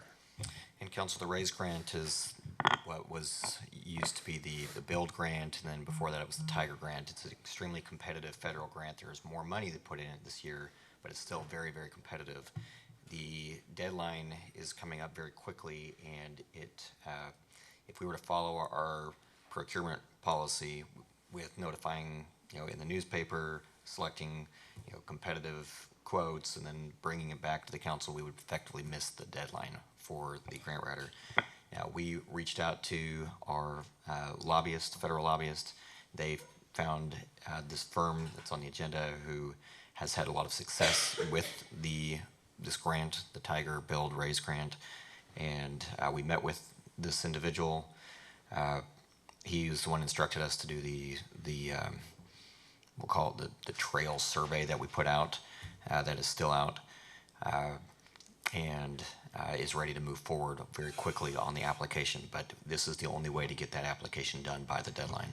So it's one of our attempts to find a way to construct the vibe using outside money, but we do need to forego the notification process in the newspaper to do it. Any questions or comments? Is that legal? Are we okay if we don't do that? It's just the city's Okay. procurement policy, so council can waive it. Okay, in that case, I'd like to go ahead and make a motion to approve agenda item number 43. Second. Motion by Councilmember Flores Kale, seconded by Councilmember Tobias, that we approve agenda item number 43. Is there discussion on the motion? All those in favor say aye. Aye. All opposed? Motion carries 7-0. You did not need direction on that one, did you? As far as the procurement, that was good? Like a waive, you don't need us to waive any, okay. Agenda item number 44, there's a component that we'll need to do executive session first, but if there are no objections, I don't think there's anyone here specifically for that item. I would like to move on to the council items, and that way, because we still have exec, and we could go into exec afterwards. All right, next up, agenda item number 45, discussion and possible direction regarding how to proceed with the replacement of special events manager to include discussion of hiring a special event consultant or manager for city-sponsored events. Councilmember Flores Kale. Thank you. So, council received an email in response to an employee staff that left. And they were talking about how they're gonna fill that vacancy. And I thought, I think it was supposed to be like a temp, or it was gonna be contracted out, and I didn't like that idea, and I was really curious to see what council thought as far as hiring somebody, and if it doesn't need to be a full-time person, maybe a full-time, part-time person, or maybe adding to their job description. I know economic development, that board does economic development and tourism, so can we take the tourism away and apply it to a new position that's gonna be, hopefully that we hire? So I just wanted to get your thoughts and your ideas as to how we should proceed with hiring the next employee for the special events manager. You're saying the staff's current direction is to hire it, contract, case by case, hiring people to do? That was Samantha sent the email, I believe, or Drew? Oh, Oh, my goodness. that was a good recovery. That was a solid 8. Dang. Golly. Uh, Take a second. There's a time when I fell into the fire Oh, my thing, gosh. and the fire alarm went off. Mayor, Council, Jerry Hendricks, City Manager for Someone the who's been here a while. Yeah, lots of stories. So when the former special events manager left, it kind of created some opportunities, some issues, and some things that we had to think about. And our strategy was to move forward and hire a seasonal to come in and help us with pie in the sky, because there's a lot of legwork on that, and we wanted to have somebody that could just come in and help us take care of that while we evaluated what we wanted to do with the permanent full-time position. Did we want to look at the job description, look at where that position answers to, look at the responsibilities, and be able to take our time and make sure that we get that right moving forward, because these destination and big events are important to our branding and our gold standard moving forward for those. But we didn't want to lose the opportunity to make pie in the sky happen either. So that was our goal behind hiring a seasonal individual to come in and help us with that. Okay, I guess that was my concern, is if we're gonna take the time to find a seasonal employee, I would like to see that time spent on hiring somebody permanent. Because I think when we have big, and correct me if I'm wrong, I don't know, Mariana, do you guys do a lot of the work for Pie in the Sky? Because I do know that the special events manager did, but to my recollection, Parks and Rec was also really involved in it. So my question is, can we really make do or maybe hire somebody underneath Mariana for the special event? That's actually one of the options that we're going to consider, is moving that permanent full-time position into Parks. Now, Parks does have their events person, but those are more the community events, the 4th of July, the Christmas, the Easter, Halloween. Those are more community events, and that's what that position has been focusing on. The special events manager does the destination regional events like Pie in the Sky and the future Textravaganza that'll happen next spring. So I know 25 days of Christmas is literally 25 days just of the event. Sure. And it's prior and it's after. And I feel like our parks does a really great job. So I don't even know, I may be trying to throw Mariana under the bus by trying to suggest that they help. I don't know how she feels, but. Yeah, so Pie in the Sky has always been all hands on deck. Every department in the city, every individual is involved in helping make that happen. And Parks is a very big part of that. So is Public Works. So is Communications. Police. So I guess my question is, do we take time to hire a seasonal person, or do we task a current staff until we can get somebody in there on a more permanent level? Well, we have the salary savings from the events manager that we're not paying right now, that could put towards somebody that is familiar with doing events. Parks also has coming up the 4th of July, which is huge and takes a lot of bandwidth from them. And then moving right out of that, they start getting ready for their fall events, particularly the Halloween is a huge event, and we're already working on the Christmas stuff.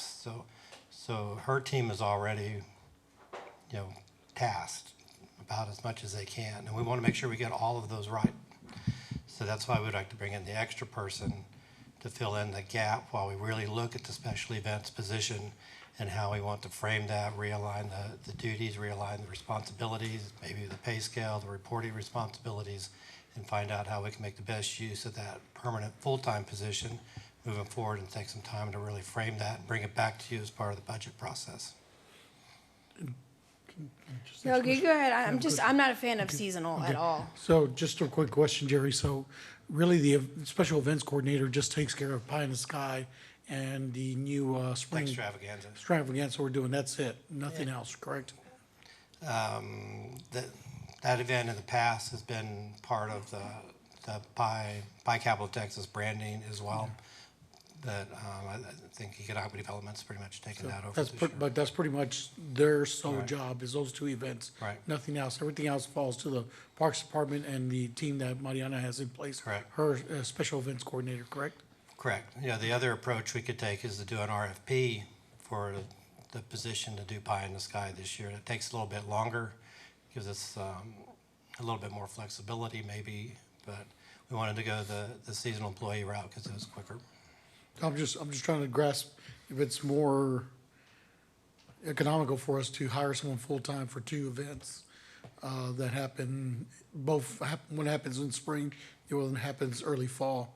For the rest of the year, what are they doing? They're planning for those events. Planning for those two events? Those events are year-round planning things. And that's what I need to know. So thank you. Thank you for the information. Well, I just would say I don't, if there's a strategic advantage to doing it seasonally or part-time that staff thinks that they can get better product, then that would be fine. But at the same time, it's budgeted. It's something that, because it's budgeted, if we can get a full-time person to do that. Right, I'm not trying to lose an events coordinator once Sarah left. I'd like to keep that position going too. Yeah, we're not going to lose that position. We just want to reevaluate it, make sure that when we do move forward with hiring somebody, we have a plan, we know exactly what we want, and we don't have to rush into hiring that person because we have an event coming up we need them to do. Right. I guess my fear is the opposite of rushing in, and it's kind of like our planning director, who we're still waiting on, and you're kind of like, well, we're waiting for the perfect person, and I don't want to see that either. So my whole thought is, if you're going to take the time to interview for the seasonal special events manager, then why not? I mean, how much? I guess I don't understand exactly what you guys staff needs to get together to build a with the seasonal employee. description? We're looking for somebody specifically to come in for a designated period of time and help us make Pie in the Sky happen. That's all we're looking for. For the full-time position, we want somebody that can not only do that, but bring the extravaganza in and whatever else we decide that position needs to do. But we want to take time to think about it. We have an opportunity to do that and make sure we get it right and get the right individual. Well, staff makes decisions on personnel. Council makes decisions on funding. So if staff is making the recommendation that that's the path that they want to go, then that's really, unless we're going to just start dictating very specifically how people are hired and to what degree. But it is an FTE, which is to Councilmember Flores Kale's point, it's all in the budget. It's set up that way. So if you're saying that the plan for fulfilling that you think is best is the plan that you're on, I don't have the expertise to tell you which way is right or wrong. We're not going to lose the FTE. We just want to make sure we get the best bang for the buck out of that FTE.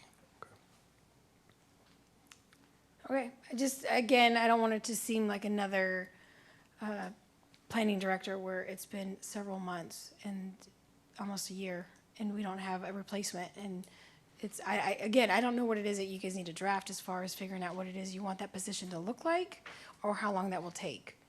But like Mayor Mitchell said, it's a staff and you guys can decide. I was just kind of hoping to get council's input on what they would like to see as far as the replacement, or maybe even a time frame to make sure that we're not in the same predicament this time next year. We won't be. Thank you, Jerry. All right, next up, agenda item number 46, discussion and possible direction on revision and amendment of the Code of Ordinances to establish that private roads will fall under the same fire apparatus lane rules as public roads within the city of Kyle. Councilmember Parsley. All right, bear with me to see if I'm doing this right. So I'm bringing this up because the residents from the peninsula are having a lot of issues with the parking in the tollway zones. So what we have right now is we have the fire lane, and then there is no parking allowed in any of the roads. Reason for that being is because the distance between, in the street is less than the minimum requirement, which is 24 feet. I believe we have 22. So basically, if a car is parked in there, a fire truck cannot go through. So when they are calling to get the vehicle towed, they don't know who to call, or they're getting bounced around who's going to tow the vehicle. You're saying on the private roads? Because they're a private road. Right. So I tried to I mentioned it to Scott and to Chief Barnett, and they said it's common practice to include the public and private roads into the ordinance for the towaway zones. I just would like to see if there is some sort of direction we can take that private roads are added to this. At least, I don't know if every private road, but this road in particular, so we can avoid this issue, because we have had an issue in the past. One of my neighbors had to call an ambulance, and they had to take different route in order to get to his house.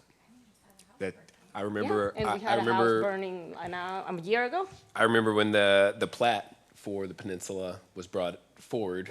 That those exact comments were brought up about fire trucks because of the configuration and because it was going to be a private road. So your example is very good. The example I have is behind the gas station in front of Evo, with the slice keys right there. There's that private road with all the, which I've been told they're going to fix it, but the trucks parked there even though it's listed as no parking.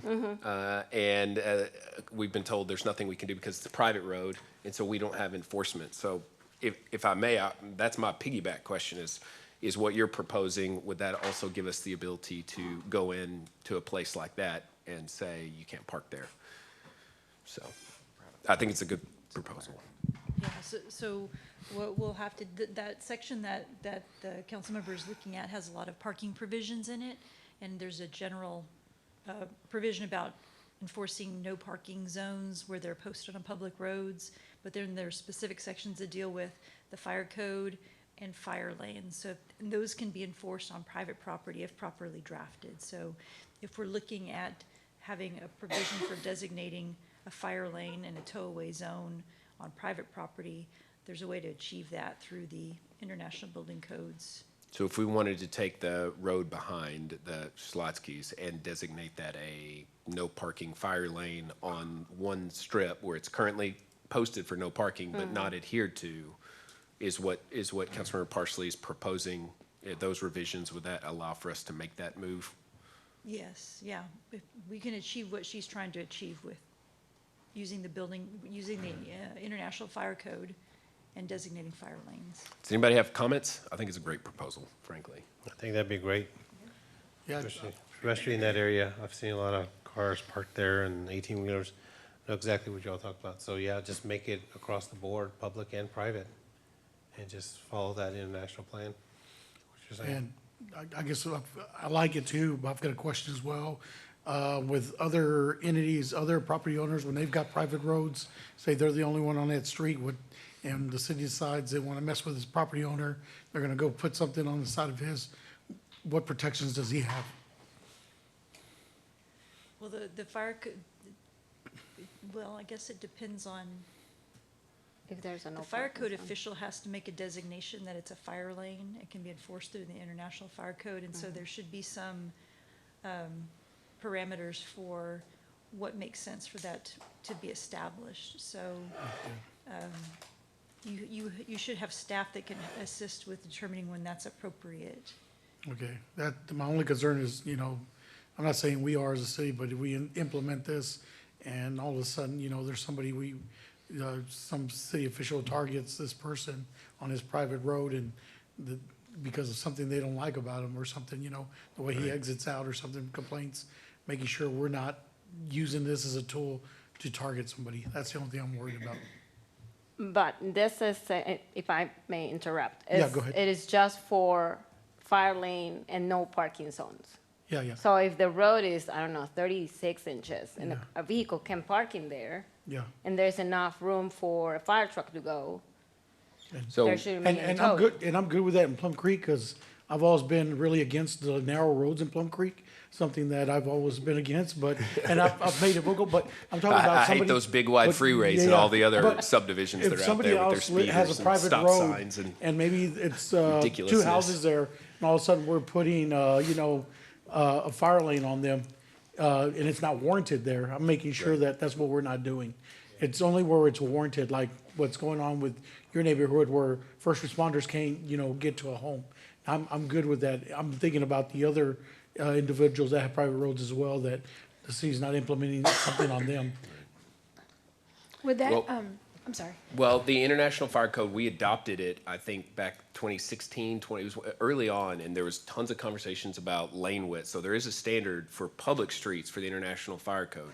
I think it's like 21 feet, or there's some number of feet where if the street is that narrow, you can have parking on no sides, no on-street parking, and then you widen it to a certain, then it's one-sided. And we went through that with the chief and the marshal very carefully. And the standards that were set were different than Plum Creek. But then they started coming back and like applying, no parking in different places, and it can cause uproars there. But so the strip behind the Slotchkeys that I'm talking about, everybody knows what I'm talking about back there, right? So it's marked as no parking, but it's not the city who made it no parking. I'm assuming it was just the developer who put up signs, right? So my question is, so if we were to go through and say, all right, we want to have an enforcement mechanism on that no parking so that an officer can go out and cite if somebody is parking where they shouldn't, would we have to use the fire marshal in order to reestablish that on that particular site? So that was my next question, because Right. it says in here, any person designated by the city may authorize the removal of a vehicle parked in a no parking zone or a fire lane. Right, but I guess I'm saying just because the developer calls it a no parking zone now, does that mean that we can go in and enforce it by adopting certain standards? Or do we actually have to go in and sort of redesignate it as a fire lane with no parking before we can establish that standard?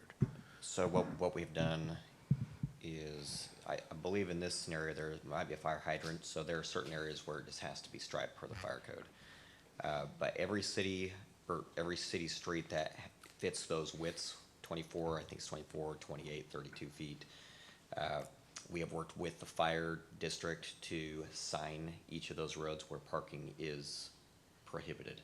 We do have some roads that are still that narrow, but where we do not have those signs up and we don't enforce the fire code there. Okay. Well, it might be good to have research done as you're drafting this, and you can use the peninsula and the behind the Slotskys as examples to give us, different ideas of what we can and can't do, if that works for everyone. How would that affect, like, say you go to Walmart and there's a red fire lane? That's private property technically, but can the city enforce that there too, as well? Again, we enforce that when we're asked to enforce it. So anything in front of Walmart, for example, where everything is striped, we will upon their requests. But it's all private, is what she's saying. Yeah, that's what I'm saying. I remember how will we this had that conversation expand about that? there's a stop sign back there that people run all the time. Right. And then it was determined that we can't cite because it's technically not Yeah. ordained stop sign. Well, you go. There you go. Well, yeah, and then if there's an accident now, is that going to cause our police officers to be, because I know right now if there's an accident on private property, am I correct in saying that you guys don't get involved? You take a report, but you don't show up?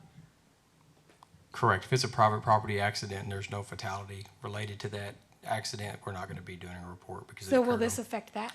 So I'll try to cover it all. I think I can answer several of those questions in one. So Jeff Barnett, Chief of Police for the record. The fire lane issue is one, and we already have adopted the International Fire Code. The way those rules are written is that the fire marshal is the only one with the authority to enforce that on privately owned roadways. So we're asking for the ordinance to expand that authority basically to the law enforcement, to the Kyle Police Department, so that we can enforce the fire lane, not the no parking, because I'm going to address that separately, the fire lane issue on privately owned and maintained roadways. That way, in addition to the fire marshal, you can call the local police and we can help deal with that, because that's all a safety issue, and it has to do with the fire access, fire and EMS access to properties. Regarding specifically the area behind Slotsky's, I personally know about that one because I was involved in that one. That is absolutely a developer-placed no parking sign, and it was actually at our request. And it was, for the most part, because of the trash and debris that was coming from the motorists, the 18-wheeler drivers that would park back there, and then they would throw all their trash out. So in an effort to combat the trash and debris, we decided to work with the property owner, and they said, well, we don't want the trucks parking there anyway, so we, the property owner, will put up no parking signs. They are not enforceable by law enforcement from a citation or a towing circumstance. What we do have is the property owner's permission to knock on these doors of these 18-wheelers or to contact them by telephone if they're abandoned for the moment, and tell them they're on private property, come move your 18-wheeler at the request of the property owner, and we have that in writing. We have like a letter backing us up for that. I don't think we will be able to enforce any no parking on private property that is not related to a fire lane. So the basis for us to enforce anything on private property, including Walmart fire lanes, is because it is a fire lane, and we as a city have the authority to adopt that fire code and then authority to issue citations and keep that free and clear because it's a fire lane and it's a safety issue. So everything that we're talking about to give Kyle PD enforcement relates to the fire lane issue, the access. The no parking on private property, I don't think we can ever get there. I don't think we can install or mandate or all of a sudden create no parking on someone else's private property and then ask the police department to go and issue citations or tow vehicles for that. I'm going to defer that to the attorney, but I don't think there's any way to get there. The fire lane we can because it's a safety issue of getting to and from a scene with fire vehicles, if that helps. But I know the ask is for us to research it and bring you back all the right answers, but that's kind of what I know at this point. Well, is there not a way for us to establish a fire lane behind Schlotzky's if it's, I guess the road's too wide? Absolutely. If saying? it does not meet, no, absolutely, there is a way to establish a fire lane because you need access to the properties to which that lane goes through, like the movie theater or whatnot. So absolutely, there are ways to establish a fire lane, just not a simple no parking without a fire lane. Right. Yes, So absolutely. I would like to look and see if we could establish a fire lane back there so that we would have that enforcement ability. I've been intimately involved with that one since day one, and we've been trying to. Right, but what you're saying in your letter and your knock on the door thing, have y'all done that? Yes, actually, I did it a couple weeks ago. The other area, we have another place we do exactly the same thing for exactly the same reason is behind the Burger King on the far north end of the community. That roadway that goes along beside Burger King and around the back and it comes out on crossing by Home Depot. Exactly the same thing. There's no parking signs placed there by the property owner who owns that private roadway. Just this past week, I spent time out there knocking on 18-wheeler doors, calling trucking companies, telling them you need to come move your trucks off this gentleman's Wouldn't it be private easier property. to just be able to slide a citation right in that window? It would, and if it's a fire lane, I think we can get there. Through the ordinance that we're talking about, I don't think we can enforce just a simple no parking because we don't want them parking there. But if it relates to a fire lane and an access road for fire vehicles, we can get there, I think. All right. Well, I don't want to say anything more then. I'm going to stop talking. Yes, sir. Any other comments on good proposal? So, do we take a vote on this or just Yeah, give I was a going to make direction? a motion if Okay. you want me to. Make a motion to direct staff to develop an ordinance consistent with the policy presented by Councilmember Parsley and to research what latitude we may have in establishing fire lanes as it relates to private property. I was gonna give Daniela, is that good? I was gonna give Daniela the opportunity, but Second. Motion by the mayor, seconded by Councilmember Parsley. Is there is there discussion on that motion? All those in favor say aye. Aye. All opposed? Aye. Motion carries 7-0. Well done. Good job. Thank you. All right, next up, agenda item 47, discussion and possible direction regarding getting translation services for the City of Kyle website/app. Councilmember Parsley. Thank you. So this item kind of resolved itself. I was talking to Samantha was helping me out to try to figure it out. I used the economic development website to check the demographics for Kyle, and there is a larger population of Hispanic Hispanic residents, and I noticed that our website doesn't have any translation for the 27% that don't speak any English. So I see it as an issue, when we're gonna report a pothole or street lights or even review the agenda, stuff like that. So I would like to get, I really don't know how to go about it, but I would like to see the website being translated. I don't know if there is a possibility to budget for that. And Samantha realized that there is an option that has no cost. It's not perfect Spanish, but I think we could get away with it. So I don't know if there is a way for us to implement a button to move from English to Spanish on the website. That's something that we could do. Mayor, a comment. I'm glad you're bringing this forward. One of the things we saw early on in the pandemic is that a lot of the literature that we were getting out as a city was coming out just in English, and we had that population that didn't understand what we were putting out. So we, as a city, went back and revisited. Samantha worked with us, Councilmember Tobias, everybody who was on this team, and we were able to translate this Councilmember Villalobos at the time as well, so that way I don't forget nobody.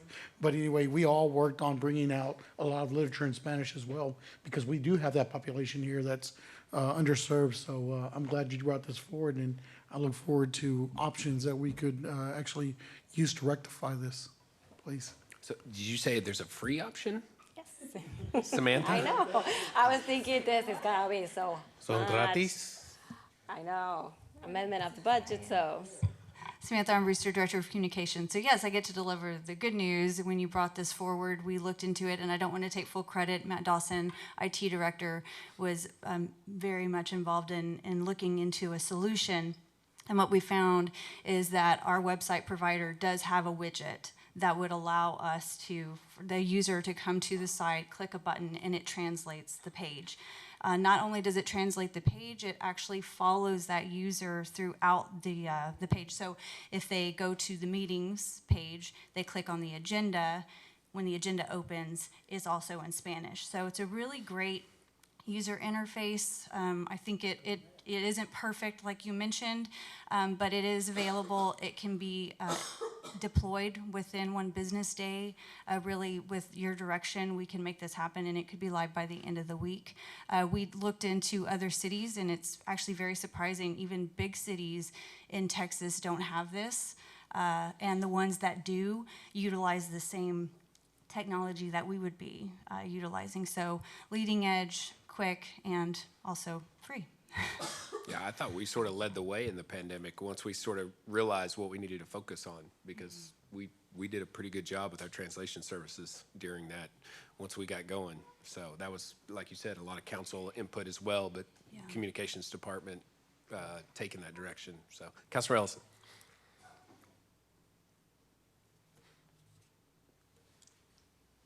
I'm probably going to bring the conversation down. I think it's just good to move on. I think we got a solid solution, but I think we should always look to not just get by on that, because actually this isn't the first time that this has been brought up. So I certainly appreciate the research in doing this, and it certainly is an option used by a number of different cities. So thank you, Councilmember Parsley, for bringing this back up. Do you need direction to try to establish that, or you want to just give it a go? We can just make it happen, but if you want to make directions, well, but it's because we'd love to see, I think, what it produces. So unless there are objections, I say go for it and try to produce that first one, and then we can go from there. And to Councilman Ellison's point, I think there's always room for improvement. This isn't going to fix when there's print. So, us always having an eye and commitment on translation, know that the communications team hears you, and we strive to reach all of our residents in all that we do. Anything else? All right. Next up, agenda item number 48, discussion and possible direction to direct staff to create a tourist policy to provide uniformity, consistency, and compliance with all state and federal laws regarding this particular tax increment financing tool. Councilor Ellison.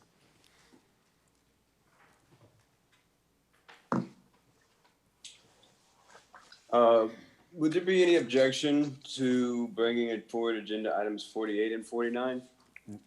No, they're similar. So we'll bring up item 49 as well, discussion and possible direction of dates and times for TERS workshop.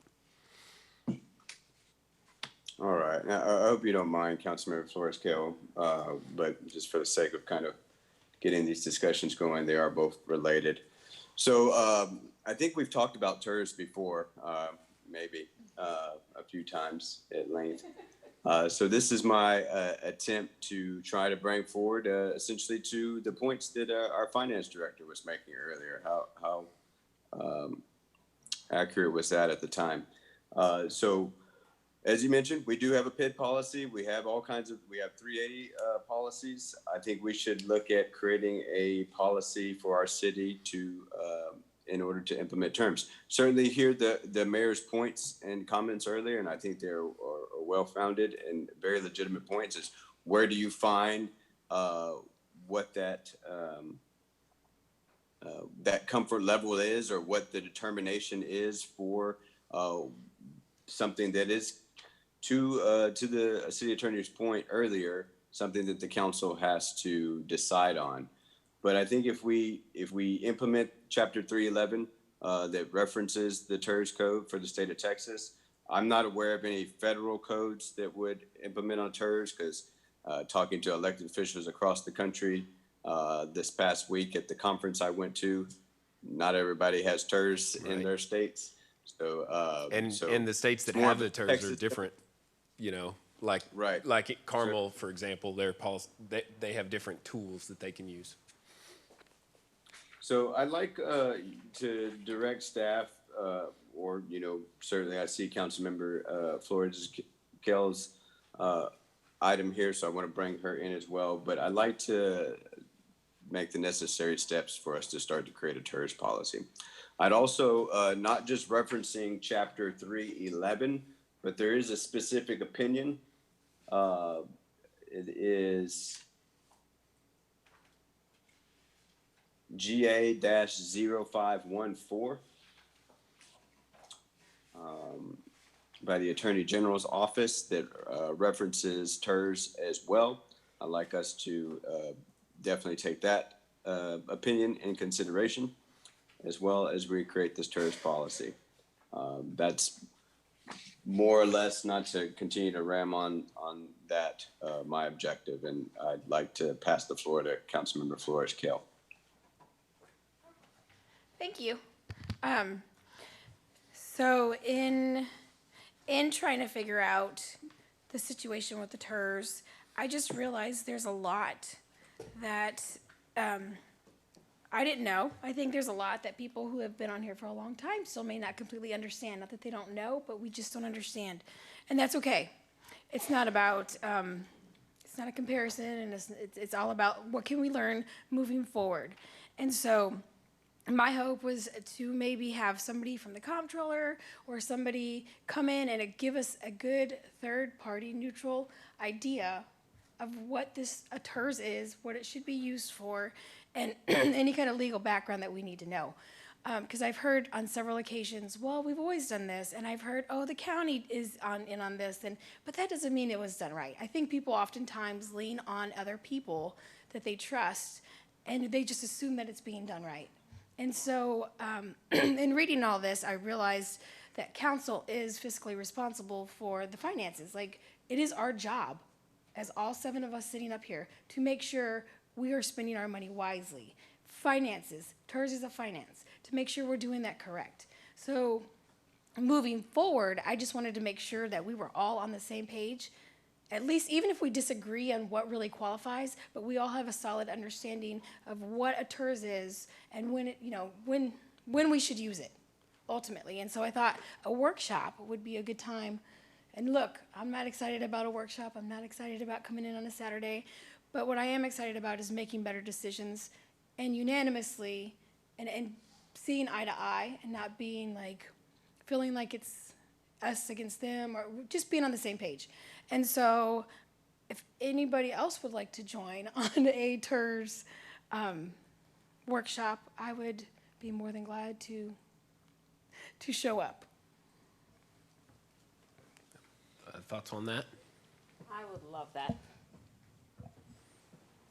Same. So let's go ahead and schedule then. April 13th, Wednesday at 7 p.m. or April 20th, Wednesday at 20 p.m.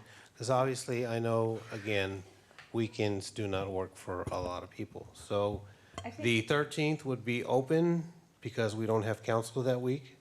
And then, or we could have it on the following Wednesday of council because Thursdays are busy as well. For this particular workshop, though, would we not need to accommodate somebody from the comptroller's office? It's not like we can just give them a day and a time and tell them to be there. If we can even get somebody. Well, that's why I'm giving those dates to see if anybody might be available. I mean, I think trying to get someone to come and give factual, advice, or as far as what a TERS is and explaining how a TERS could be used. You said how it should be used, and the comptroller's office is not the group to give us that insight. The best way. That was just an example. Yeah, right. That's. Well, I'm just throwing ideas out. My comment about the 2-hour thing, really, that I probably shouldn't have said it that way, but it's been more. It was just a conversation for 2 hours. Right, okay? I understand. But so I spent just an eternity of time studying TERS, going to TML workshops on TERS, watching videos, reading articles, but also looking at other TERSs that were created, not only in Texas, but outside of Texas, and why they were created and what they produced. So if you want to do a workshop, I'm happy with that, but it can't just be all focused around, is TERS legal? No. What is illegal TERS though? How about that? Because if you're going to use it, what are you trying to accomplish with it? Because it is a blank tool. It is a box that the state of Texas, they give us less than almost every other state. Like if you go to these other states and look at how they structure their development deals, it'll drive you mad because they have all these different tools that they can use and ways that they can involve other jurisdictions. We can't. We have 380s, 381s, we have PIDs, we have TERSs, or MUDs, and that's basically it. So, but there have been a lot of developments over the last 5 years that have gone in, that have been deals that have been structured all over the state of Texas using TERS as one of the components, and studying what those developments, why those happened, is how you're going to get from do you support this idea or not, in my opinion. So if we're going to do a workshop, I would love for us to have some type of at least a part of it where we're actually studying all these other TERSs. No, I understand that. I just also think we should study the 40-page Chapter 311 Tax Increment Financing Act, because really that's what we should be going off of. Not what other cities do, not what we feel, not what we believe, but what the law states. The law states what you're allowed to do with a TERS, and whether it conforms to the law or not is an interpretation question. Right, and we should all be educated on that. That's all I'm saying. Like, again, if at the end of the day we still believe what we want to believe separately, that's fine, as long as we do it in an educated way. Right. Well, okay.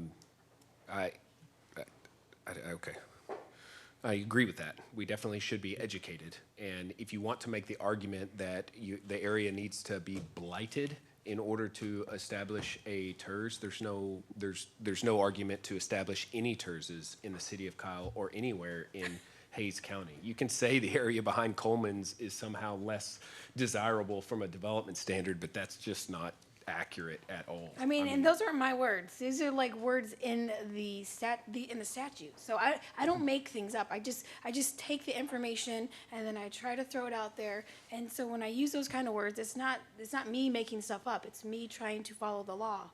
Right. I understand that, but there is latitude and a mountain of precedent to allow for us to establish a TERS, not just in a rundown neighborhood, which was kind of how the original idea of it came about. But the developments that have been passed by the dozens and dozens and dozens throughout the state, and then, as Tripp said, ratified by the bond and the AG to make sure the liability is correct. Like the policy and the path has been sort of like set and laid in. So I wish we would decide whether or not we want to finance the deal and whether the deal structure is correct, because the conversation about, and this is where a workshop would be helpful, but the conversation about Blanco River Ranch, we're literally arguing against ourselves when we're arguing it, trying to take the TERS out of it, because the majority of what that TERS creates is tax revenue for the city, not tax revenue for the developer. So that's the question is this an appropriate tool in this situation to generate revenue for the city, either to the general fund or for infrastructure? All of those questions, 380, 381, it's like, what are you trying to achieve? We do 380s and 381s oftentimes because we're trying to attract a business to come in, or there's always some reason. Maybe we get someone from the AG's office. Oh, Mayor, may I jump in? Yeah, go ahead. Just y'all two talk back and forth. Sorry. We have a policy for that, right? We have a policy for PIDs. I understand the conversation about the workshop. I'd like to get a vote on creating a TERS policy. Second. So Oh my God, I'm so sorry. motion to. Motion to direct staff to create a TERS policy has been made by Councilmember Ellison, second by Councilmember Parsley. Is there discussion on that motion? Yeah, Mayor. Mayor Pro Tem. Okay, I'm really in favor of doing a policy, so that way we have a direction we're going in. It's a great idea. The only thing I don't want to see, and this is my ask, council can do what they want, but I don't want to see this used as a tool like other things have done to stop projects that we've already got in front of us. If we're gonna use this as a tool to stop anything in front of us, then I don't want anything to do with it. We saw it with our comprehensive plan. There was developments that we were working on, and it was used that we shouldn't be doing any development till the comprehensive plan came. And that's not how the city works. The growth isn't gonna stop, and unless we're gonna put a moratorium on things. And if that's what council's will is, to put a moratorium on everything, then it's not really where I'm looking at going. But if we're doing this because we really want to create a policy, I'm good with it, but I just don't want to see this be coming forward as a tool to stop anything that's already in progress. And that's just my 2 cents on it.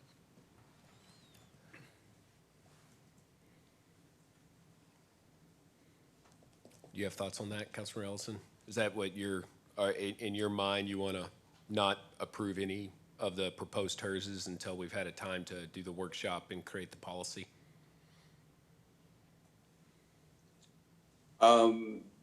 No, so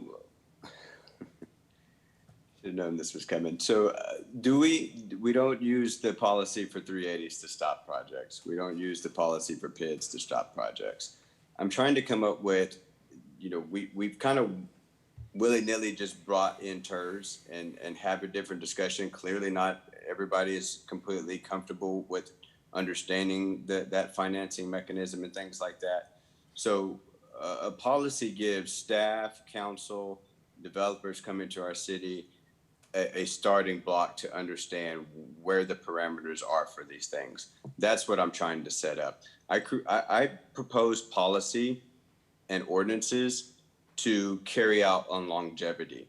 I'm not worried about creating policy and codes and different things to do one single thing or to stop one single project or to make one single project happen. I'm about creating policy and good code that takes our city into a strong level into the future and going forward so that it stands regardless of the things there. That's what we should be doing when we create policy and code. So that is my objective. If you feel it's, I have ulterior motives, sorry about you, but I'm just trying to create good policy and good code here. I never mentioned that. I've just seen things in the past from this dais, so I never mentioned your name. Not from me. Okay. Not from me. No, but I've seen it on the dais in the past, so that's why I didn't say that it was Councilmember Ellison. I was not thinking of you, but I'm just saying that if we're bringing this forward, I just want to make sure we're not using it as a tool just to stop something and make sure that it's for the right reasons, the reasons you stated here in the latter. And that's kind of where I'm at. I love the reasons you stated, and with something like that, I could support it. Yeah, I want to agree. I support it as well. I'm thinking of things like, in our PID policy, we have requirements for value to lien ratios. So we could create as a TERS policy that we do 50% is the standard. And so if somebody's asking for more than that, or for like the term of the TERS, they're asking for 40 years, but we could codify the discussion that happened earlier today in a policy that says that, it can't, a TERS can't exceed the life of a bond associated with, any particular project. And then, or in particular, I'm thinking about what happens when the tax rate changes and there's more capacity created within a particular TERS. Are we making sure that the developers aren't, if we lower our tax rate, the developers aren't getting some kind of windfall, and a policy could help address that specific issue? So I just fundamentally agree with the idea of having a TERS policy,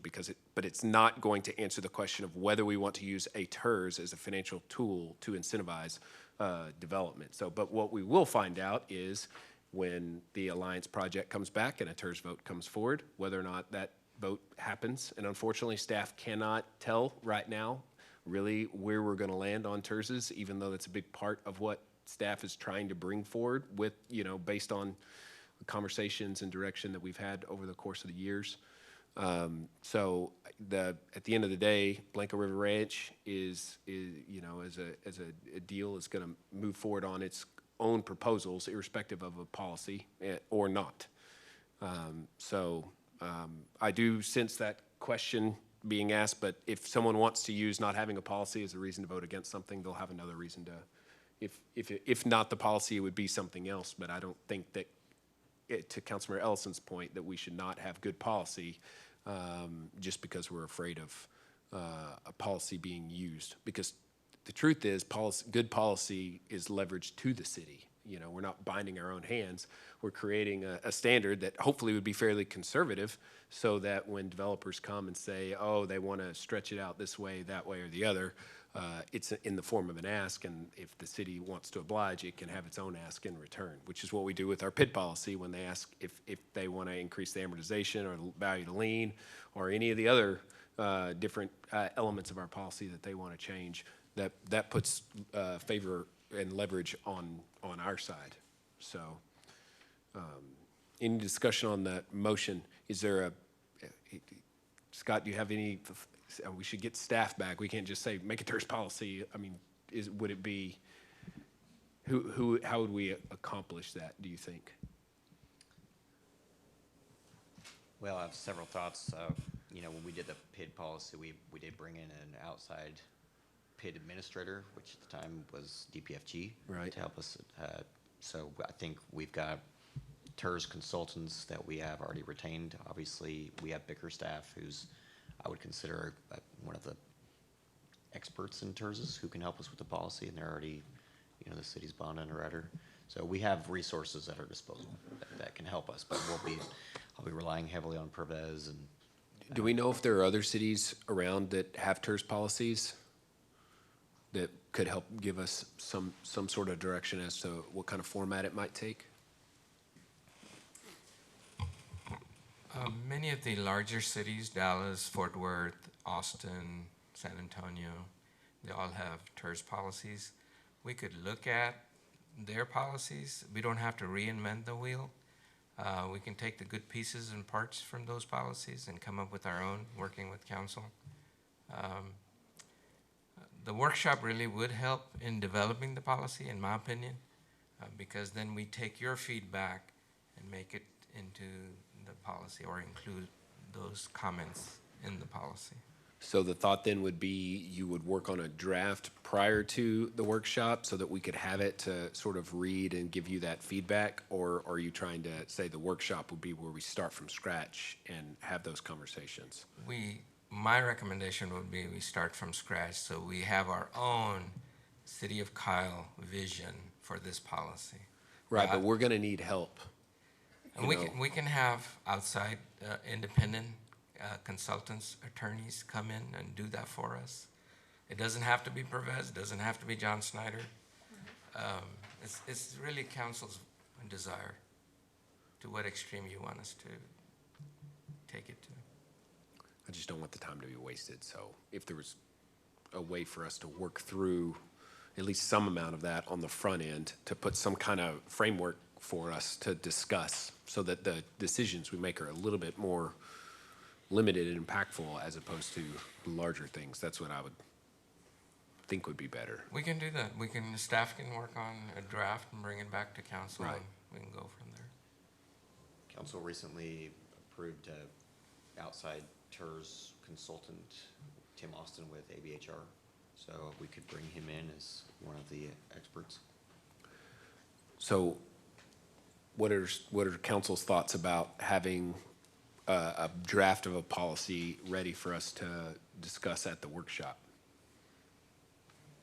Using the TERS consultant and staff. I'd go with that. All right, so that might impact the date, is my thinking. The reason I'm kind of pushing on this a little bit. So the proposal was for the 13th of April. Is that what you said? Just the, both Wednesdays, the 13th and the 20th. Yeah, the 13th doesn't work for me. Me neither. Should we do a doodle on this one so we can loop in who will need to come and work with us? Because it won't just be our schedules, right? Correct. It's never just ours. Yeah, you're right. Yeah, so, well, for this one in particular, we're talking about bringing in consultants and other different folks, so we should probably try to see what dates work for them. But I'm with whoever said they can't do the 13th. I wouldn't be able to do the 13th either. So maybe we say we're going to pencil on the 20th, but that'll be subject to whether or not. Mayor, it really depends on city manager's decision as to who he wants to go with the firm, whether it's the city's bond counsel or the TERS. Well, so we can't decide that right now because we don't know about. Right. There's their questions that schedule. have to be asked. They have to give feedback. So Right. if we penciled in the 20th and then everything sort of lined up where it was like, all right, this is the person, they can get us a draft by this time. 20th of April? Yes. That's going to be tight. Well, it's almost 4 weeks. I don't know how far along we are in this decision, but if we could do a third-party neutral that we haven't used prior to, I would really appreciate that. I mean, the bonds This people that we council's spoke to, design. I know it is, and that's why I'm wondering, because like, so I know where the bond people stand, they just sat there and told us, so obviously I don't agree. Well, you heard from Tripp Davenport. He's not our bond counsel. Well, not for, okay, who's he from then? He's a bond underwriter. He He's an represents the underwriter with investors. FMS bonds. They do PID bonds. They find investors. They package the bonds. So it doesn't work for us. So the Yeah, TERS, okay, the good. TERS council would be, that we've retained would be who? Well, I was thinking Tim Austin, we retained him for the downtown TERS that never materialized, so he's just been. Right, it's someone we vetted. We went through and vetted their knowledge of the law. Interviewed. Right, but we haven't really used them Okay. at all, so that's about as independent as it gets. Right. And he's very good. With vetting, so maybe give him a call and see if this would be work he'd be willing to do. I don't know what the cost would be, assuming it's less than requirements for him to work on a draft and come to meetings and things like that. You know, you wouldn't have to bring that back necessarily, so. I think that's heading, penciled for April 20th, but if it can't work for that date, we might have to push. We're gonna need to know as soon as once you've kind of gotten that sorted, so. And again, Mayor, I'm just giving dates because it's always confusing. Right. Because some people can make weekends, some people can't. So this is the reason why I just throw these dates out. I look at the roster, I look at the agendas. There's no P and Z, there's no library board. These days are open, that's all. That is the Wednesday after a council meeting, though. April 20th? Mhm. So the 19th is a council meeting? Yeah, Okay. Right. yeah, I would really rather not. Maybe if it's, That following week, maybe the week of the 25th through the 29th, something in there. the 25th. Yeah, can we do the 25th? I guess we'll go with the recommendation of doing the doodle, I guess, to see who's all available. Just take that poll. Is there anyone just currently who the 25th wouldn't work for? That's the first night of the Team Kyle Academy. So that's here, isn't it? Well, but still, So a then the workshop, 20th. a workshop does not, a workshop does not have to be here. I guess maybe council wants to be at that. No, it's like it's a training thing, so it's not for council to be there. Right. But we could have it, we could do it in the workshop upstairs. We have the technology, so it doesn't have to be up here on this dais for a workshop. It could be in the glass office upstairs. So should we do it tentatively for the 25th? Say that again, Dex, you cut out. I was going to try to show up to the team call thing, but at the end of the day, you know, it's whatever we can make work for us. This is priority here. Yeah, I was hoping to make that as well. I would. All right. Because I've never I will taken the push for academy the like- 27th or the 26th even, or The 26th any sounds other good to day me. that- The 27th, is that Wednesday? 26 or 27 sounds good to me. I'm available for those 2 days. I can do the 26th. All right. We're going to All pencil right, it. We're- staff has multiple days to kind of figure out. Yeah, 26th. 26. Well, we have a motion on the floor to create a policy, a TERS policy, so I think we should take a vote because I think we're in agreement on that we do want to do that. So all those in favor say aye. Aye. All opposed? Motion carries 7-0. I don't really think you need direction on all the rest, so. All right, next up, agenda item number 50, discussion and possible direction regarding the city's noise ordinance. Mayor Pro Tem. So, Mayor, doing a little research, I think the last time we even did anything with the noise ordinance was probably about 7 years ago. We were a much smaller city at the time, and I think it might be time for us as a city just to direct staff to revisit the noise ordinance and bring back any recommendations they seem fit. And that's all I'm hoping to do here, is to have a review of something we haven't reviewed in a long time. Okay. Thoughts? Who would that be? Would that be the planning department who does that? Or would that be, Code? Police department? police, code enforcement? Can we keep in mind, I get a significant amount of complaints regarding the rail house. And it's not so much just like, it's loud, it's like it's loud and it's past 10 o'clock or 11 o'clock. And so, And I think my goal with this is not really to single out anybody, it's to look at the city as a whole. That's everything, that's mufflers, everything. I mean, I know we want to throw out suggestions. no, my goal is for you guys to look at that and then reevaluate that. I would appreciate that.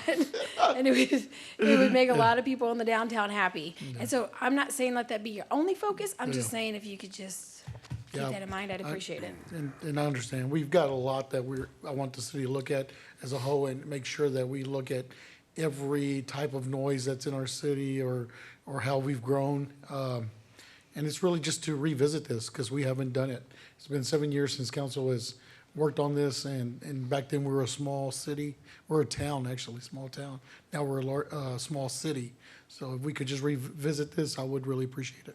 Mayor, I'd like to go and make a motion to direct staff to look at the current noise ordinance and see if we need to make any upgrades. Second. Moved by Councilmember Tobias, seconded by Councilmember Ellison, that we crack open the noise ordinance. Is there discussion on that motion? That's pretty general. I feel like if I was staff, I'd feel a lot of pressure to like, well, what do you want? How do you want us to change it? You know, I'm they're not- going to just come right back to us and ask us what we want to do. So. Well, so a lot of the things we've heard from the residents is the loud mufflers. I mean, I get that from a lot of the residents. We have loud mufflers in the city. I don't know how we can address that. We have venues coming in. We have construction. We have a little bit of everything. I mean, it's looking at the city as a whole and wondering what we can do. Do we have to look at our decimal levels?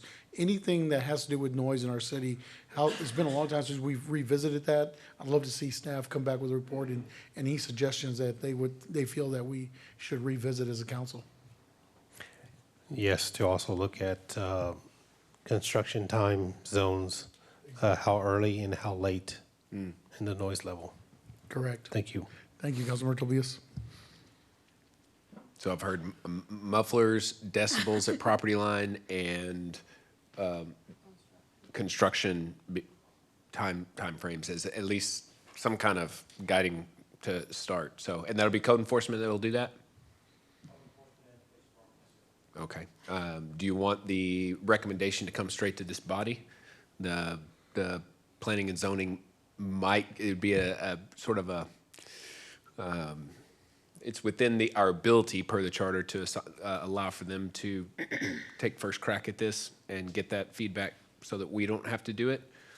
We don't have to do that, but we could if we wanted to, just like the sign ordinance. We could have done that back when that can of worms almost got opened up and we didn't end up doing it. Yeah, we almost went that route. Is Chief still in the building? He's back there, yes, sir. Chief, could you come up to the mic, please? I was just gonna ask while he's walking up. So I've heard from residents that they've said when our law enforcement has come out to noise complaints, that we share basically 1 decibel reader. Is that accurate? No, sir. Jeff Barnett, Chief of Police for the record. So what most officers will do now is they have apps that you can download on your phone. Yeah. So typically, our officers who are provided cell phones to do their work from will download an app that will read that decibel meter. So no, that part's not true. Okay. I appreciate you defending, but this is something that I've been told by residents that law enforcement has said to them. Yeah, not sure how long ago it was, but we just recently got those cell phones for our officers in this most recent budget. So prior to that, our officers were not provided cell phones, so we didn't expect them to download the decibel reader on their personal phones. It wasn't required, and we had a handful or a few of those decibel readers over the years.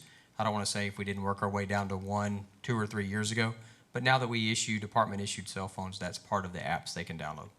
So as October 1st, this past fiscal year, we have remediated that situation. Yes, sir, for certain during this budget year, yes, sir. At a minimum, as of this year, yes, sir. So the Fantastic. 80 Thank you. decibels at the property line rule that exists in the city of Kyle, is that not applicable in certain areas or with certain zonings? It can be, sir, yes, sir. So we have an 85 decibel measurement that is within our ordinance in certain sections. And really the challenge isn't so much an officer being able to go out and determine that certain noises are unreasonable. We have the word unreasonable in our ordinance. Unreasonable is in the state law. State law even mentions the 85 decibel reading. What becomes more challenging for officers is a balance of use of property and then what's reasonable and versus unreasonable. And I'll give you a really good example.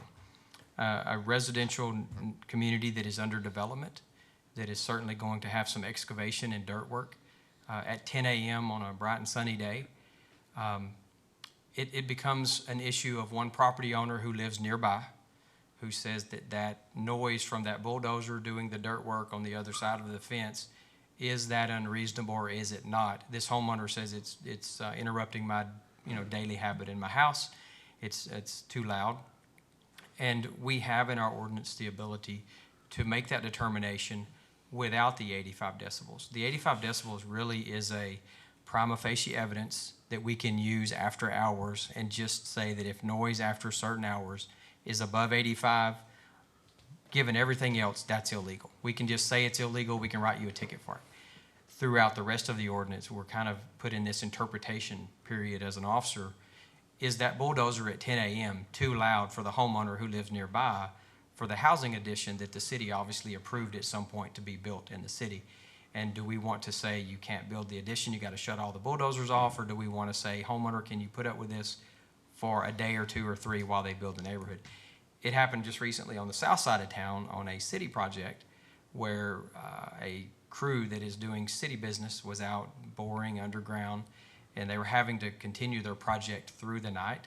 It's a city project.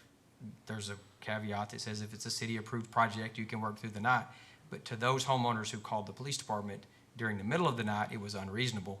So officers are put in this, what's the right answer? Does the homeowner win and we stop a city project at midnight? Or do we say it's just for one night, can you put up with it while they do the boring project and it'll be over tomorrow?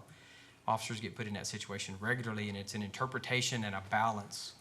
That's the tougher question. So we're going to try to bring you back something that maybe puts those officers in a better position to read a black and white rule and say to everyone here is the rule, rather than trying to make the determination of what's reasonable and unreasonable, and that's the challenge for law enforcement. Well, that's to the to Councilmember Tobias's point, sometimes the hour of the day matters. So if we could Yes, sir. create that policy. We if do don't have already- that. I thought we already did. We but do, yes, sir. We can look at it though and see if, For music, you're correct. For music, it's 10 p.m. to 7 a.m. For work-related projects, it's 9 p.m. to 7 a.m. is considered an unreasonable hour to do work. So we do have some timeframes. We do have some use of the 85 decibel at the property line. I'll have to tell you, especially in regards to music, and this has happened when we've had some outdoor music festivals, rarely does the music exceed the 85 decibels at the property line. But that doesn't mean that it doesn't disturb the neighborhood 3 or 4 blocks away, or sometimes 7 or 8 blocks away, because of the bass and the way bass sounds transmit and bounce off Right. windows. So we've actually had neighborhoods that were a half a mile away from the actual music. You could pick any number of places that have loud music, and you can be across the street and have 65 decibels, but then go 3 blocks away to a complaining citizen whose windows are rattling because of the way the bass resonates. So there's a lot of balance and a lot of trying to work with both sides of that as an officer. It's not an easy answer on every call. So well, it sounds like some looking into it's in order. we'll certainly do our best to come up with some things that we think may help put our officers in a better situation to explain it to both sides and make it very clear, as clear as possible. And just to be clear, if they're asleep at 10 o'clock, they're burning daylight, so, in the morning. So I'm, 7:30, something to look at. But when I'm getting complaints from residents that construction's starting at 6 and 6:30 and it's disturbing them, that's when it worries me. Sure, absolutely. And 7 a.m. is the start time that they're supposed to follow Yeah. unless given special permission on a city project and whatnot. And we will respond to that. We'll go out to the work site. We'll find the foreman or whoever's in charge, give him that warning at first and say, don't do your work before 7. And if they do that, then we'll cite them. So, and we cite the person responsible for the project. All right, we still have we have a motion on the table, on the floor. Is there any further discussion? All those in favor say aye. Aye. All opposed? Aye. Motion carries 7-0. Thank you, Chief. Thanks, you. Chief. Next up, agenda item 51, discuss potential times for city council to tour the Seguin Public Library. Council, during a recent joint meeting with the library board, the Seguin Library was brought up as the potential gold standard in the region to look at and follow. Councilmember Parsley turned to me and said, I'd love to be able to go out and tour that if you can set something up for council. So I reached out to the city manager, reached out to the library director. They'd be more than happy to have council out there, anybody who would like to, for a tour, and just want to know when you would like to go. I know for the city point, May the 7th is a bad day, because that's when Paul Phelan's daughter graduates, so he asked us to avoid that date, so if we could, it'd be great. Well, I don't know that we'll be able to necessarily get a date here unless we want to go through our calendars again, but. That would be something for probably a weekend, right? Can we do it on a weekend? A Saturday, maybe? Yeah, you could probably do it on a Saturday. The library would be open. Oh, yeah. Can we doodle that one? Yeah, that's what I'm saying. Send an email, ask for RSVPs for those interested, and then you can go from there. You got it. Because I'm sure it might even be a couple of trips, I don't know, but. Yeah, do we want to give direction of a possible date for the doodle? Like, do we want to say April or May? Probably end of If April. we could stay away from May 7th and May 13th, Okay. I'll be good. Is that clear enough for May? Can we do it, in the latter part of May? Because it looks like we're going to be doing a lot of stuff in April. But if we can just do it after, like, the 21st and after? That is pretty far, but I don't know what to tell you. Maybe Saturday, April the 30th, or, I like Saturday, April 30th. No, If that works for council. We could also I just can't.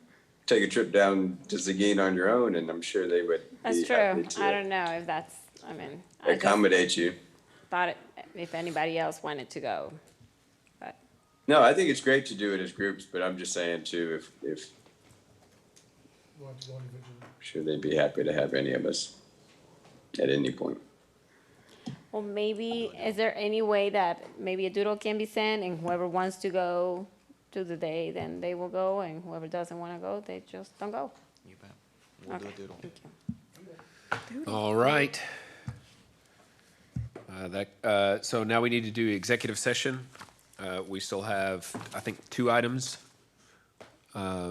City manager contract and agenda item.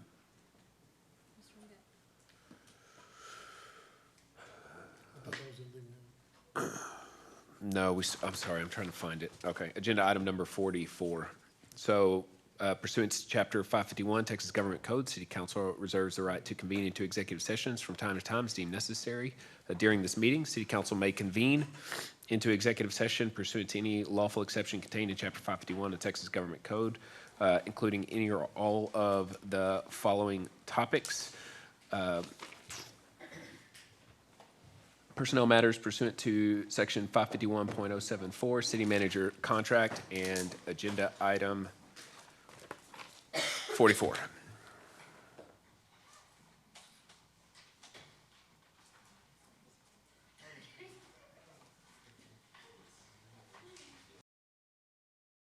I'm going to call this meeting back to order. There was no action taken during executive session. There will be no action taken now.